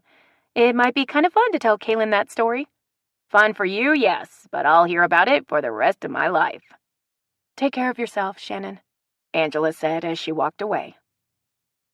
"I'm so glad I don't have to work for the next few days," Marvin said as he sipped on a Mountain Dew. "When this plane lands, I'm driving you straight home, then I'm going home to sleep for the next 24 hours. I reached into my pocket and pulled out the $500 emergency cash that I hadn't had to use and pressed it into his hand. Whatever bonus my sister promised you was not enough. Thank you for taking care of me." Marvin looked at the crisp $100 bills and tried to hand them back. "I can't take this, even though you made me want to pull my hair out. I had a blast, and I met a really cute guy." "Keep it then as hush money," I said with a grin. "All Kaylin needs to know is that I gave her speech." As we walked through the New Orleans airport, I felt relief. I was home. I inhaled deeply the smell of fried food and beignets, and I even welcomed the smell of exhaust as we made our way through the parking garage. My stomach did not up, though, at the prospect of seeing Haley again.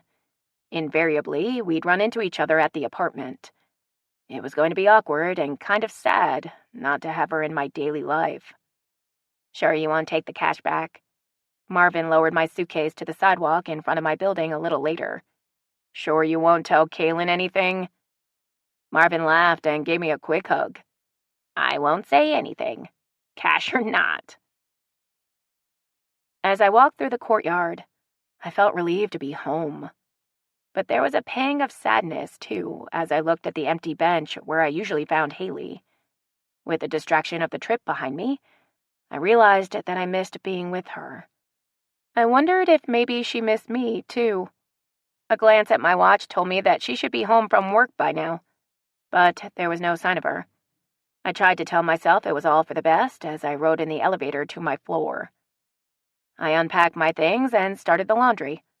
Bone-tired, I warmed a can of soup and looked at my computer. Whatever emails, if any, would have to wait until morning.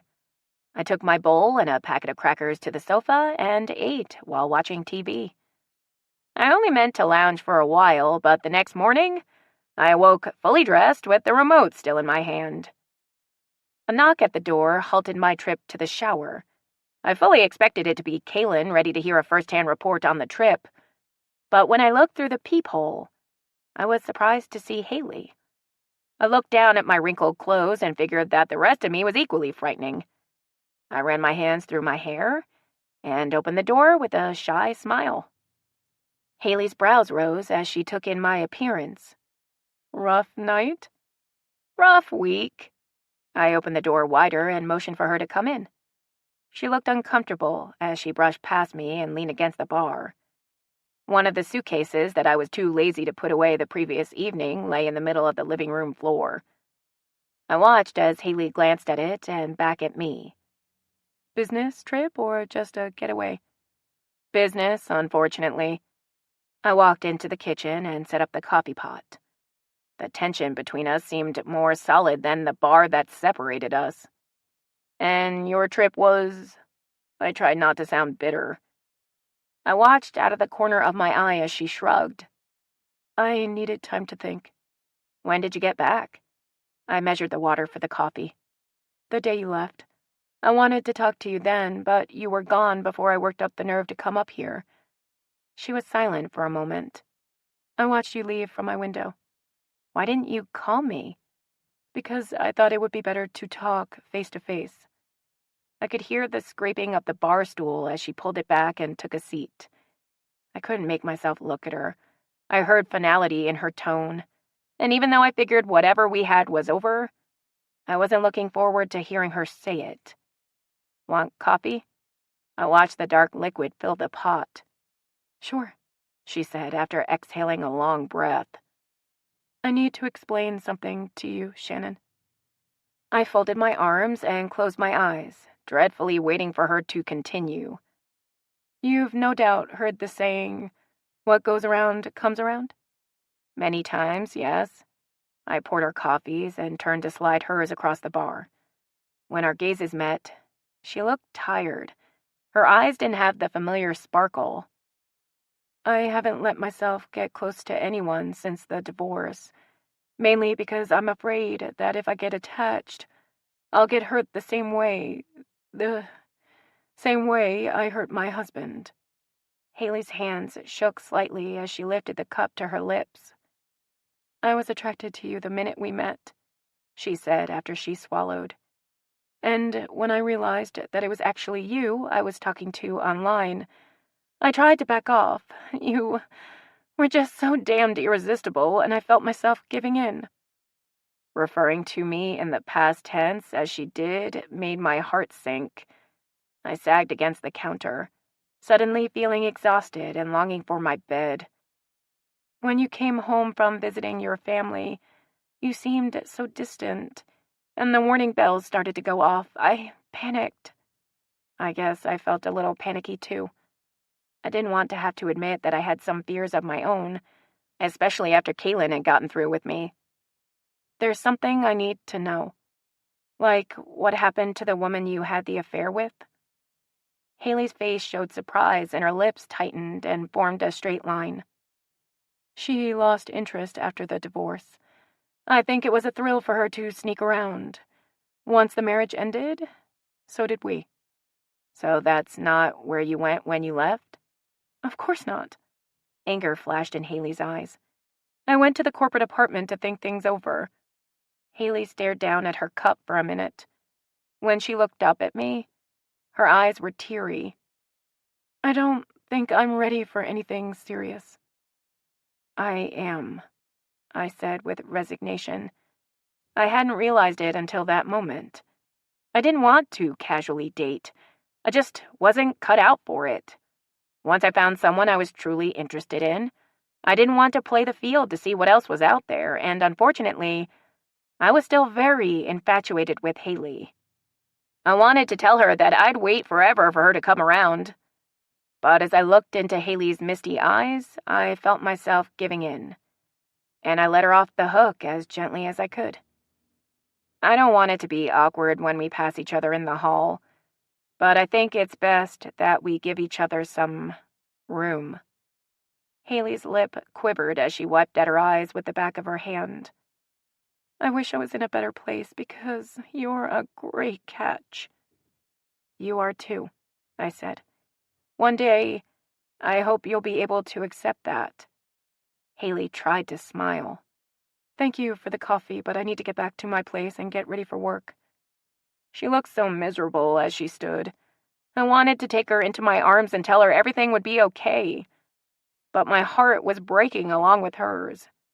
If I took her in my arms, I didn't think I'd be able to let her go. I stood rooted as she walked to the door and let herself out.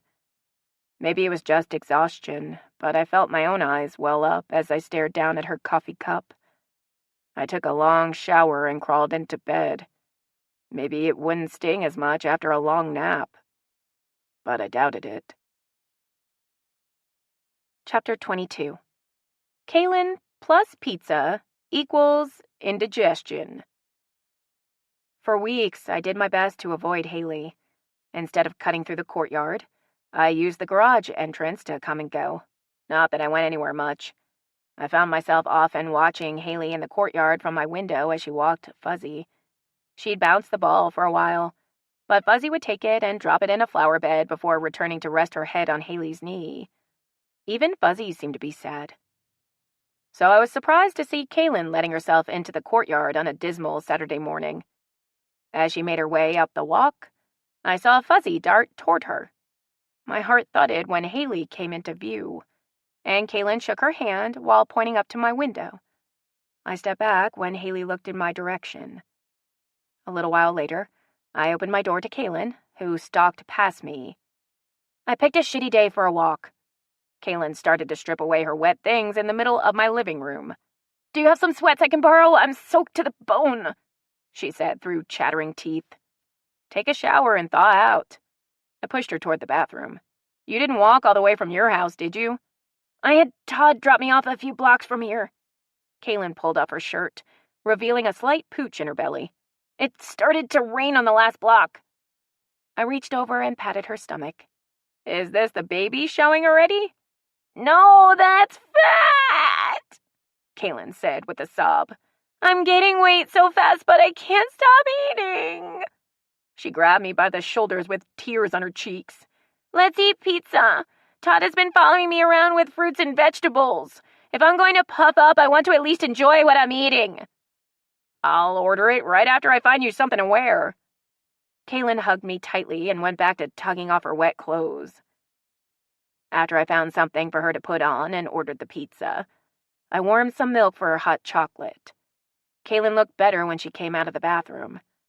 We took a seat on the sofa, and she told me about vacillating between wanting to throttle Todd 1 minute and cuddle the next. It's like I have multiple personalities. I think he's afraid of me. I would have agreed with her if she didn't look so serious. Kaylin rubbed her stomach. Do you think I'll be like this through the whole pregnancy?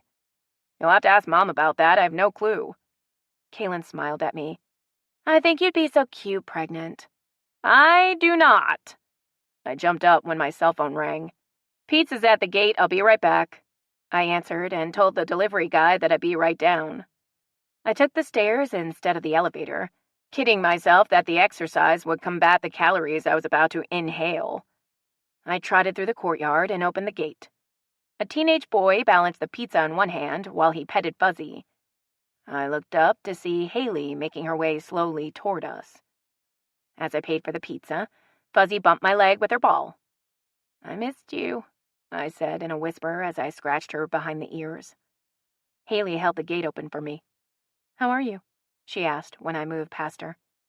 I wanted to say empty and depressed, but I mustered a smile and lied. Fine, and you? I watched with sadness as Haley's lips twitched. I'm okay. Neither of us seemed to know what to say as we walked toward the building. Fuzzy circled us as we went, sniffing the air around the pizza box. Does she like pizza, too? Haley shooed her away when she got too close. She thinks she does, though she's never had it. Haley opened the door and held it for me and Fuzzy. Enjoy your dinner, she said as she and Fuzzy took the stairs. When I entered my apartment, Kaylin was standing in the window with her arms folded across her chest. She's pretty. She walked over to the coffee table where I set the pizza and dove in without waiting for a plate. I met her in the courtyard earlier. Yeah, she is, I said quietly as I poured a couple of glasses of tea. Kaylin had already polished off one piece and was going after another when I slid a plate onto her lap.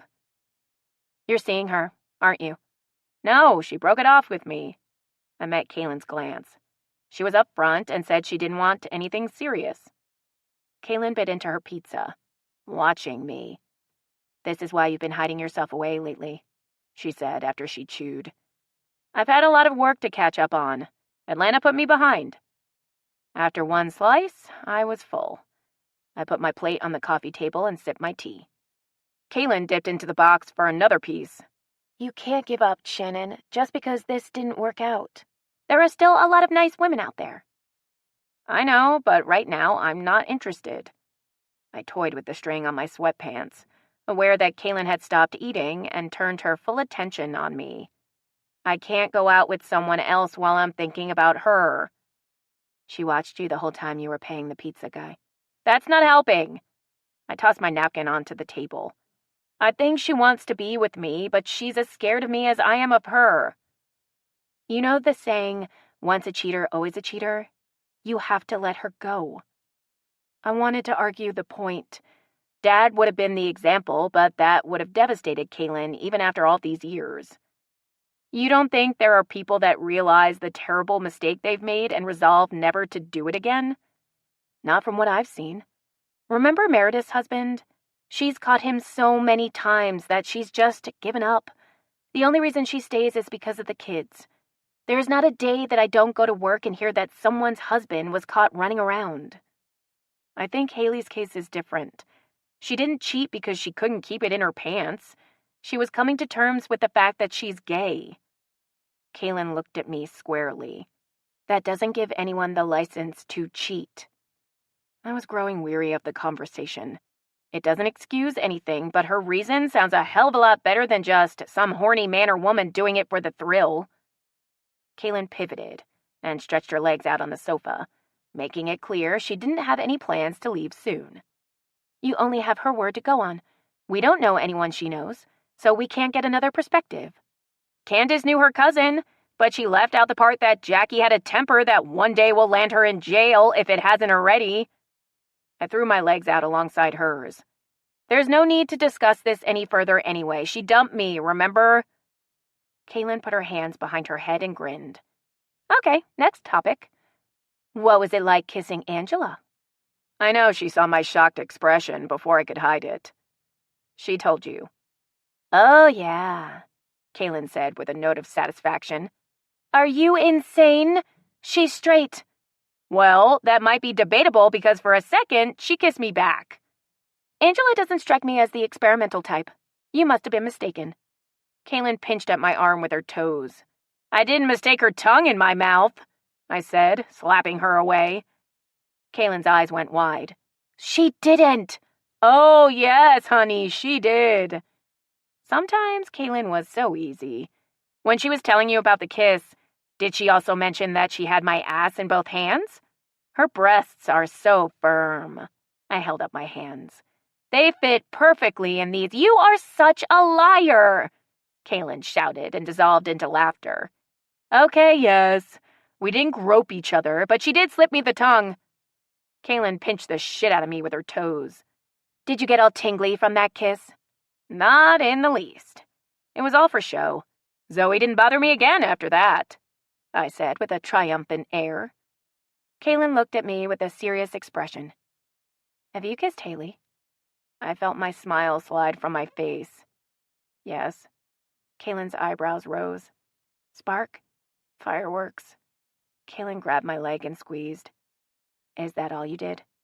What can I say? Passion took control and we were rolling around in the courtyard. No, I haven't slept with her, I said when Kaylin's mouth dropped open. Well, I did sleep with her, but we didn't have sex.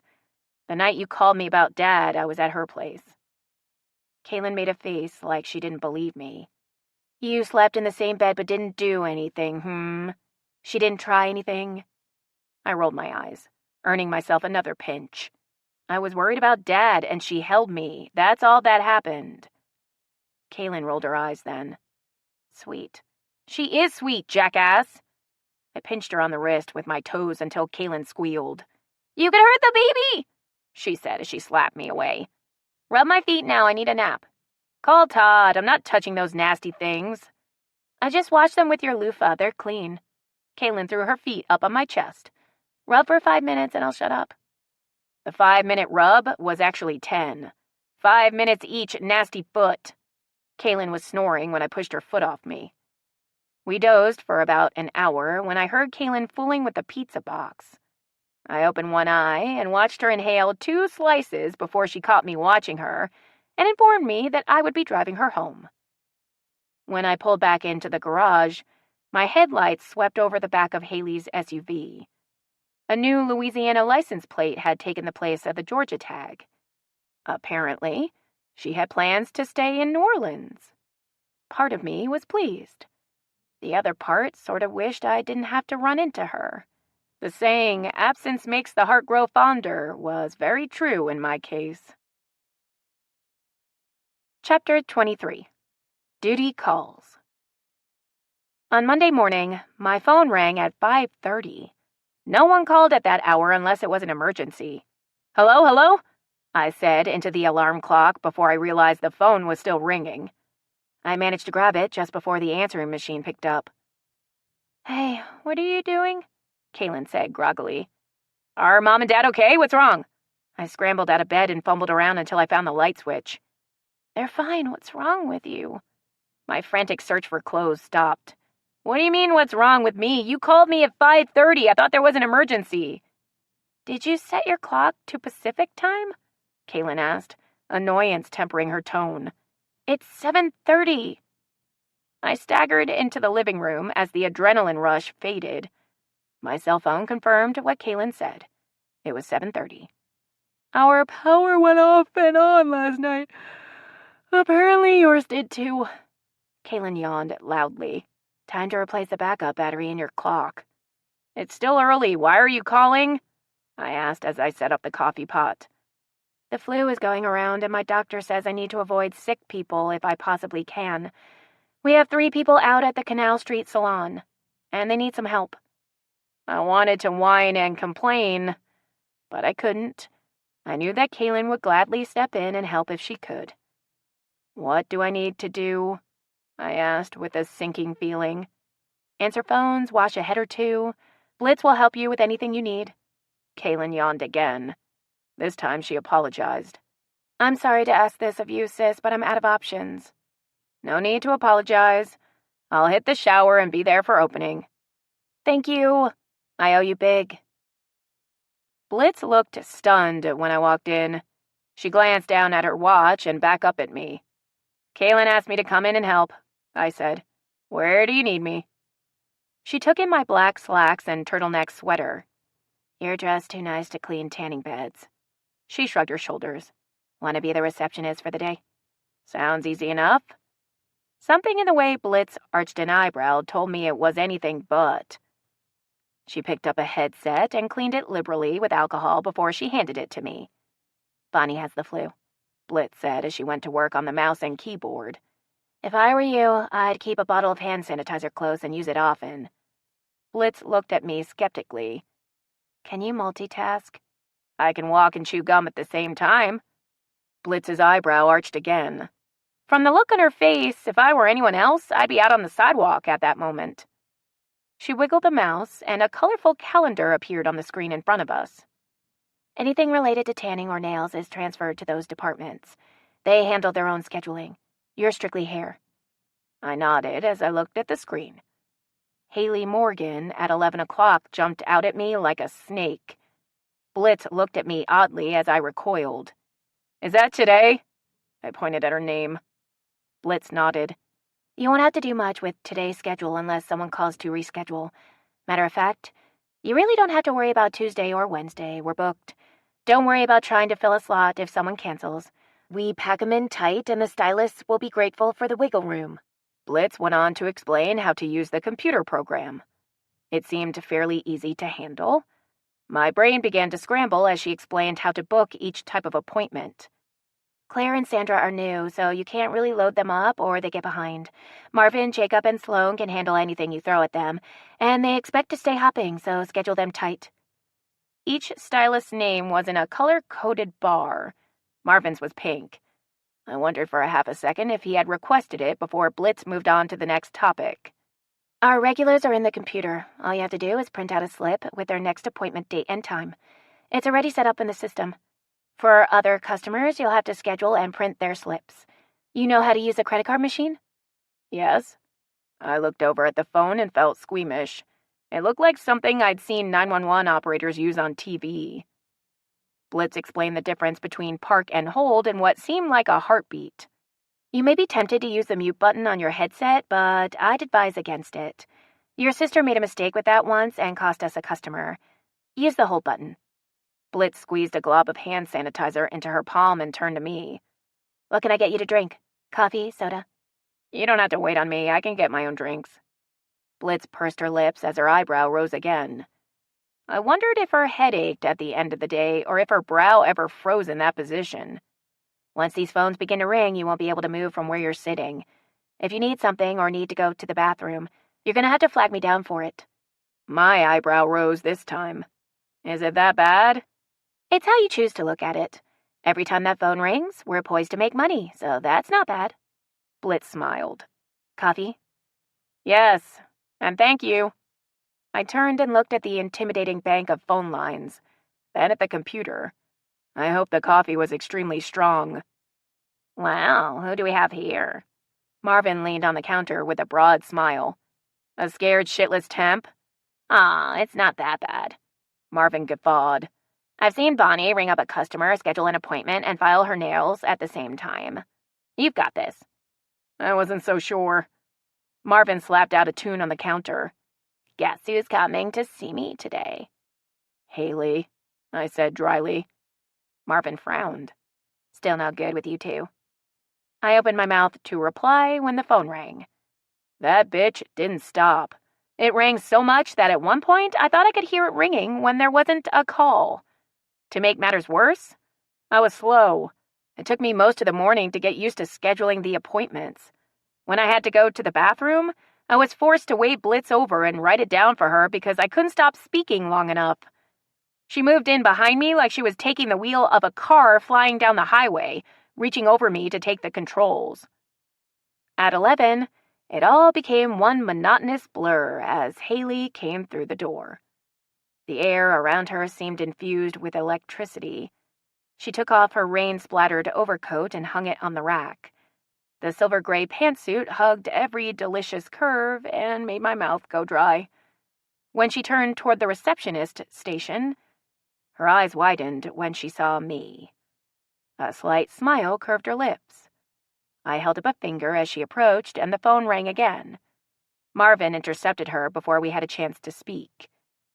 It was hard enough to learn a new system of doing things, and I was far from getting into a comfortable groove. Haley's presence made it nearly impossible to function. I tried to follow every move she made. I scheduled 2 appointments on the wrong day while watching Blitz shampoo her hair. I wished that I'd volunteered for that position as Blitz ran her fingers through those wet, golden locks. Marvin winked at me when I glanced over at him. I forced myself then to pay attention to the job at hand, which lasted until Haley moved into his chair. Haley gestured, holding her hand up to her jawline. I watched in terror as Marvin held his hands on either side of her face. He looked at me in the mirror and I shook my head. Haley was the type of woman who could have rocked a crew cut, but I loved that golden mane, the way it flowed down her back. Marvin said something and turned Haley's chair around to where it faced me. He walked over and toyed with my hair. His fingers came to rest just below my shoulders. The muscles in my stomach clenched as Haley shook her head and motioned toward her collar. I wanted to hang up on my customer and protest as Haley and Marvin discussed a much shorter length. When Marvin positioned his scissors right at Haley's shoulder, I lost it. "No, it's too gorgeous. Don't cut it off." Marvin and Haley stared back at me in the mirror with shocked expressions. Actually, everyone in the salon did. "No, Mrs. Ronson, I'm sorry. Of course you can come in for a cut. I'm sorry for yelling in your ear." I sat back down, red-faced, as I scheduled her appointment. When I ended the call, Marvin was standing at my desk with a bemused smile. "Haley would like to know exactly how you want her hair done." I looked around Marvin to Haley, who sat looking at me like I was insane. "I'm sorry. You'd be lovely no matter what you did with your hair. It's just so gorgeous I can't stand to see you cut it off." A couple of customers in the waiting area agreed. I shrugged and pointed at them as though their opinions should weigh in. Something in Haley's eyes glimmered. She nodded and smiled at me. The warmth of it turned my insides to jelly. Marvin took off 2 inches. Haley's wet hair hung down to the bottom of her shoulder blades. The weight of those 2 inches made her hair look thicker. I was mesmerized at how ringlets formed around her face as her hair began to dry on its own. "Lunch break." Blitz came to stand beside me. "Take as long as you want. You're still the boss." I felt like shackles fell off my hands and feet as I passed her the headset. I'd been freed, but I still stood at the counter and watched as Marvin dried Haley's hair. My fingers twitched with envy as he ran his through those golden strands, making the curls loosen and flow. "Her cut is on the house," I whispered so only Blitz could hear. She nodded and deleted the appointment without hesitation. I watched as Haley hugged and tipped Marvin. She walked over to the counter with her wallet in her hand. I discreetly pushed it away. "My treat," I said as she looked at me in question, "especially since you let me intervene." She ran a hand through her hair. "You like it?" she asked shyly. "Yes, I do." Her shyness became contagious. I looked away as I said, "You look beautiful." "Thank you. Why are you working here today?" I looked back at her then and felt my knees go weak. Some of the staff is out with the flu. I had to fill in. Haley nodded as she stuffed her wallet back into her purse. She reached over and touched my arm. "I have to get back to the office, but it was really nice to see you." She smiled, and for a second I saw something in her eye that filled me with sadness. I imagined that she saw the same thing when I looked at her. Longing, regret. I watched her put on her coat and slip out the door, taking my heart along with her. Chapter 24. No good deed. You know the rest. I spent an entire week at the salon and developed a twitch every time the phone rang at home. A tiny dose of post-war syndrome. By Monday the following week, I was in bed with a fever and coughing up things that looked like Yoda. Marvin took pity on me and went grocery shopping. He showed up at my apartment wearing a face mask with 2 sacks in his arms. "I brought you chicken noodle soup from the deli down the street," he said, keeping a distance. "I've never had it, but Alicia swears by it. Some oranges and orange juice, a pint of bourbon, lemon, and honey for toddies, and a gun in case you want to shoot yourself." "You eat the soup. Give me the bourbon and the gun." I lay on the couch, feeling weak and puny. Marvin put his hand to my head and looked at me with a worried expression. "Caliente," he said, shaking his head. "You're very pale. Have you gone to the doctor?" "Nope, I'm gonna ride it out." I shivered and pulled my robe tighter around my body. My throat feels like it's on fire. Be a friend and hit me over the head with something. I want to be unconscious. "Shannon," Marvin said. "No honey or a baby. He was all business. I can't leave you like this." "Can I have some juice? It hurts to talk, and I think you're going to make me argue," I said, miserably. Marvin poured me a glass of juice and pushed it into my hands. "I'll be back in a flash." He took off before I could ask where he was going. I drank the juice and winced when it hit the back of my throat. I was lying on the sofa trying to remember the last time I took Tylenol and if the Valium I still had left would send me into orbit. Haley appeared like a dream, except she was wearing a mask like Marvin's. "We're going for a ride," Marvin said cheerfully. "What are you wearing under that robe?" "Nothing and no." I shook my head and wanted to cry from the pain it caused. Haley pressed the back of her hand to my forehead. "Oh, yes, you are. Come with me." I was too weak to put up a fight and let her pull me up with a whimper. "We'll be back in a minute," she said to Marvin as she steered me to the bedroom. Haley sat me on the bed as she fished out clothes from my file cabinet/dresser. She laid a pair of underwear and sweats on the bed next to me. "As much as I'd like to see you naked," she began with a smile, "I will do my best to preserve your dignity. You turn your back to me and dress, and I'll steady you." The trip to the bedroom wore me out. I stood wearily and pulled on my underwear and pants. Haley slipped my robe off my shoulders. The feel of her hands grazing my back added to my fever, and if I hadn't felt like someone dropped a blowtorch down my throat, I might have swooned. She helped me into my shirt and called for Marvin. "I'm going to need your help. She's swaying all over the place." I felt them hanging a coat over my shoulders and leading me to the door. They stood on either side of me in the elevator, holding me up. I think I may have fallen asleep because the next thing I noticed was Marvin sitting in the back seat of Haley's SUV as she pulled out of the garage. "Hospital or doc in a box?" Haley looked at Marvin in the rear view. "There's an after-hours clinic 2 blocks down on the right." Marvin looked at me. "She's looking kind of green. Let's try there first." Marvin knew half of the people in the waiting room. He sauntered around in his mask like he was at a social while I leaned heavily against Haley. She stroked my hair and back as we watched Marvin flirt with some guy who looked as bad as I did. When my name was called, Haley went back with me. I was too sick to protest. The first thing I did after they weighed me was throw up. My eyes teared partly from embarrassment, but more from the pain. That was actually a good thing because someone came in minutes later and jabbed me in the throat with a swab. I had nothing left in my stomach, but I did gag like a cat with a hairball long after the nurse left the room. All the while, Haley petted and stroked, whispering words of comfort. Despite all the embarrassment, I was glad she was there. After my blood pressure and temperature had been taken, a doctor whisked into the room. He bent sideways and smiled at me cheerily. "I have good news and bad news," he said as he stuck something in one of my ears, then the other. "You don't have the flu, but you do have a nasty case of strep." "Yippee," I said with as much enthusiasm as I could. "Will you be taking care of her?" he asked Haley. "Yes," she said without hesitation. I listened as he explained the antibiotics that I assured him I wasn't allergic to. My entire body stiffened as he explained next that they were going to give me a shot for the nausea. My eyes had to be the size of saucers as he patted my shoulder, wished me well, and walked out. "What is it, honey?" Haley looked down at me with concern. Did he say shot? Haley smiled behind her mask. It's either that or a suppository. Okay, shot. The ride home went by in a blur.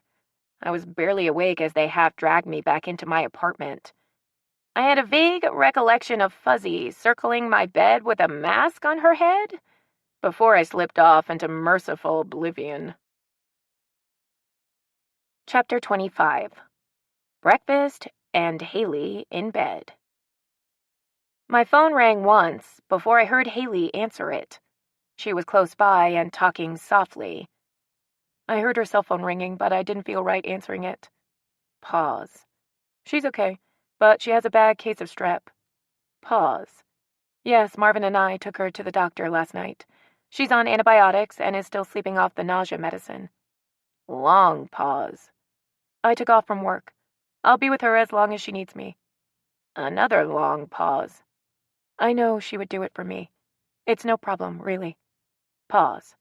I will, I promise. Kaylin? I opened one eye and looked at Haley as she put the phone down.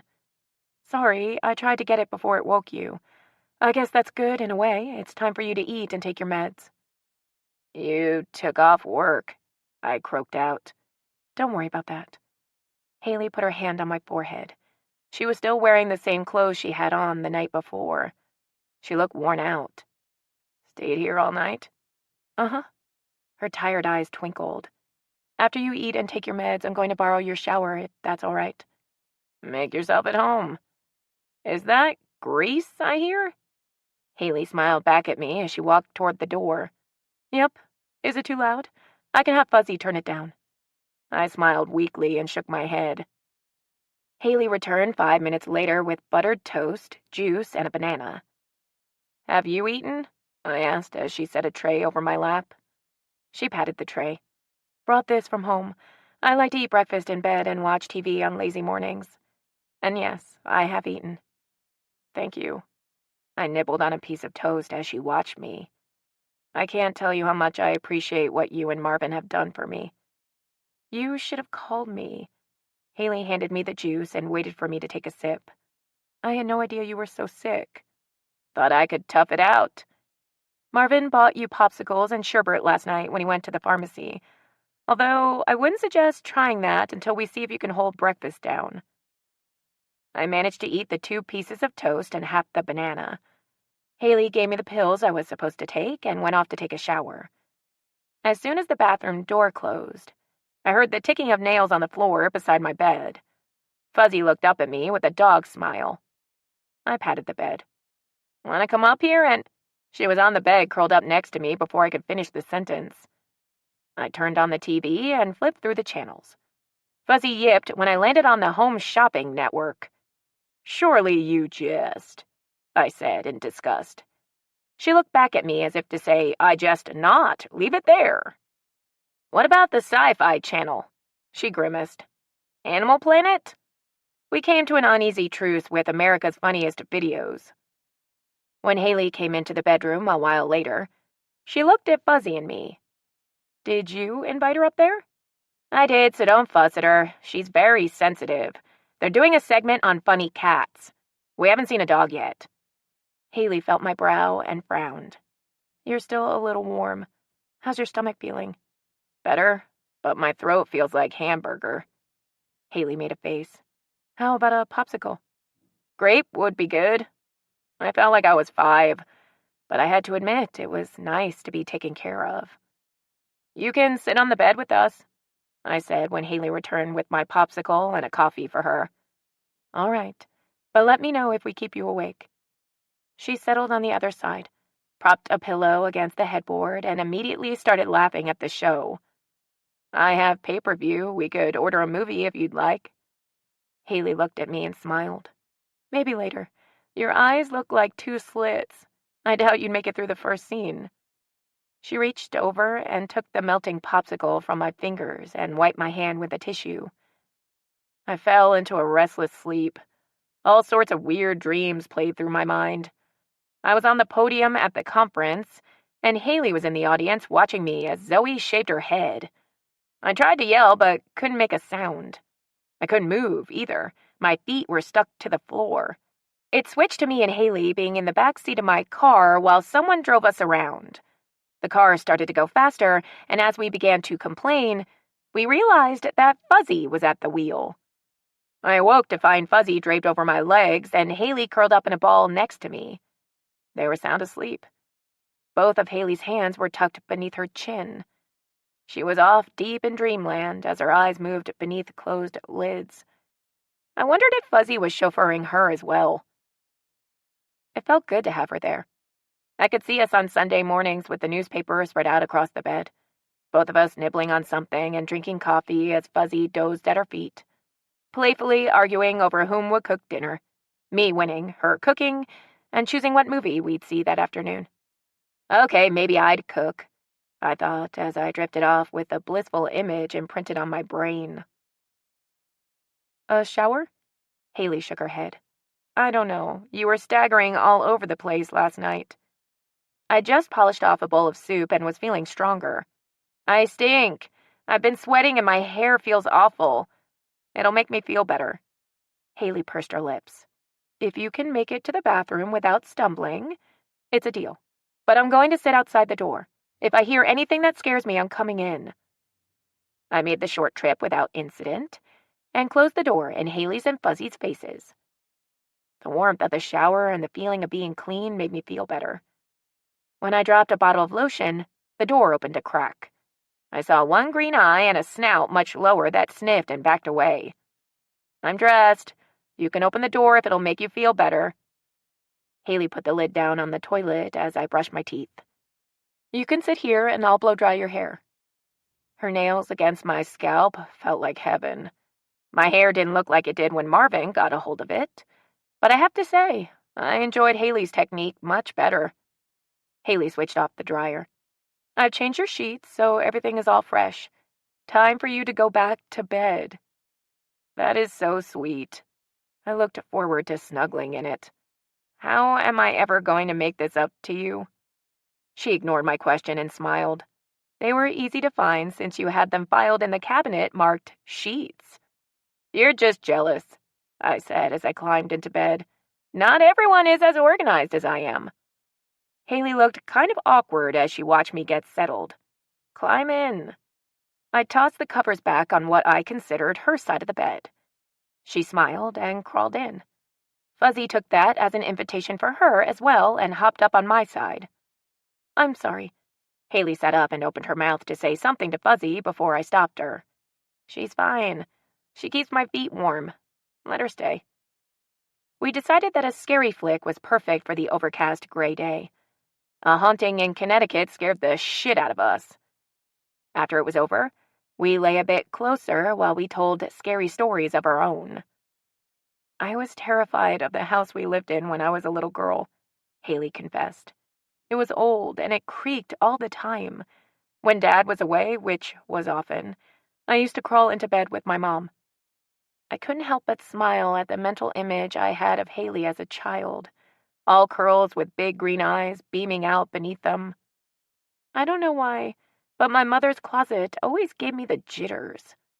Haley turned on her side like she had done when she was sleeping. She toyed with a lock of my hair as her eyes took on a faraway look. One night, she was taking a bath, and I was lying in her bed staring at the closet door that was open. I was too chicken to get up and close it. Haley laughed. I kept asking my mom when she was going to be done, and I think she got irritated with me for bugging her while she was trying to relax. Anyway, I worked up the nerve to go and close the door, but when I got out of bed, the door swung open wide like someone pulled it. Did you scream? I asked as chills ran down my spine. Did I? Mom had to drag me in there to show me there was nothing to be afraid of. I remember how the shag carpeting felt like it bunched under my feet as she pulled me. What was in the closet? I looped my pinky around hers. Clothes, boxes, shoes, but nothing out of the ordinary. Haley shivered. It just gave me the creeps to go in there. Now tell me your story. Everybody's got one. Mine actually happened as an adult. I shivered this time. Haley tightened her finger around mine as if the connection would protect us from the stories we shared. Kaylin and Todd had just gotten married, so I moved into a place of my own. A small house out in Harahan. The landlord was a friend of Todd's and made me a good deal. There was a lot of stuff left in the attic from former tenants, and he told me if I'd take it to the curb, he'd knock off the first month's rent. Haley made a face. Was it creepy up there? Not in the daylight. It had a large window that let in a lot of light, so I wasn't too freaked out. But there were a lot of boxes of junk. Some had some good books that I kept, but one was full of notebooks. The spiral-bound kind, like kids use for school. Every one of them was full of eerie drawings. I couldn't imagine the mind that sketched them. What were they of? Haley asked, wide-eyed. Creepy-looking figures, mostly. Some were cloaked. Others had long, dark hair that covered most of their garish-looking faces. You threw those out first, right? Haley moved closer. I'm enjoying the closeness, but I'm afraid I'm going to get you sick, too. I scooted back. Haley scooted closer. You'll take care of me? She asked with a smile. Pinky swear, I said as I squeezed hers. Okay. Is there more? I nodded. Unfortunately. You're enjoying this, aren't you? Yes. Haley nudged me with her foot. Now go on. A week after I was all moved in, I climbed into bed and read for a while. As I reached to turn off the lamp, it sounded like someone stomped at the attic floor above my head. It shook the house. I sat there frozen as whatever it was marched over my bedroom and the living room and came back. Haley looked as terrified as I did that night. I called Kaylin and told her what was going on. She and Todd only lived a few blocks away, so they got there in a flash. The stomping noise was still going on as they pulled into the driveway, but quit when they walked up on the porch. Neither of them believed me, but I wouldn't let them leave until Todd agreed to take a look around the attic. We went into the hallway and were about to pull down the ladder when the noise happened right above our heads. It shook the whole house, and Kaylin turned as pale as a sheet. What was it? Haley asked as one leg moved over mine. We don't know. It took me and Kaylin nearly 20 minutes to get Todd to go up the ladder. He searched the whole attic and didn't find a thing. Haley shivered. Could it have been someone on the roof? Todd didn't think so, and neither did I. It sounded too close. Needless to say, I stayed with Kaylin and Todd until I found this place. They lived in that neighborhood for another year, but Todd's friend couldn't keep anyone in the house. Haley looked at me long and hard as she bit her lip. Do you mind if I stay with you again tonight? Purely to make sure you're okay, she said with an impish grin. No, I said seriously. You snore. I couldn't help but laugh at the indignant look that crossed her face. Of course you can. I was going to ask you to stay after the first 30 minutes of that movie, and that had nothing to do with my illness, either. I woke during the night feeling like I was trapped between two blast furnaces. I nudged Fuzzy with my elbow. She grunted in response, but was kind enough to move to the foot of the bed. I pushed the covers off my back so that I could continue spooning Haley. She felt so good in my arms, yet it was painful. We were just friends, and the sweet torture was becoming unbearable. Chapter 26. All geese are evil bitches. Haley went back to work the next day, but she brought me dinner each night. Sometimes we'd watch TV together. Others we'd sit in the courtyard and entertain Fuzzy. I was getting better by the day, and there was no excuse for her to lie in bed with me. We were closer than we'd ever been. But still, the friendship barrier seemed firmly in place. Do you have plans for Saturday? I asked one evening when we were in the courtyard. No, but I wish I did. It's supposed to be sunny and warm, Haley said with a smile.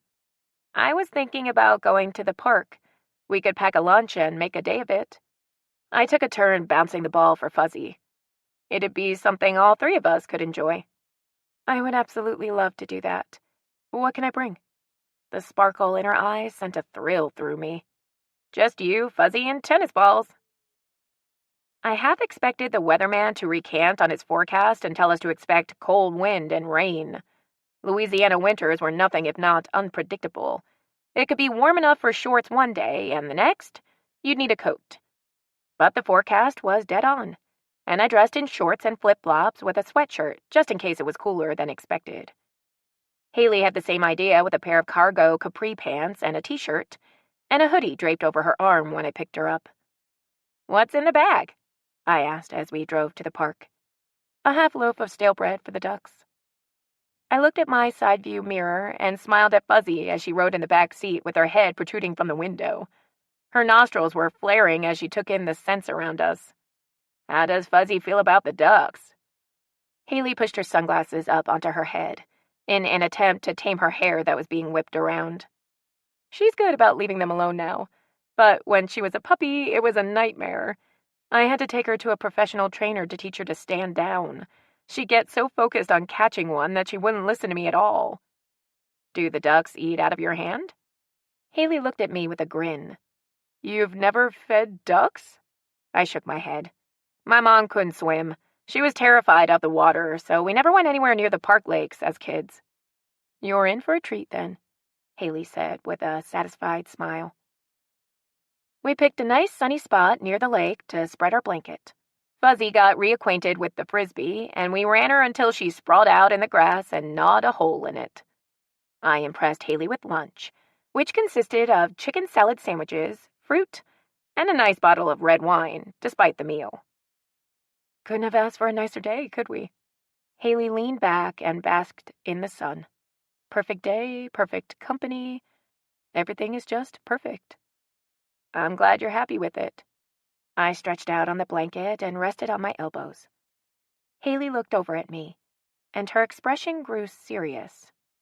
"This past week, it's really been special." She turned suddenly when a rejuvenated Fuzzy nudged her arm with a ball. I heard something to my right and looked over to find a lone duck quickly making its way toward us. I grabbed the bread and tore off a piece, and the duck gained speed. "Talk about the ugly duckling." I held out the bread. "Oh, Shannon." Something in Haley's tone made me turn and look at her. "That's a goose, and they're kinda mean. Throw the bread away from us." I pulled my arm back to make the toss, but as I turned, the goose was standing next to me. Apparently, the withdrawal pissed it off. I was too stunned to move when it lowered its head and started hissing. That moment of hesitation cost me. The goose bit me on the leg. Ow, shit! It came at me again, and when I put my hand out to block it, it bit my hand. When Kaylin and I were kids, my mother was the all-star quarterback of house slippers. Kaylin mouthed off once about having to take a bath, and Mom hit her from across the den. That was the closest thing to spankings we ever got. I suppose all those years of watching Mom wield a slipper made an impression. Before I knew what I was doing, I had pulled off my flip-flop and bitch-slapped the goose. I learned at that moment that I'd made a declaration of war. That winged devil leapt on me like a cat. I was swinging, the goose was hissing, and wine and fruit went everywhere. If it hadn't been for Fuzzy, I was fairly certain I would have died right there. Fuzzy jumped into the melee and chased the goose back to the water. I sat stunned and whelped. What the hell just happened? Haley's face was blood red. "Are you okay?" Her voice was barely above a whisper. "I wish I could have gotten that on film." She laughed for about a half hour. "Come on, Shannon, they're sweet. Look at their little bills. They're rounded. No pecking." Haley stood at the water's edge that teemed with ducks. Some took the bread right out of her hand. Others gobbled up whatever hit the water. "I don't think so." Fuzzy and I stood back at a safe distance watching for geese. "Baby, look."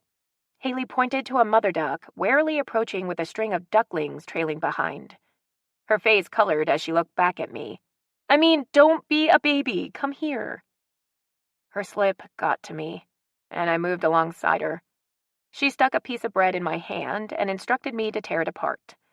The mother duck was keeping her babies at a distance, but looking hopeful, so I tossed a few pieces her way. Haley wasn't pleased with my long-distance feeding style and insisted that I hand off a smidgen or two. "They are gentle, aren't they?"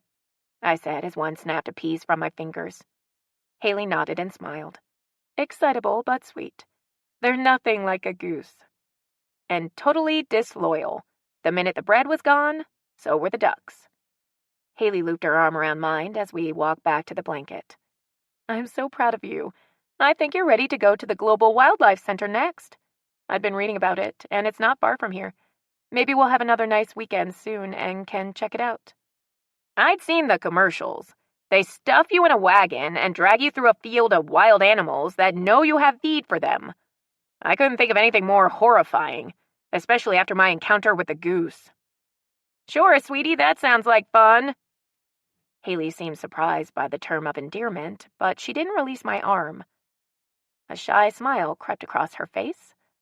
I was tempted to press my luck with her and ask if she'd changed her mind about being just friends, when my cell phone rang. No one but Kaylin and Marvin called me, so I pulled it out of my pocket and answered without looking at the ID. Marcy, hi, how are you?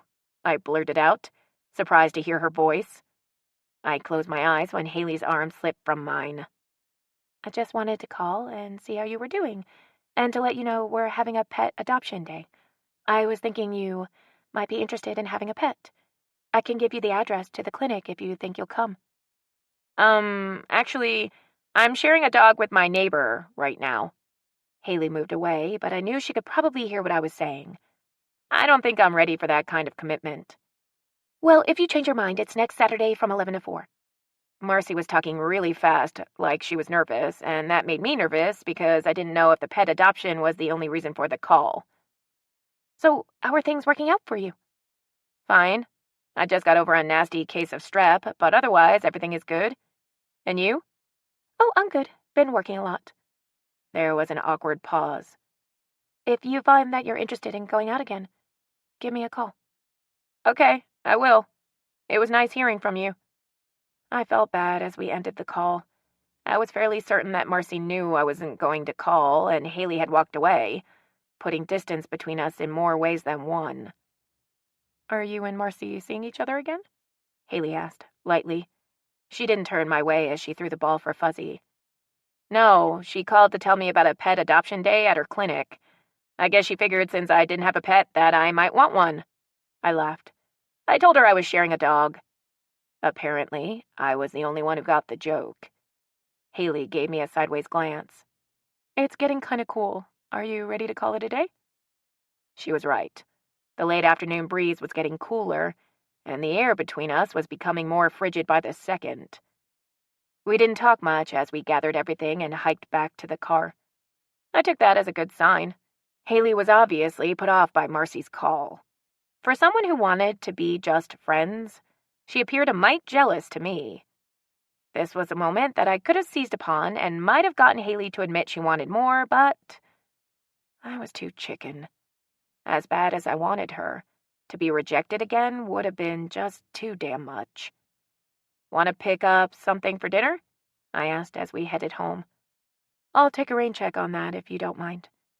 Haley's face was turned toward the window when she answered. I've got some work to do and I don't want to spend my entire Sunday with a laptop. No problem. I tried to sound nonchalant, but this turn of events was grating my nerves. I was aggravated with her attitude and just plain pissed at myself for being too afraid to confront her. Chapter 27. Apparently, I'm a weenie. Kaylin and I had gone almost 2 weeks without seeing each other due to my illness and her morning sickness. She called me on a Monday and invited me to lunch, but I wasn't in the mood. I met her at the salon on Rampart after she threatened to skull drag me out of my apartment. My normally vibrant sister looked bloated and tired when she greeted me. After she hugged me, she leaned heavily against the counter. I've got a surprise for you. You're having twins, I teased. God, no, one baby is draining me enough, Kaylin said with a tired smile. Someone wants to see you. I felt hands on my shoulders and turned to see my mom, grinning from ear to ear. Surprise, she said as she hugged me tight. When did you get in? I asked. Late last night. Your father is doing well, and I wanted to be with my girls. She cupped my cheeks in her hands and kissed me on the nose before pulling me in for another hug. I'm so glad to see you. I've missed you so much. I hugged her back. That is just so freaking sweet. We both turned and looked at Kaylin, who had tears streaming down her face. She blew her nose and looked at Mom and me. "I'm very emotional right now," she said with a shrug.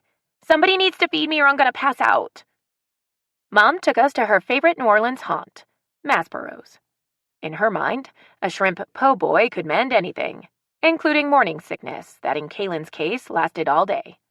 I'd eaten half of my sandwich when I felt uncomfortably full. Kaylin ate all of hers and took care of my leftovers. Kaylin burped and blushed. "Sorry, the baby made me do it." "You were a pig before you picked up a passenger," I teased. Kaylin shook her head. "I have no control over myself anymore. The other day, I folded a load of laundry and promptly threw up in the basket. Then I cried because I ruined the laundry." Mom patted Kaylin's arm. "I suffered with nausea most of the time when I was pregnant with you. Sucking on peppermints always helped." "And you did it twice?" I said. "I would have given up after the first baby." "I'm glad she didn't." Kaylin reached over and clutched my hand. "I couldn't imagine life without you."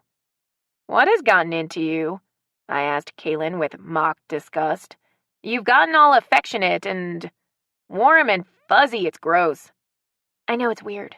I'm all cuddly when it comes to you, but I want to strangle Todd." "That's because your baby's sister is your comfort zone," Mom said. That sort of stunned me. Kaylin had always been my comfort. It felt strange to have the roles reversed. Mom reached over and put her hand on mine while Kaylin gripped the other. "Don't turn around, but there's a lovely young woman at the table by the window that keeps looking at you." "I've given up on women," I said resolutely. "They're a pain in the ass." I smiled at Mom. "Well, you're not." "Shannon." Kaylin leaned closer and lowered her voice. "It's Haley." Involuntarily, I turned and looked. It was indeed Haley. I felt the muscles in my stomach tighten as I stared at her. She was stunning, in a navy blue suit with her curly hair spilling over her shoulders. She sat with whom I assumed were her colleagues from work, enjoying a working lunch. There were 6, including Haley. Everyone seemed to be discussing something, but Haley stared out the window until she turned suddenly and caught my eye. She smiled and waved discreetly. I nodded and smiled before turning back around. "So things didn't work out between you?" Mom asked. I shook my head. "We're just friends." Mom glanced in her direction and smiled. "Okay, everybody stop looking at her," I said. "This is awkward." That's it took care of Shannon when she had strep. Kaylin chewed on her straw and looked around me. "Quit looking over there," I growled out. "She's gonna think we're talking about her." "I know. I spoke to her on the phone when I called," Mom said. "You did?" I asked, surprised. "You were sleeping. She told me that she and Marvin had taken you to the doctor and that she was making sure you took your medicine." "She didn't tell me you called." "She probably had her hands full with you." Mom grinned. "You're a big baby when you're sick." "A weenie is more like it." Kaylin swiped a shrimp from Mom's plate. Mom glanced at Haley's table again. "She's absolutely adorable. And she's coming over." I turned just as Haley walked up. "Thought I'd come over and say hi," Haley said with a shy smile. "I'm glad you did." I managed to return the smile. "I believe you've already met Kaylin, my sister. This is my mom, Jill, who just informed me that you've already spoken." Haley made a face. "Oh, I did, and I forgot to tell you she called. I'm sorry." "Think nothing of it, sweetie." Mom reached over and took Haley's hand. "It's such a pleasure to meet you in person. And thank you for taking care of our weenie," Kaylin interjected. Haley smiled and winked at Kaylin, then looked back at my mom, who had embarrassingly not released her hand. "It's a pleasure to meet you too, Mrs. Bryson, and I enjoyed taking care of your—" Haley looked at me with a grin. "Baby." Mom beamed up at Haley. "Won't you join us for coffee?" "I'd love to, but unfortunately I need to get back to the office. The bigwigs are in town, and the whole office is standing on their ears to please them." Haley looked at me then. "It was nice to see you all." "Great to see you, too," I said numbly as I watched her turn and walk away. Then I turned and looked at Kaylin. "You jackass." She pretended not to notice as she took another shrimp and looked at it. Do you think they know they're being netted and taken away from their families only to end up on our plates? Her eyes grew watery as she laid it respectfully on a lettuce leaf. Nap time. Mom gestured for the check. We're taking you home and putting you to bed. Mom sounded like she did when we were children. Kaylin did, in fact, look like a child as she burrowed deeper into her bed and clutched the blankets under her chin. Mom stroked her hair lovingly. You may be having a baby of your own, but you're still my baby, she said as she switched off the lamp. I followed Mom out of the room, and before shutting the door, I whispered, Titmouse. Up yours, came Kaylin's reply from the darkness.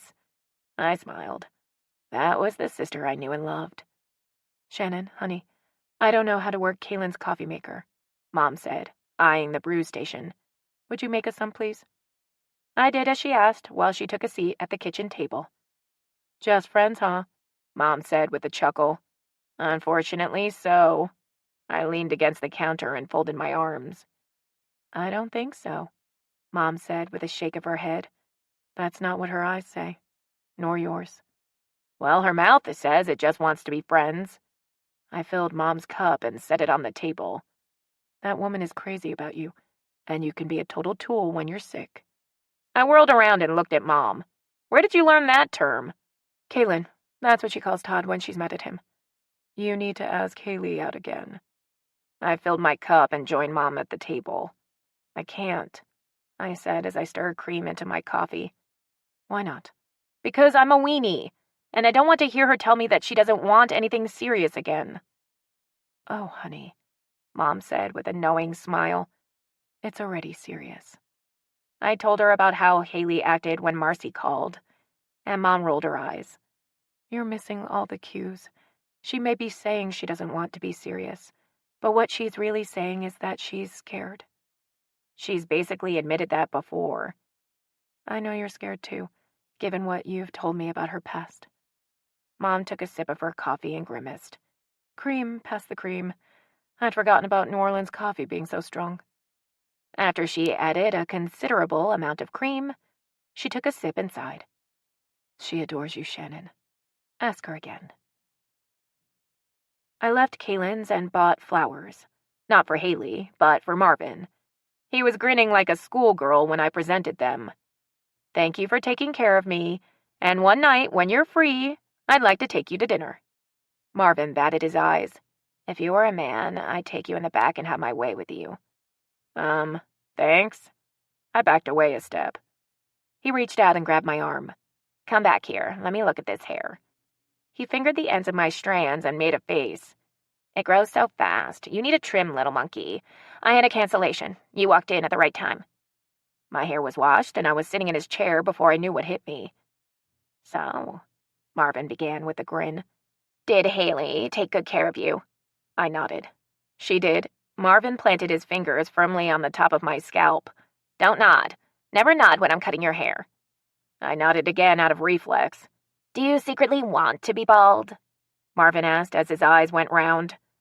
I was tempted to shake my head to really send him over the edge. No, I'll be still. Marvin exhaled loudly and went back to work. No movement.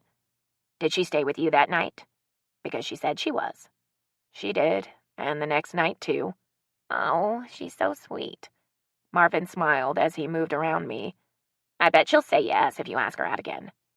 Marvin let the comment hang in the air, then rolled his eyes when I sat there looking like a scared rabbit. Here's where I'm at. I'm too afraid to ask and too afraid not to. I fought the urge to shrug, keeping my head still as Marvin clipped and snipped. I think she wants more too, but if I push her and she backs away again, I don't know what I'd do.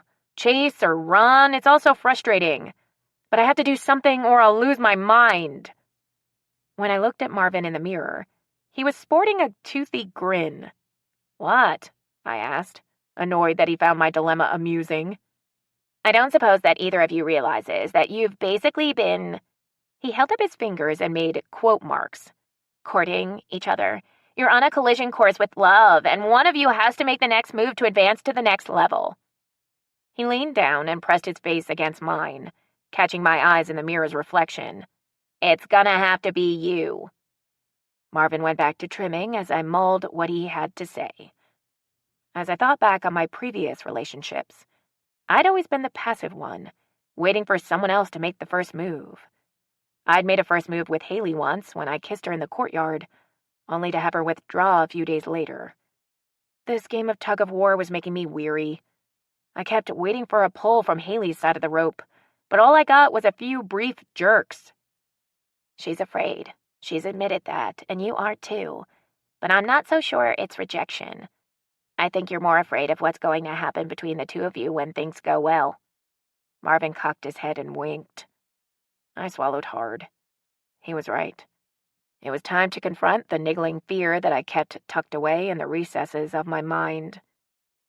My dad was unfaithful. Marvin rested his hands on my shoulders and sighed. "Sweetie, I'm sorry.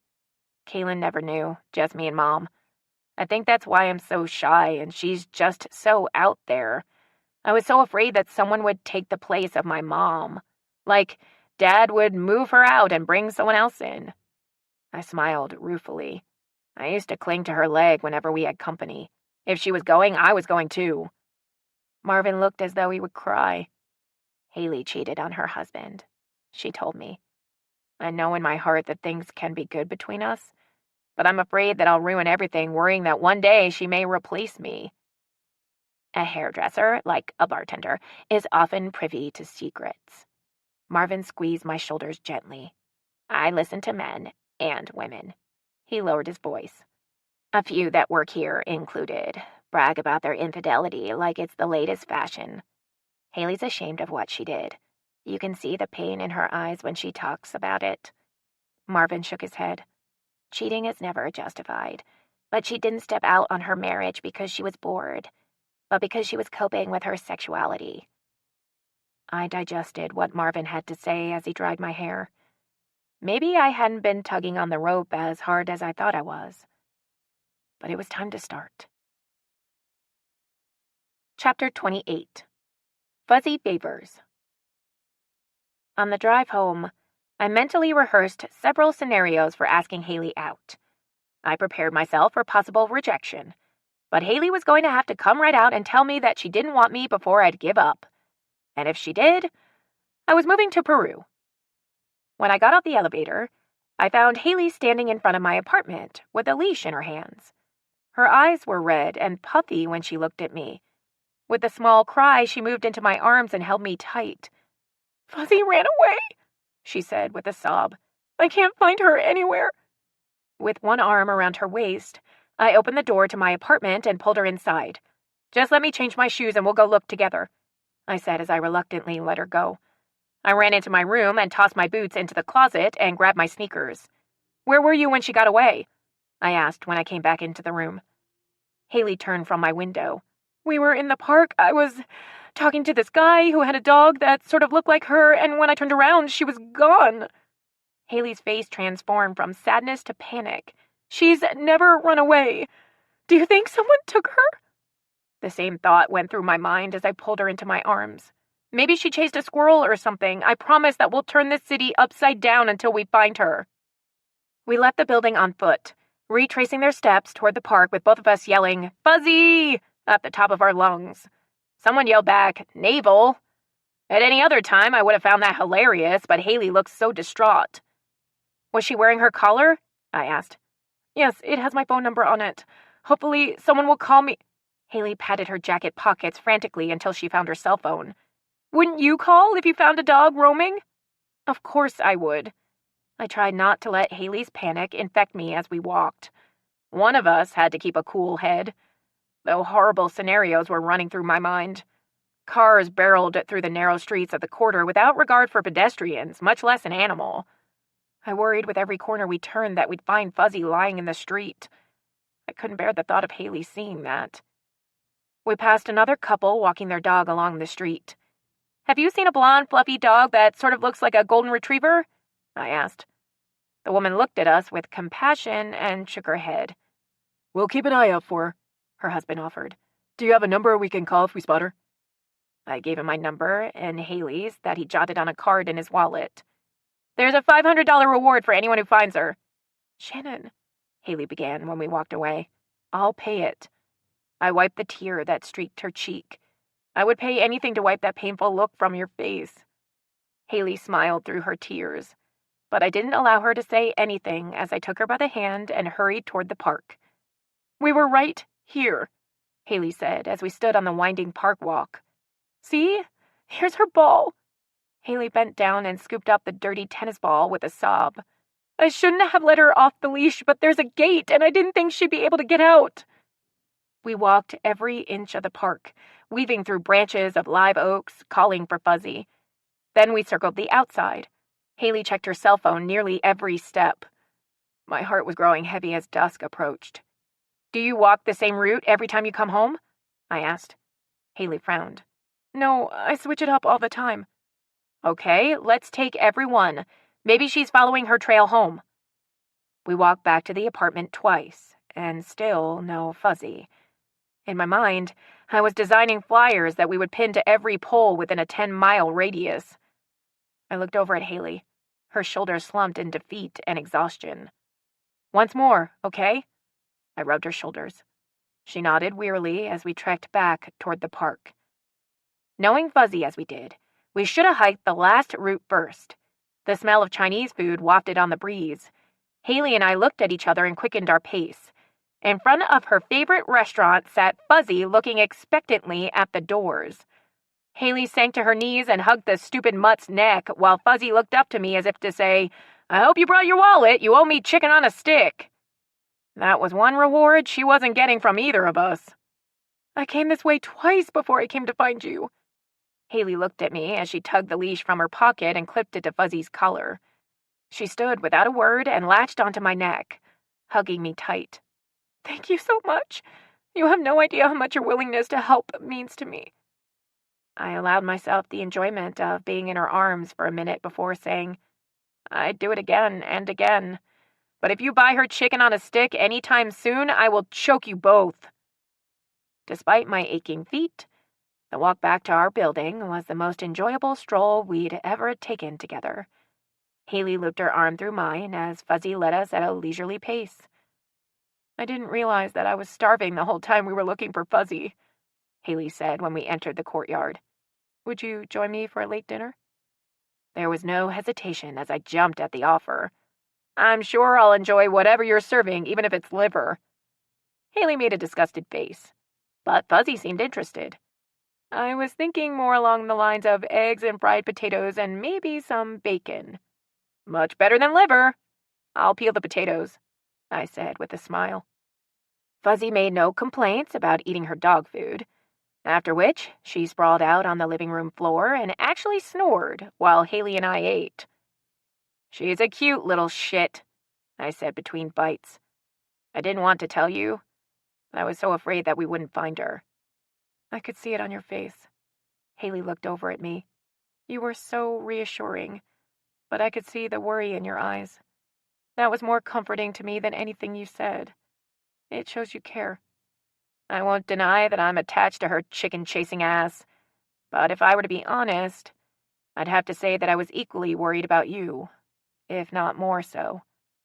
I looked at Haley unflinchingly. "I've tried hard not to care for you, but I do." Haley looked away and pushed her plate back. I wasn't expecting her to jump into my arms, but a smile would have been a bit encouraging. "I'm tired, and I know you are too." I gathered our plates and took them to the sink. Haley picked up the glasses and followed me into the kitchen. She gently grabbed my arm when I began to scrape the plates. "Don't clean up. You've done enough already." I backed away from her touch. She was looking at me oddly, like she wanted to say something, but for whatever reason, she couldn't. "Thank you," she said finally, and moved in close to give me a hug. I pulled her into my arms and kissed her hard. Her surprise lasted for only a second before she gave in to my lips. Her body felt hot as she molded into me, but the kiss burned hotter. I pulled away breathless, still holding on to her. "Deny what you will, Haley, but when you kiss me back, I feel what you refuse to say. I let her go and walked toward the door. When I turned back to look at her, she was still standing in the same spot. Her cheeks were flushed and her lips were bruised from my kiss. That's the second time I forced a kiss on you. The next time, you'll meet me willingly. I watched as a small smile crept across her face. Next time? Yep, like after dinner tomorrow night. I'll be ready at 7, Haley said haughtily, matching my tone. See you then. I walked briskly out of her apartment and past the elevator. I ran up the stairs to stave off the urge to charge back into her apartment. Chapter 29. The Southern Inquisition. I awoke the next morning feeling less cocky than I did when I left Haley's apartment. I didn't think she would back out on her date. What worried me was the way I felt when I kissed her. I barely had enough control to back away from her then, and that night, I wondered if I had the restraint to keep things from getting out of hand. I tasted the passion in her kiss, but I didn't want to destroy the progress we'd made by jumping on her like a wild herd of hormones out of control. My phone rang as my body responded to the memory of Haley's sigh when she gave in to my kiss. The way her hips felt as she pressed into me. What, Kaylin? I said as I answered on the 4th ring. Is that how you answer your sister when she calls? Sorry, Mom, and yes, I do bark at her when she calls me first thing in the morning, I said with a laugh. Had you called me from your phone, I would have been sweet. Kaylin and I were discussing brunch. Why don't you join us? I wanted to stay in my lust-induced haze, but it was probably best if I didn't. How about I pick y'all up at 10? I watched as Mom took the salt shaker from Kaylin's hand for the 3rd time. The eggs are bland, Kaylin complained before attacking a bowl of mandarin oranges. Mom looked over at me and smiled. You look terrific this morning. Get a good night's sleep? I did. And I have a date tonight. Mom and Kaylin exchanged glances. With Haley? Kaylin asked. Yep. I knew I was beaming. Where are you taking her, sweetie? Mom asked. I have no idea. Mom and Kaylin exchanged glances again. You don't know? Kaylin asked before she shoveled another spoonful of fruit into her mouth. Mom grabbed my arm. Honey, it's got to be somewhere special. Well, I wasn't thinking about McDonald's, I said nervously as they looked at me like I was crazy. What about Antoine's? Court of Two Sisters? Or Arnaud's? Kaylin ticked off on her fingers. Those are all romantic places. Yes, excellent choices, Mom agreed. Now, what are you going to wear? Kaylin waved her fork at me. Well, I was planning on jeans. No, Mom and Kaylin said in unison. I dropped my napkin onto the table. I'm not showing up at her place in a prom dress. Do you have something sexy? Mom asked. Mom! What? I feel funny about discussing this with you. Well, honey, I know lesbians do more than just talk. Are we done here? I looked around to see if anyone else was listening to the conversation. I think we need to go shopping, Kaylin said, ignoring me. Maybe visit Victoria's Secret. Mom gave me a teasing grin. I think you'd look really nice in a pair of black slacks. You know, the ones that ride low on your waist with a snug-fitting top. Something to show off that new figure of yours. The malls are full of sales, Kaylin offered, seriously. And Mom says I need to walk a lot to combat fluid buildup. She batted her eyes at me. What's up with you? I narrowed my eyes at Kaylin. You haven't been hip on me seeing Haley at all, and now you want to dress me up for her? Kaylin popped an orange slice into her mouth and looked at Mom. Mom gave a warning glance at Kaylin and smiled at me. We've had a talk. Now, about dinner. You need to make a reservation instead of winging it. Kaylin pulled out her phone and had the number to Arnaud's in about half a minute. Want me to call for you? Yes, my mother replied before I could and turned to me. We are going shopping. 7 was the best they could do, Kaylin said as she set her phone down. I need to call Haley. That's what time I'm supposed to pick her up. The noon sun felt good on my face as I stepped outside and dialed Haley's number. Hey, she said brightly when she answered. Hi. Have you recovered from last night's hike? I asked. I have, but Fuzzy is on nap number 2. Are we still on for tonight? Yes, but I'm going to have to pick you up at 6:30 instead of 7. We have reservations at Arnaud's. Oh, wow, I've heard about that place. Very pricey. Haley lowered her tone, sounding sultry.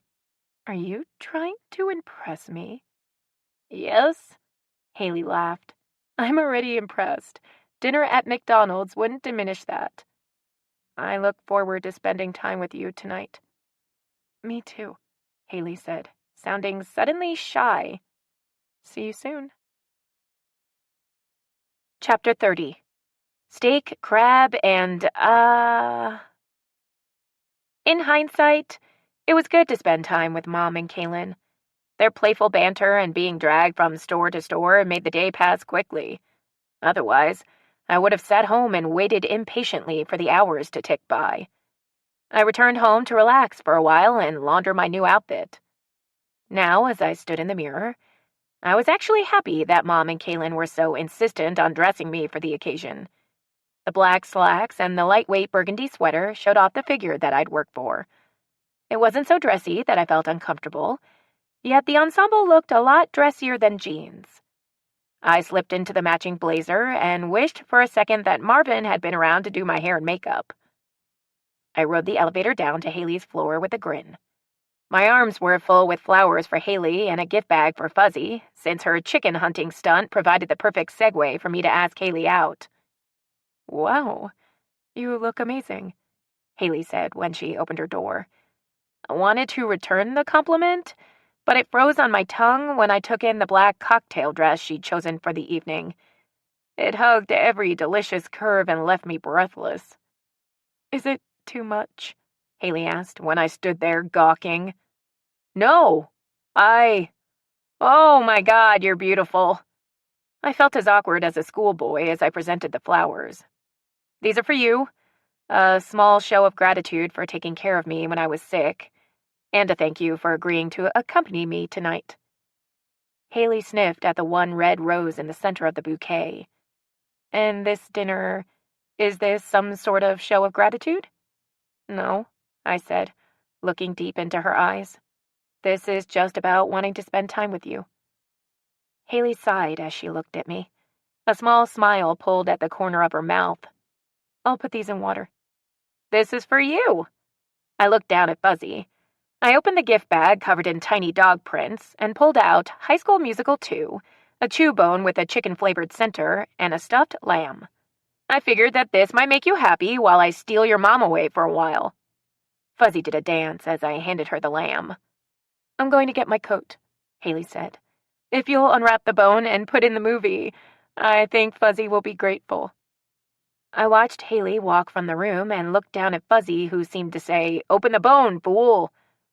She took it and laid down next to her lamb in front of the TV and waited as I put in the movie. Thank you for that, Haley said as she came back into the room, and nodded toward her pooch that was happily gnawing the bone and eyeing the TV. Are we ready? Yes. I walked over to the door and prepared to open it for her. Haley put her hand atop mine and stopped me. She tugged on the lapel of my blazer until we were scarcely an inch apart. I want to willingly give you this, she said before her lips met mine. The kiss was gentle and sweet at first. I heard her purse drop to the floor as she wrapped her arms around my shoulders and pulled me tight against her. All thoughts of dinner fled my mind as her tongue slipped into my mouth. Her teeth grazed my bottom lip as she broke the kiss that left me shaken and breathless. Yes, I think we're ready now, Haley said with a coy smile. I'll get your purse, I said dumbly as I knelt in front of her. I felt Haley's hand weave into my hair and tug me back up to her. I was wrong. We're not quite ready. She pushed me against the door and kissed me again. My hands roamed over the backless dress, and I moaned at the feel of her warm skin. She pressed harder into me, straddling my thigh. The sound of our breathing drowned out the intro music to the movie. When she pulled away from me this time, she looked as unhinged as I felt. Okay, we're ready now. Haley took an unsteady step back. I bit my lip to keep from asking, ready for what? I wasn't sure we were talking about dinner anymore. I felt like we skipped straight to dessert. Haley wiped her lipstick from my lips with the pad of her thumb. I'm sorry. I think I kissed away your lipstick. And mine. You'll hear no complaints from me. Haley slipped the toe of her shoe under the strap of her purse and lifted it high enough for me to grab. After she plucked it from my trembling fingers, she opened the door. Let's go, she said with a pleased smile. I knew my face was flushed when we stepped into the elevator. I smiled at two tenants I didn't know very well, and wondered if they could sense the sexual tension flowing off of Haley and me in waves. No one said anything as we rode to the ground floor. They followed us into the courtyard, and when I glanced over at Haley, she was grinning from ear to ear. What's so funny? I asked when we were alone. Haley took a tissue from her purse and wiped around my lips. I didn't do a very good job of cleaning away the lipstick. I think it was fairly obvious to our neighbors that we'd been making out. I kissed her again, making her repeat the process with a laugh. We were still standing on the step when the cabbie I'd called honked the horn. Is that for us? Haley asked as I tugged her hand. Uh-huh. We'd spend all night looking for a place to park. I opened the door and watched Haley's legs as she slid across the seat. We didn't talk much on the half-dozen-block ride, but Haley entwined her fingers with mine and looked at me with an unguarded intimacy that I'd not yet seen in her before. Do you feel like everyone is watching us? I asked, hiding behind my menu. Haley's eyes twinkled as she took a sip of her wine. They're all looking at my gorgeous date. I could argue that point. Haley shook her head as she set her glass on the table. Did you ever notice how we always seem to run into each other at the apartment, especially after we first met? I shrugged. I always thought it was cosmic timing. I can see the street from my window. I used to sit in front of it and watch for you. Then Fuzzy and I would make a mad dash down the stairs. I sat back, stunned by the revelation.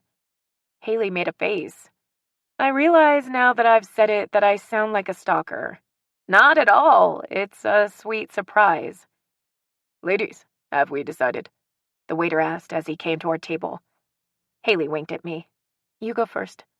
Promise me you won't order only a salad because I don't want to look like a pig, I said with a grin, then ordered the crab meat Karen. She impressed me when she ordered the filet mignon Chalamande. I know I'm drinking red wine with a crustacean. I raised my glass. I'm uncivilized. Haley grinned back at me. I would have done the same thing. She leaned closer and lowered her voice. Screw propriety. A rebel. I like that in a woman. Haley ran her finger lightly around the rim of her glass as she looked across the table at me, suddenly serious. You've torn down every defense I have, she said with a slight smile. I've torn down a few of my own in the process. You know what I find irresistible about you? She drummed her fingers on the table as I gave her a questioning look. You're just you. There's no pretense, no smooth-sounding lines, just a woman honestly offering her heart and hoping that it will be taken by someone who will cherish it. The woman I want to give it to keeps running away, I smiled. Not anymore, Haley said seriously.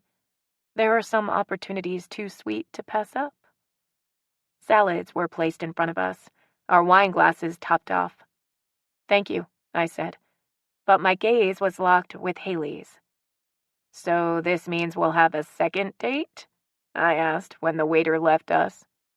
I was kind of thinking it would mean breakfast. Haley took a sip of her wine as her meaning sank in. I think my crab meat would enjoy a ride in a doggy bag. Haley threw back her head and laughed. I barely tasted my salad. The crab was delicious, but my appetite for it had gone right out the window as I thought about what this night would bring. Haley fed me pieces of her steak, and I shared the crab. I knew that Haley was as ready as I was to leave when the waiter asked if we wanted dessert. Just the check, please, she said with a smile. But something behind her eyes burned hot.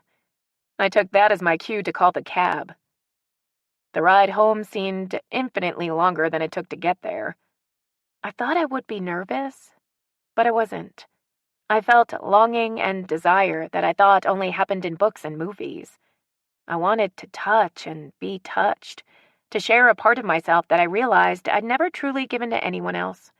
I'd had sex and called it making love. But as I sat next to Haley, it dawned on me that this was how it was truly supposed to feel, like two halves merging together to make a whole. I would give as much as she desired and take as much as she allowed. Haley squeezed my hand as we stepped into the elevator. As bad as I hate to say this, I'll forgive you if you want to back out now, I said, watching her intently. We're about to cross a line that, for me, is going to make being just friends again impossible. I know, but I think we've crossed that line already. Haley squeezed my hand tighter and held it as if to say she wasn't backing down and wouldn't let me either. I watched as Haley's hands shook slightly as she put her key in the lock and pushed open the door. Fuzzy greeted us with a doggy smile, even though the movie had ended and was showing the scene index over and over. Haley gave her a scratch behind the ears before she popped the DVD out and put in grease. Fuzzy walked over to me, expecting the same treatment. I scratched her behind the ears and rubbed her chest and gave her a wink. Fuzzy grabbed her sheep and settled back down on the rug as Haley took my hand and led me to the bedroom. As I closed the door behind us, she stepped into the bathroom and washed her hands. I watched as she looked at herself in the mirror and exhaled a long breath. Her eyes met mine in the reflection. I stepped in and reached around her to wash my hands. She took them between hers and rubbed them with soap. It was a luxurious feeling to feel her slippery hands move against mine. Something so simple was torturously sensual. Her gaze locked onto mine when I leaned down and kissed her bare shoulder. Her sigh as her eyes fluttered shut made my knees weak, and I leaned heavily against her. She pushed back against me as she fumbled with the faucet and cut the water off. The only sound then was her breathing as I kissed my way to her neck and softly bit into her skin. She leaned her head forward as her hands gripped the sink. I felt like I was dreaming as my hand slid down her hips, leaving wet marks on her dress. I pulled back slightly and kissed down her back as my hand slid down her thighs until I touched her skin. It was warm and smooth against my mouth, and her thighs were hot to my touch as my fingertips grazed against them while I pulled the dress higher. I used to dream about this, but I never thought it would happen, Haley said. Her voice sounded shaky and breathless. It came out in a hiss when I pressed my hand against the dampness between her thighs. I wanted to be inside of her so badly as my fingers found the seam of her underwear. Don't, she rasped as she grabbed my hand. I want to be facing you when you touch me. I pulled my hand away and stepped back. I had to restrain myself from ripping the clasp of her dress open and taking her on the floor of the bathroom. Haley spun around and pushed me roughly against the bathroom wall. Her mouth was on mine in an instant as she pulled my belt loose. It landed with a clank on the tiled floor. She pulled away long enough to pull my shirt over my head, and her mouth found mine again. I fumbled with the clasp to her dress as she unbuttoned my pants and slid her hands around my hips. I shuddered as her dress fell to her waist, and she pushed her thigh between mine. Her hands pulled me tightly against her as the friction between my legs became unbearable. I broke the kiss, unable to breathe, and buried my face in her hair. I didn't want to let her go when she stepped away. Haley reached over my shoulder and turned off the light. I watched her in the dim glow coming from the lamp in her bedroom as she let the dress fall away. My gaze went to her bare breasts first, then to her hands as she slipped her silky underwear down her legs and stepped out of them along with her heels. I pushed at my boot heel with the toe of the other. I knew I was scuffing them, but I wanted them off. I wanted to be rid of every barrier between me and Haley's warm skin. She grabbed at my hands when I started to slide my pants down. "Let me do it," she said as she knelt and pulled them away. She kissed and nibbled at the insides of my shaking thighs until I didn't think I could stand any longer. I fisted both hands in her hair and pulled her up, gently. The sensation of her mouth on mine and her naked skin pressing against me was more than I could handle. I pushed her away and held her at arm's length. "We're not going to make it to the bed if you don't stop." She didn't say a word as she took me by the hand and led me into her bedroom. I couldn't wait to get her on her back so I could kiss and taste her. I groaned in frustration when I realized I was the one lying flat on my back with Haley straddling me. With one hand in the center of my chest holding me in place, Haley took my hand and slid it between her legs. I shuddered as my fingers slipped through the creamy wetness there. With her hand firmly holding mine, she controlled where I touched. I could barely breathe with her balancing her weight in the center of my chest. I gasped when she easily slipped two of my fingers inside of her and slowly glided them up and over her clit. "Please let me go," I begged when she pulled my hand away. Haley's eyes narrowed when she took my fingers and ran them over my own lips. She sucked in a deep breath when I sucked them into my mouth. The memory of the feel of her and the taste of her on my tongue left me stunned as she moved quickly down my body and buried her face between my legs. She groaned loudly as she pushed her tongue into me. My legs trembled. I squirmed uncontrollably as her tongue would first push inside of me, then over my clit. She wrapped her arms around my thighs and fought to hold me in place as I dug my heels harder into her bed. My cries seemed to echo off the walls of her room. I clamped my lips together tightly, trying to keep quiet and not sound like this was my first time, but with every stroke of her tongue, I lost control. She would take me to the edge until I felt my insides begin to contract and pull away. When she did allow me to come, I wrenched the sheets from the corners of her bed. Having an orgasm never made me blissfully relaxed, like some of my former partners claimed. It was like a surge of energy passed through me that made me crave more before the last of the tremors faded. I had Haley on her back before she knew what was happening. My mouth descended on her breast while my hand moved between her legs. "Yes," she ground out as she dug her fingers into my shoulders. She met me thrust for thrust and shuddered when I pulled out of her and encircled her clit with my fingers. "Kiss me, Shannon." I did until she pulled away, breathless. I listened to her breathing as I drove her higher. The erratic sound of it made me never want to stop. She gasped once, her body went rigid against me, and held me for a minute, before she slumped back onto the bed. "We'll go slower the next time," I said against the damp skin of her neck. I felt her laugh. "I doubt it. Maybe after we've done it a couple 100 times." I leaned up on one elbow and smiled down at her. "I'm not looking for anything serious, you know." "The hell you aren't," Haley said with a laugh and flipped me onto my back. She kissed me sweetly. "I'm seriously crazy about you." Her words were accentuated by a whimper and a scratch at the door.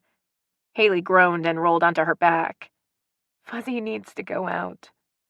I'm certain that if you put a stool next to the door, she could jump up and turn the handle. The elevator would be a breeze after that. Haley kissed me again and got up. "You stay right here. I'll only be 5 minutes. Then I plan to take my time with you." She put on a pair of sweatpants and pulled her robe over her bare back. I listened as the apartment door closed and hopped up. Leftover steak and crab meat would sustain us through the night. When Haley returned, I'd be warming it, wearing nothing but a smile. Chapter 31. New Orleans can be small at times. It felt like a delightful case of déjà vu. Haley and I spent the morning eating breakfast in bed. Fuzzy lay across our feet, gnawing on the new toy I bought her. Just like I'd imagined sans the newspaper. We alternated between watching movies and making love. Fuzzy was fine with the movies, but went into the living room for the latter. My phone rang for the umpteenth time where it sat in the pocket of my blazer, which landed on the floor in a heap the previous night. Haley groaned as she stretched and looked at me. "Are you ever going to answer that?" "Nope," I said with an impish grin. "That's Mom and Kaylin wanting to know how our date went. I'm taking great pleasure in ignoring them." Haley rolled over and rested her head on my shoulder. The warmth of her naked body stretched out against mine made me sigh. That was about all I could manage. "Your family is very important to you, aren't they?" "Yeah, we're all very close, especially us girls. Aside from wanting to know how my night went, they're probably already planning dinner. I hope this doesn't terrify you, but they're going to want you to come because Mom is going home in a few days." "Your mom is sweet." Haley drew patterns on my stomach with their fingertips and watched the muscles quiver beneath them. "How did she take it when she found out you were gay?" I grabbed her hand as my body awoke to her touch and held it in my own. She was surprised and upset, though she tried to hide it. I told her just after Kaylin got married, and I think she was looking forward to planning mine one day. Dad never said much, but he's always treated me and whoever I brought home with respect. "And Kaylin?" Haley tried to pull her hand free, but I held it firmly. She gave up and started running her toes over mine. I laughed as she ran them across the bottom of my foot until I released her hand. "Go on," she said as her fingers danced over my skin. Kaylin didn't take it well at first, but eventually she came around, like she always does. Haley started planting kisses along my collarbone until I asked about her family. She laid her head back on my shoulder and draped a hand over my waist. "I told them about my sexuality the same day I told them about the divorce." Haley sighed and snuggled in tighter. As you can imagine, the news wasn't well received. It was really rocky for a while. But now they don't ask me anything about my personal life, and I don't mention anything. "I'm sorry." I kissed the top of her head. "They'll come around someday, just like Kaylin did." Haley said the words, but they sounded empty and insincere. She rose up on one elbow and smiled down at me. "I don't want to talk about them." "What do you want to talk about? Lunch, maybe? Or if we'll be sleeping at your place or mine?" I wiggled my eyebrows for emphasis. "Your hip bone," Haley said as she moved lower. "I'd like to nibble it." I sat straight up and pushed her away. "Don't you do it, Haley. I'm ticklish there. Actually, everywhere." Haley came after me as I made a dash for the bathroom. "Your butt is especially ticklish. I noticed how you wiggled when I ran my nails over it." I yelped and hopped around as I tried to escape her grasp. Fuzzy started barking and ran around us as Haley tried to reach around me. My phone added to the noise as it played the tune signaling Kaylin's call. "You have to answer it," Haley said with a grin, as she backed away and pulled my phone from my jacket and handed it to me. "Yes, Kaylin." I gave Haley a warning glance as she and Fuzzy circled me like two sharks. "Haley and I were running." I rolled my eyes and grinned at the accusations. "We like to exercise." Haley made a grab for me as I ducked into the bathroom. "At 6, okay. Need us to bring anything?" "Okay, gotta go, sis. Love you, bye." I snapped the phone shut and plastered my backside against the bathroom wall. "We were running?" Haley said, running her fingertips down my rib cage. "You are such a liar." I clamped my arms at my sides, giggling like a child. "We were running. You were chasing me. I'm going to find your weak spot and exploit it mercilessly if you don't stop." "Okay, truce." Haley held up her hands. "No tickles. I promise." She leaned against me and nibbled my earlobe. "I noticed you said us when you were talking to Kaylin." "You've been invited to dinner, and if you don't stop, you're going to have to go without me and explain to my family that you've loved me to death." Haley insisted on bringing something despite the fact that Kaylin told us not to. She wanted something that Kaylin could enjoy too, so we skipped wine and decided on pastries. Cheesecake? Haley looked at the refrigerated section of the bakery. Or lemon daubage? Anything chocolate will suffice, I promise. What about this French silk pie? Haley, I thought that was you. Haley and I turned, and I watched in shock and horror as the woman's gaze locked with mine. We both stood mute, staring at each other. Haley looked between us bewildered. Is something wrong? She asked as the woman stared daggers at me. Look, I was having a really bad day, I started to explain. You know each other? Haley asked. The woman pointed at me angrily. That's the woman who humiliated me at the health club you talked me into visiting. Thank God I hadn't already signed up for a membership when I ran into her. She tore her gaze away from me and looked at Haley. I'll see you Monday, she said before she stalked off. We paid for the pie in silence, neither of us willing to discuss the encounter until we were in the confines of my car. Haley's face was flushed as I let her in. I took my time as I walked around to my side of the car. Taking a deep breath, I climbed in and waited to hear what came next. Start stepping, sister. That's what pissed her off the most. She ranted for 2 days about it. Haley ran a hand through her hair. Well now, you've already met my boss. Guess I don't have to make that introduction at the banquet next year. I sank low in my seat and covered my face with my hands. It was just such a bad day, I said, my voice coming out muffled. The car went silent. At first, I thought Haley was crying. I looked over at her with shame and regret to find her head thrown back in laughter. She was clutching her chest and gasping for air. Oh, my God! We laughed behind closed doors for weeks, Haley said between fits and snorts. She's such a bitch, and it was so great to hear that someone cut her off at the knees. Haley wiped at her eyes. It was worth the ass chewing she gave me for talking her into visiting the club. I half laughed as I relived that embarrassment. Haley clutched my shoulder and kissed me on the cheek. You're a hero around the office. I can't wait to tell everyone that it was my girlfriend who humiliated Sue Kellerman.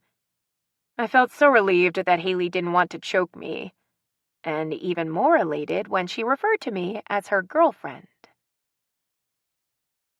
Kaylin's house smelled of pasta sauce when we let ourselves in. My stomach growled in anticipation for her spaghetti. When we walked into the kitchen, Mom was at the stove and Kaylin was at the table with her feet propped up. You are pathetic, I teased, making our dear mother slave over the stove while you lounge around. Bite me and put the bread in. Kaylin pointed to the garlic bread awaiting toasting. I set the pie in front of her. A gift from Haley. Oh, Haley, you're my hero for the next hour at least, Kaylin said as she eyed the pie. Mom smiled and kissed my cheek, then moved quickly to Haley and did the same. Sit down, sweetie, she said to Haley as she pulled out a chair. Let me get you a glass of wine. Can I help with anything? Haley asked. No, you sit, Mom said as she coaxed Haley into a seat. I smiled over at Haley as my mom fawned all over her. I hugged Kaylin, who held on to me a bit longer than normal. You feeling okay? I looked down at her swollen feet. She's been drinking Gatorade. Mom stabbed a spoon in Kaylin's direction. Can you believe it? I'd like to have had a stroke when I caught her chugging from a bottle. What's wrong with Gatorade?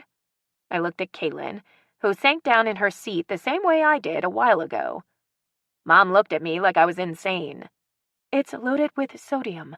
That's why she's been so puffy lately. She's full of fluid. I've been throwing up. Kaylin waved her hands in the air. I thought I was supposed to replace my electrolytes. She's on a strict no-salt diet, so if you see her with anything but water, slap her. Mom turned back to the pasta and stirred. Pour the wine, please, Shannon. It's nice to see you again, Haley, Kaylin said as she leaned on the table. I'd give you a hug, but I'm grounded, and I have to sit in this chair. I'm sorry to hear about your incarceration, Haley said with a smile. Can I get you anything to make your stay more comfortable? Get me a spoon and drag my chair into the den. I'll hold the pie. Don't be nice to her, I said. She's punished. Don't let her get close to the pie either. Haley, let me give you a word of advice, Kaylin said drolly. Don't ever get pregnant. Everyone tells you what to do. Mom and Todd tell me what I can and can't eat. The doctor tells me the same, and the baby says eat everything in sight.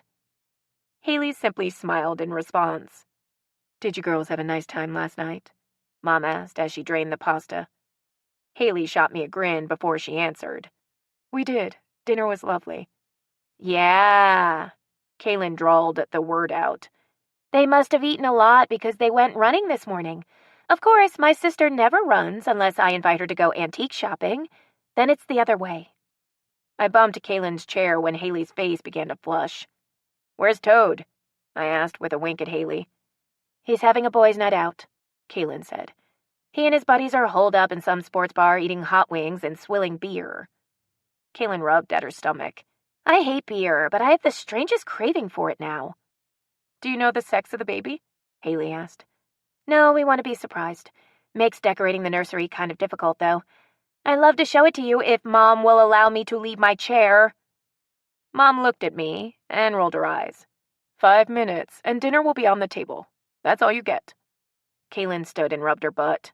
Shannon, you come too. You haven't seen it yet. Mom nodded. Go, I've got this. Check the room for snacks. I found a bag of Cheetos in the baby's dresser. The walls were painted a soft mint green, and most of the hardwood floor was covered with a rug bearing the alphabet. This is the coolest bed. Kaylin patted the blonde wood that matched the floor perfectly. It folds down into a youth bed when the baby grows out of the crib. I opened the drawers of the matching dresser. They were empty except for the bottom drawer, which was filled with baby blankets embroidered with teddy bears, puppies, and kittens. I tried to imagine my new niece or nephew swaddled snugly in them. Oh, these are so cute, I heard Haley say. She picked up a stuffed giraffe that shared a shelf with what I figured were as many animals as the New Orleans Zoo. Since we don't know the sex, we decided to decorate in stuffed animals. Kaylin rubbed her stomach lovingly. Can't go wrong with those. I figure at some point they'll all be covered with slobber, and when Shannon's through with them, we'll get the baby new ones. Ass. I'm going to tell Mom I found a bag of pigskins underneath the changing table. Oh, don't you dare. Kaylin grabbed handfuls of my shirt. She's dead serious about the diet. Nothing goes into my mouth without inspection. Kaylin's eyes widened. You have no idea how bad the cravings are. I've been good, despite the Gatorade incident, and for the record, the Cheetos belong to Todd. But she won't believe me. Then I suggest you start being real sweet to me. I plucked her fingers from my clothing one by one. I will be expected to give her a full report on your diet when she's gone, and I can make it real rough on you, sis. I kept an eye on Haley as Kaylin and I bantered back and forth. She seemed to be in a world all her own as she looked at all the baby things. I left her and Kaylin in the nursery when Mom called for me. Kaylin had been friendly toward Haley, but it made me uneasy to leave them alone. Take the bread out, honey, Mom said as I walked in. She'd filled just about all the plates and had the table near about set. The nursery is precious, isn't it? It is, I agreed. I'm sure you've got the baby shower all planned out by now. I was looking forward to the baby, but not the festivities that always preceded one. I'd never attended a wedding shower until Kaylin's, and now I'd be expected to attend a baby shower. If you're over there thinking up ways to skip out on this shower, give up, Mom said, knowing me all too well. I was thinking about jumping from a fast-moving vehicle. I laid the bread out onto the counter and sliced it. I imagine you'll sneak off to hang out with your father and Todd anyway. Mom gave me a playful nudge. I bet Haley will hang out with us girls, though. Judging by the way she's fawning over the nursery, I won't disagree. I put the bread into the serving dish and moved to the table. Mom gave a nod as she looked everything over. We're ready. Go get the girls. When I walked into the nursery, Kaylin and Haley were teary-eyed and wrapped in each other's arms. Kaylin, if you're jumping the fence, go find your own woman. This one's mine, I said with a teasing grin. I hope you can put up with her, Kaylin said as she released Haley. You know she's adopted, right? My parents found her in a cabbage patch just outside of Chernobyl. I think I can handle her, Haley said with a smile. But if not, I'll call you for backup. Dinner's on the table. Thank God. Kaylin pushed past me and hurried down the hall. You okay? I asked Haley as she met me in the doorway. Yeah, she said with a nod. Kaylin and I discovered we had something in common. I'll tell you about it later. I gave her a quick kiss and led her down the hall. Kaylin had already pulled out a chair. The bringer of the pie sits next to me. You and Mom over there. Mom moved the salt shaker in front of me. I wasn't going to ask for it anyway, Kaylin said defiantly. Everyone was quiet as we dug into our salads. Mom was first to start questioning Haley. Where are you from, sweetie? I was born in Louisville, Kentucky, but with my dad in the military, we didn't stay there long. We've lived all over the country, but I finished high school in Washington. Any siblings? Kaylin asked. Like a pain-in-the-ass younger sister? Haley blotted her mouth with her napkin and smiled. I wish, but no. It was just me. You're lucky then. Kaylin made a face at me. I had the world at my tiny fingertips until Shannon showed up and ruined it all. Don't let these two fool you, Mom said. They've been close since the day Shannon was born. They slept in the same bed together, even though they had their own. Bathed together and ate off the same plate until Kaylin started kindergarten. It nearly killed Shannon when we dropped Kaylin off each morning. Yes, my loving sister that couldn't stand to see me go went home and painted all my dolls green. Kaylin shot me a look. And you always left the lids off my Play-Doh and dried it out, I said. Such sweet memories, Kaylin said with a wistful sigh. I think my favorite was when we were in college and Shannon— Shut it, Kaylin! I waved my fork at her. I've got a few stories I could share. Touché. Damn it. Kaylin looked over at Haley. How about you? Are there any humiliating college stories that you'd like to share? Haley chuckled. No, you'd find me incredibly boring. I went to Georgetown on an academic scholarship with dreams of medicine, and quickly found out that I didn't have what it took. The closest I got was pharmacology. I can't picture you as a pharmacist, Kaylin said. I couldn't either after a year of it. Much to the chagrin of my parents, I went into sales for a pharmaceutical company. Being tied to a pill counter was not for me. As Mom and Kaylin talked to Haley, I sat back, listening and learning about the woman I had shared most intimate secrets with the night before. I realized then that there was so much about her that I didn't know, before jumping into bed and dreaming of a future together. Nothing that I learned detracted from the way I felt about her. But I did sort of feel like I was giving my heart away to someone I only knew half of. Haley insisted on cleaning up after dinner, and I was more than happy to help. The quicker we got out of there, the quicker we'd end up in Haley's bed. Or mine. I didn't care which as long as we were naked. Kaylin put my intentions on hold when she slapped the kitchen table and practically yelled. Oh my God! I forgot to tell you what Zoe Martinez sent me. I pretended not to hear her exclamation, and Mom had to ask, What? She videoed Shannon's speech. Y'all can't leave until we watch it. Oh yes, we can. I dropped the dish towel on the counter. I lived through that once. I don't want to experience it again. Kaylin told me about how wonderful you did. And Angela raved, Mom argued. Stay. I want to see it. I'm tired. Haley, aren't you tired? I asked, looking to her for help. I'd like to see it too, she said, looking at me and Mom. I learned another thing about Haley. She was not good at picking up on my subtle clues for escape. That was something we'd have to work on if she still wanted to see me after watching the video. Wow, Mom and Kaylin said in unison as the camera zoomed in on me at the podium. Kaylin looked over at me with a satisfied grin. Sis, I think you're beautiful, but Marvin made you look like a supermodel. I thanked her for the compliment as I cringed, not knowing what to expect. My memory was still vague about that night, and I was afraid that I was about to look like a super ass. The camera zoomed in closer. My eyes looked like two saucers, and I was sporting a crooked grin. Ladies and gentlemen, it's an honor. Zoe and someone else were speaking in hushed tones off camera, but their voices came in clearly over mine. Kaylin paused the video and caught me in mid-blink. My mouth was hanging open, making me look like I was about to pass out. I'm going to choke her. She's gossiping right over Shannon's speech. Kaylin hit the play button. 4 successful salons in New Orleans. Whomever Zoe was speaking to said, So that's the other Bryson sister. Yeah, Zoe whispered. Between Zoe's conversations, we could only hear bits and pieces of the speech. But with the camera in my face, there was no denying that I was half out of my mind. Specialized service provided by Angela Kennedy. Kaylin hit the pause again. Were you drunk? What's with the giggling and pointing? I was nervous, I shot back. Haley came to my rescue. It's not so bad, especially for someone who has never done public speaking. Mom agreed, and Kaylin pressed that damn play button again. I could tell that Zoe and her compadre had moved away from the camera, but the mic still picked up their voices over mine, which sounded like a blur in the background. Apparently, Zoe had not watched the video before she sent it to Kaylin because of what she said next. I've always wondered if there was something going on between Kaylin and Angela, even though they claimed to be straight.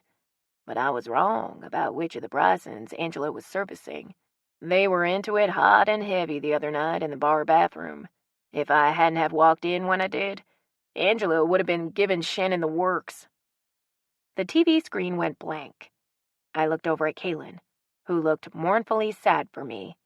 I looked at Mom next, who sat with her mouth hanging open. Then last at Haley, who had no expression at all. That's not what happened. I hoped that Haley would believe me. No, it wasn't, Kaylin agreed. Zoe was pissed because Shannon rejected her, and she didn't want to look like a loser. I could only imagine how Haley felt. She smiled, weakly. We weren't really even dating then, so I have no right to be upset, even if it were true. Well, it's not, Kaylin said. That asshole! Wait till I get a hold of her. And that concluded our peaceful evening. In retrospect, I suppose Zoe's comment was a good thing, because it opened up a very candid conversation between Haley and me on the way home. I told her about kissing Angela and why. Haley got a kick out of it, but she wanted to know who Angela was. She's a straight sales rep for Natural Beauty and a friend of Kaylin's. I'm not interested in her, and I can assure you she has no interest in me. Haley squeezed my hand. Good, because I don't want to see other people. And I don't want you to either. Does that bother you? It's official. We're a couple, I said with a smile. But I'm not looking for anything serious, Haley said, returning my smile. The hell you aren't. Haley's laugh thrilled me. I should tell you something that I told Kaylin tonight.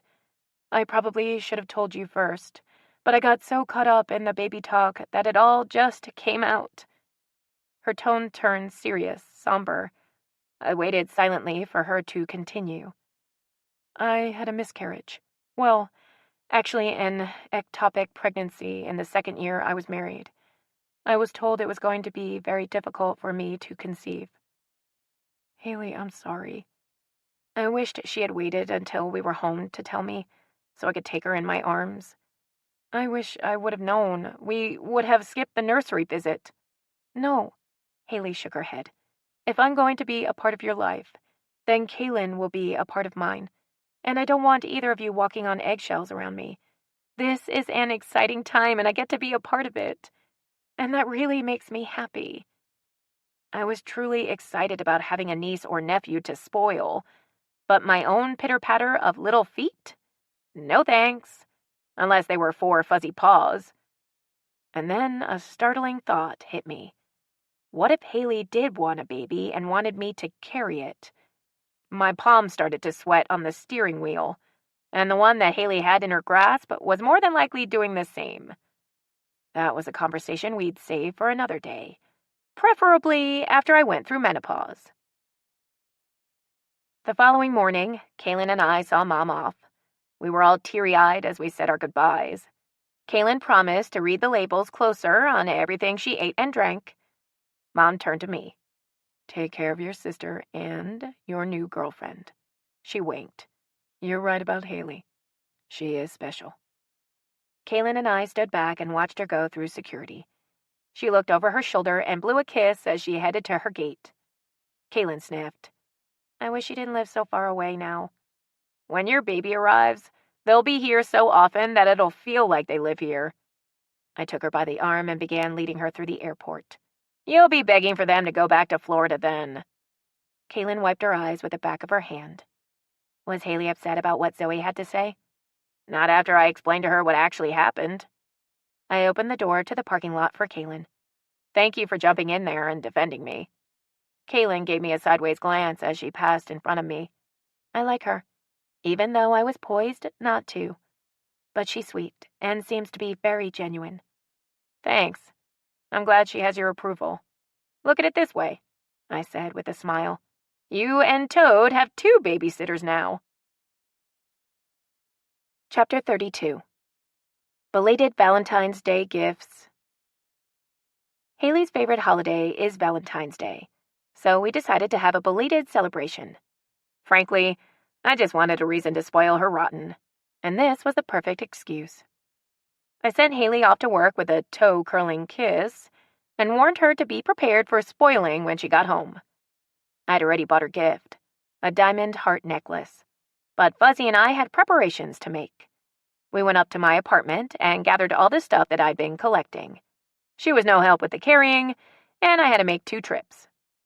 In the past week, while Haley and I had been playing Switch House and taking turns sleeping in both apartments, I learned some things about her.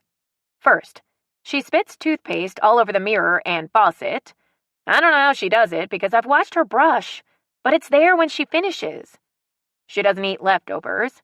If it's been in the fridge for over 24 hours, it's all bad. And she has the uncanny ability to smell chocolate from at least 50 paces, maybe even through a closed door. And that's why I had to hide everything in the closet of my spare bedroom. In her apartment, I hid half-dozen 4-inch solid dark chocolate hearts that I special ordered from a bakery like I was hiding Easter eggs. I quickly realized that I had to hide them high because Fuzzy gleefully retrieved one and brought it to me. This one can be from you since you signed it with your teeth, I told her as I placed it on the bookshelf. Next, I arranged a dozen red roses in a vase and set them on her table. They'd been smelling up my closet from the day before, but still looked fresh and beautiful. I took the second dozen and pulled off all the petals and sprinkled them across the bed. I'd seen it in a movie and always wanted to try it. After I had them all spread out, I realized why I'd never done it before.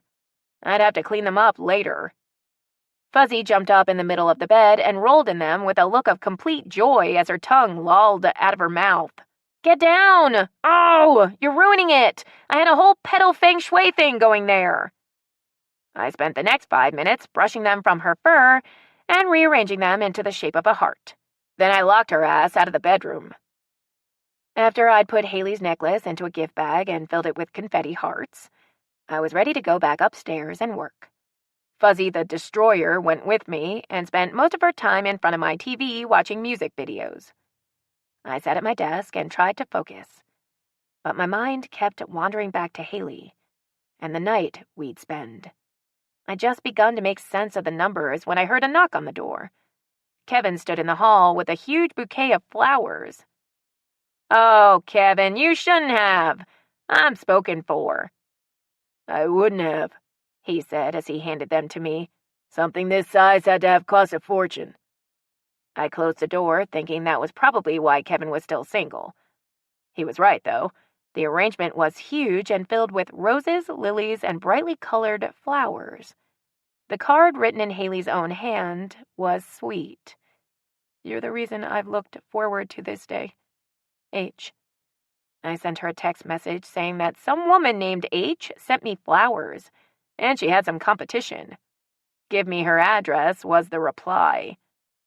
An hour later, I was chugging along on the Rampart store monthly audit, and there was another knock at the door. This time, Kevin stood in the hall with a balloon bouquet. Giant red hearts floated around his head.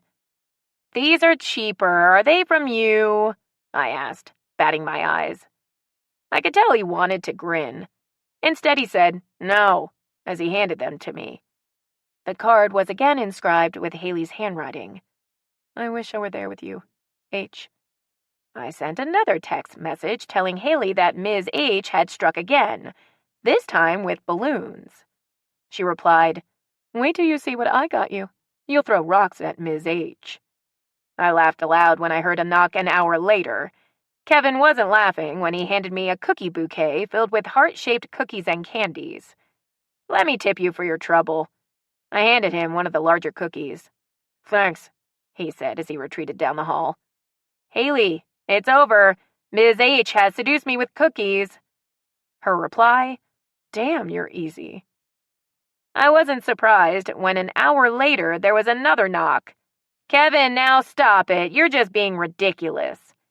He rolled his eyes as he handed me the gift basket. Haley had been to Bath and Body Works. The basket was filled with all the stuff I loved. The card said, "I was going to give you a gift certificate for a massage, but I'd rather do that myself. H." Before I could send a message to Haley, she sent me one. "You won't have to worry about Ms. H anymore. I found her, and she won't be sending you anything else. So you'll have to settle for me." At 4, I took a shower and used some of Haley's gift to make me smell nice. Fuzzy got a spritz of body spray too, and pouted for 10 minutes. Afterward, I picked up dinner and took it and Fuzzy down to Haley's apartment, where Fuzzy was dressed in her Cupid costume. I played hell getting her halo aligned, but the bow and quiver fit nicely on her back. Her thick fur prevented it from sliding, unlike the halo. Haley walked in just as I was setting the table for dinner. "Oh, look at Fuzzy Cupid," Haley said as she stepped in the door and kicked off her shoes. Fuzzy did a circle dance at her feet as she showed off her costume. I walked over to Haley and tried to pull her into my arms. Her purse hit me squarely in the stomach before I could get close to her. "Sorry." Haley stepped back to toss it aside. She gave me a quick peck before she reached for Fuzzy. "Don't pet her. She shot me with an arrow today." "Oh, yeah?" Haley gave Fuzzy a pat anyway. "Show me where and I'll kiss it." "I'll have to show you later. It's hidden under my clothes." "Forget later. Show me now." Fuzzy yipped her displeasure at being ignored. "I guess you can pet the Cupid while I serve dinner. I'm sure she won't mind if you relieve her of her gear." I watched them as I put the Chateaubriand onto our plates. Haley took off Fuzzy's costume and scratched her belly. "Now this is all the petting you're gonna get out of me. I want to pet Shannon tonight." I moved the potatoes onto the plates and set them on the table as Haley washed her hands in the kitchen sink. I told her the bedroom was off limits since I'd moved her necklace to the middle of the heart on the bed. She kissed me again before taking a seat at the table and rolling up her sleeves. "My favorite," she said as she sniffed the air above her plate. "How did you know?" "I didn't. It's just what I picked out." "Excellent choice." Haley took a bite of her steak and sighed. "Your dessert is hidden all around this apartment. I'll tell you that there are 6, but that's the only hint you'll get out of me." Haley took a sip of her wine and looked around. "For everyone I find, you have to take off an article of clothing." I met her daring look. "Deal." "Damn it, you're gonna make me rush through this meal," Haley said before taking a bite of her salad. "Ms. H sent me some wonderful gifts today. It's a shame you did away with her because I was gonna rock her world." Haley tucked her hair behind her ear and smiled. "Pity," she said. I watched as her eye caught something in the kitchen, and a smile spread across her face. "Be right back." She walked straight into the kitchen and plucked the red box off the wine rack and returned with a triumphant smile. "Lose the pants." I stood and pulled off my khakis. Haley frowned. "I wish you would have worn a shorter shirt." "Pity. Guess you're gonna have to find another heart to see the rest." Haley took another bite of her steak, her eyes smoldering. "You smell nice." "Compliments of Ms. H." I lowered my voice to a seductive tone. "She knows what I like." Haley turned around in her seat and stood again. This heart was hidden better, but she managed to spot it leaning against her books on the shelf. She returned to the table and laid it atop the other one. "The shirt this time." That one's from Fuzzy. See the teeth marks?" Haley pursed her lips. You didn't mention anything about Fuzzy when we made the deal. I think we should compromise." I lifted a brow. "State your terms." Haley's gaze roamed over me. "Are you wearing a bra?" I shook my head as a smile curved Haley's lips. "Unbutton the shirt." Her eyes moved to my chest as I loosened each button. "I don't think this is very fair. I'm half naked and you're still fully dressed." "I'd really like to take my pants off," Haley said. "You're making me uncomfortable in a good way." "So do it." Haley unbuttoned her pants and wiggled around in her chair until she got them over her thighs. She kicked them off without ever standing. "Okay, I feel cheated. I was expecting some sort of provocative dance." "I'm shy." Haley smiled over the top of her glass before she took a sip. "You're shy? I had you in every position imaginable last night." I took a sip of my wine and grinned. "You don't want to admit that I worked you out good and you're sore." Haley's grin was as cocky as mine when she replied, "I can handle anything you dish out." I looked over at my half-eaten steak and pushed it away. Haley took a sip of her wine. Her green eyes were full of challenge. "2 hearts down, and 2 are in the bedroom where you can't go." "I don't need the 2 in the bedroom to have you naked," Haley said with a shake of her head. She set her glass on the table and smiled. "1 is in the windowsill. The other is mixed in with the DVDs. Do I have to physically fetch them to make them count?" I polished off my glass of wine and shook my head. "Panties first." I stood and slipped them off. Haley scooted her chair back from the table. "Come here." I did as she asked and wound both hands into her curly hair, pulled her head back, and kissed her as I straddled her lap. "Is this what you had in mind?" I looked down into her eyes. Haley's smile was firmly fixed. "All day long." She tugged on my shirt until I sat on her lap.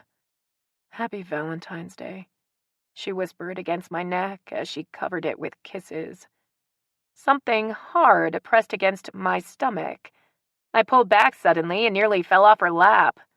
"What is that?" "Your Valentine's Day gift." Haley's smile was huge. "I heard you liked them so much that you actually sank to stealing one. Now I know why you were vibrating that night." "That bitch!" I tried to stand. Haley was laughing hard as she pulled me back to her. "Alicia was really drunk and embarrassed when she told me the story, and the only reason she did was because she thought you were mad at her. I'm furious with her, even more so now." "Forget her." Haley pulled me tight against her. "Have you been wearing that thing all day?" I asked when Haley resumed her kisses, turning my anger into something else. "No, I stopped at your apartment before I came here. I bit one of your cookies, though." "Let me see it." I tried to wiggle from her hold. "I'd rather you feel it." Haley tightened her grip. "It's two-sided, and it's putting pressure on my—" Her eyelids fluttered when I pushed against it. The thought of the other end being inside of Haley sent chills down my spine. "We can go into the bedroom now." Haley shook her head. "Walking in here and collecting those 2 hearts nearly killed me." She leaned down and sucked one of my nipples into her mouth, gently biting before she released it. "Let's stay right here." She pushed up on my hips until I stood, then guided me down as she pushed the tip of the dildo into me. "Slow," I said as she began to thrust a little. Haley tilted her head back with a groan as her green eyes shut. "We can go as slow as you need." Watching her excited me more than I could ever imagine, making it easier for me to take the dildo. She groaned again as I absorbed its length. She pushed me back slightly and reached down between us, and I felt a new sensation when she switched on the twin bullets. "Shit," Haley said in an expelled breath. I laughed as I ground my hips into her, making her squirm. "I want to be on top of you," Haley said as I unbuttoned her shirt and slid it down her arms. I pushed into her again and watched with a pleased smile as her head lulled back. Then I pulled her to me roughly and kissed her hard as I unclasped her bra. "It was your idea to stay right here," I said against her lips. "And I have all the control." She pushed me back and caught me before I toppled off her lap. "You don't have as much control as you think you have." I planted my feet and lifted off her. She followed me to the floor and kicked the chair out of the way as I tossed her bra after it. We both groaned when Haley slipped her hand between my legs, then guided the dildo into me. "Go slow at first. I've never been on the business end of one of these." Haley's eyes showed surprise. "Ever?" "Ever. You're my first." "Well then, this is a first for both of us," she said before she kissed me. It might have been Haley's first encounter with a strap-on, but she had it figured out pretty damn well as she moved. Her thrusts were slow and deep, and she used the positioning to both our advantages. The variety of sensations was incredible. The feel of her breasts sweating against mine, her soft thighs moving between mine, and the muscles in her back as they flexed, combined with the strap-on, sent me to heights that I never wanted to come down from. But her loud cry when she came was my undoing, and sent me spiraling fast behind her. We lay flat on our backs, staring at the ceiling as we tried to catch our breath. "When Kaylin asked me what you gave me for our belated Valentine's Day, I'm going to tell her bruises on my ass." Haley laughed breathlessly. "If you're crazy enough to tell her that, then you may as well explain how, but I don't want to be around when you do." We made a half-ass effort to clean up dinner and went into the bedroom where I gave her the necklace, and she gave me a silver charm bracelet that she would add a heart to every Valentine's Day until she ran out of room. Though we didn't discuss it, I went to sleep that night wrapped in her arms, thinking that this day would be our anniversary. Epilogue. "Haley, if you have any more stuff, we have to burn it." I flopped down onto the floor next to her, feeling like every muscle in my body was on fire. "That's the last of it," Haley said with a groan. "Did we bring Fuzzy?" "She's in the backyard chasing squirrels. When we put in a garden, we won't have any problems with those guys." The Healeys weren't particularly thrilled that we wanted to break the lease on Haley's apartment. Mine had long expired since I lived there for what felt like forever. Mrs. Healey did give us a break when we offered a replacement tenant, Marvin, who was recently promoted to manager of the Rampart Salon. Haley and I bought a house 2 blocks away from Kaylin and Toad's, and spent the last 2 weeks painting our new place and moving. Everything seemed to happen in the blink of an eye. The catalyst for all the change occurred one hot night when Haley burned our dinner, and I ruined one of her shirts while doing the laundry. It was our first fight. "Why?" Haley exclaimed as she held what was left of her favorite silk shirt in her shaking hands. "Why on earth would you wash something like this with the towels?" "Because you put it in the hamper with the towels." I slammed the lid down on top of the pan of fettuccine Alfredo to stifle the smell of it as it fried. "I asked you to watch this. If you hadn't been so busy bitching at me, then we'd have something to eat besides molten lava." "Did you use an entire gallon of bleach on that load of towels?" Haley tossed her spotted shirt at the trash can. "If I weren't so in love with you, I'd choke the shit out of you right now."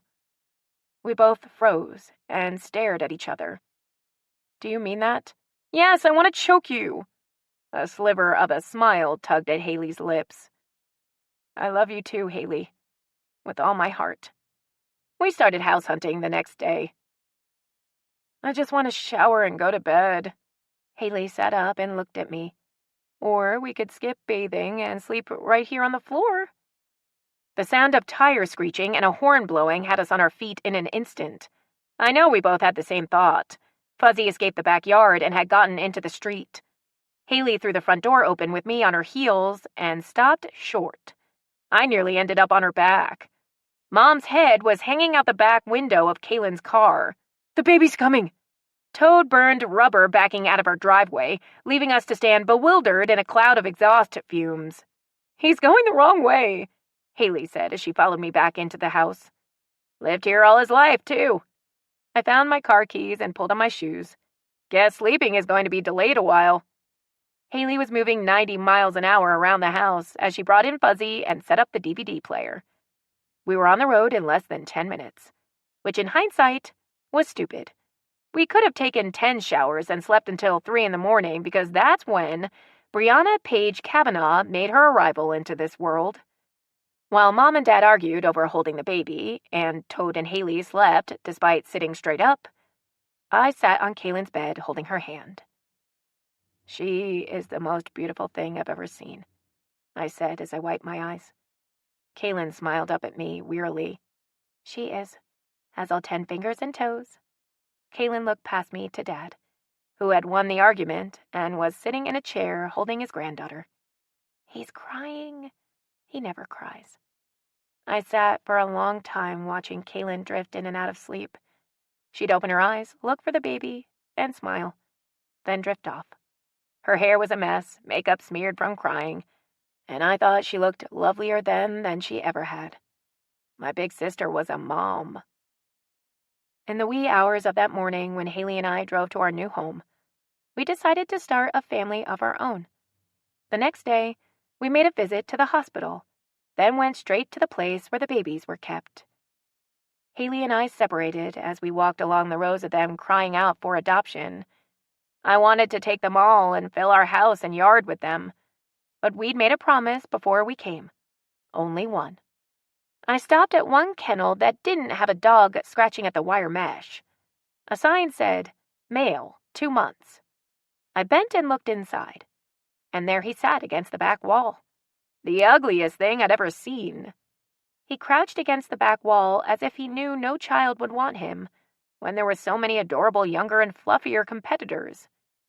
I pressed my hand against the wire, and he approached timidly.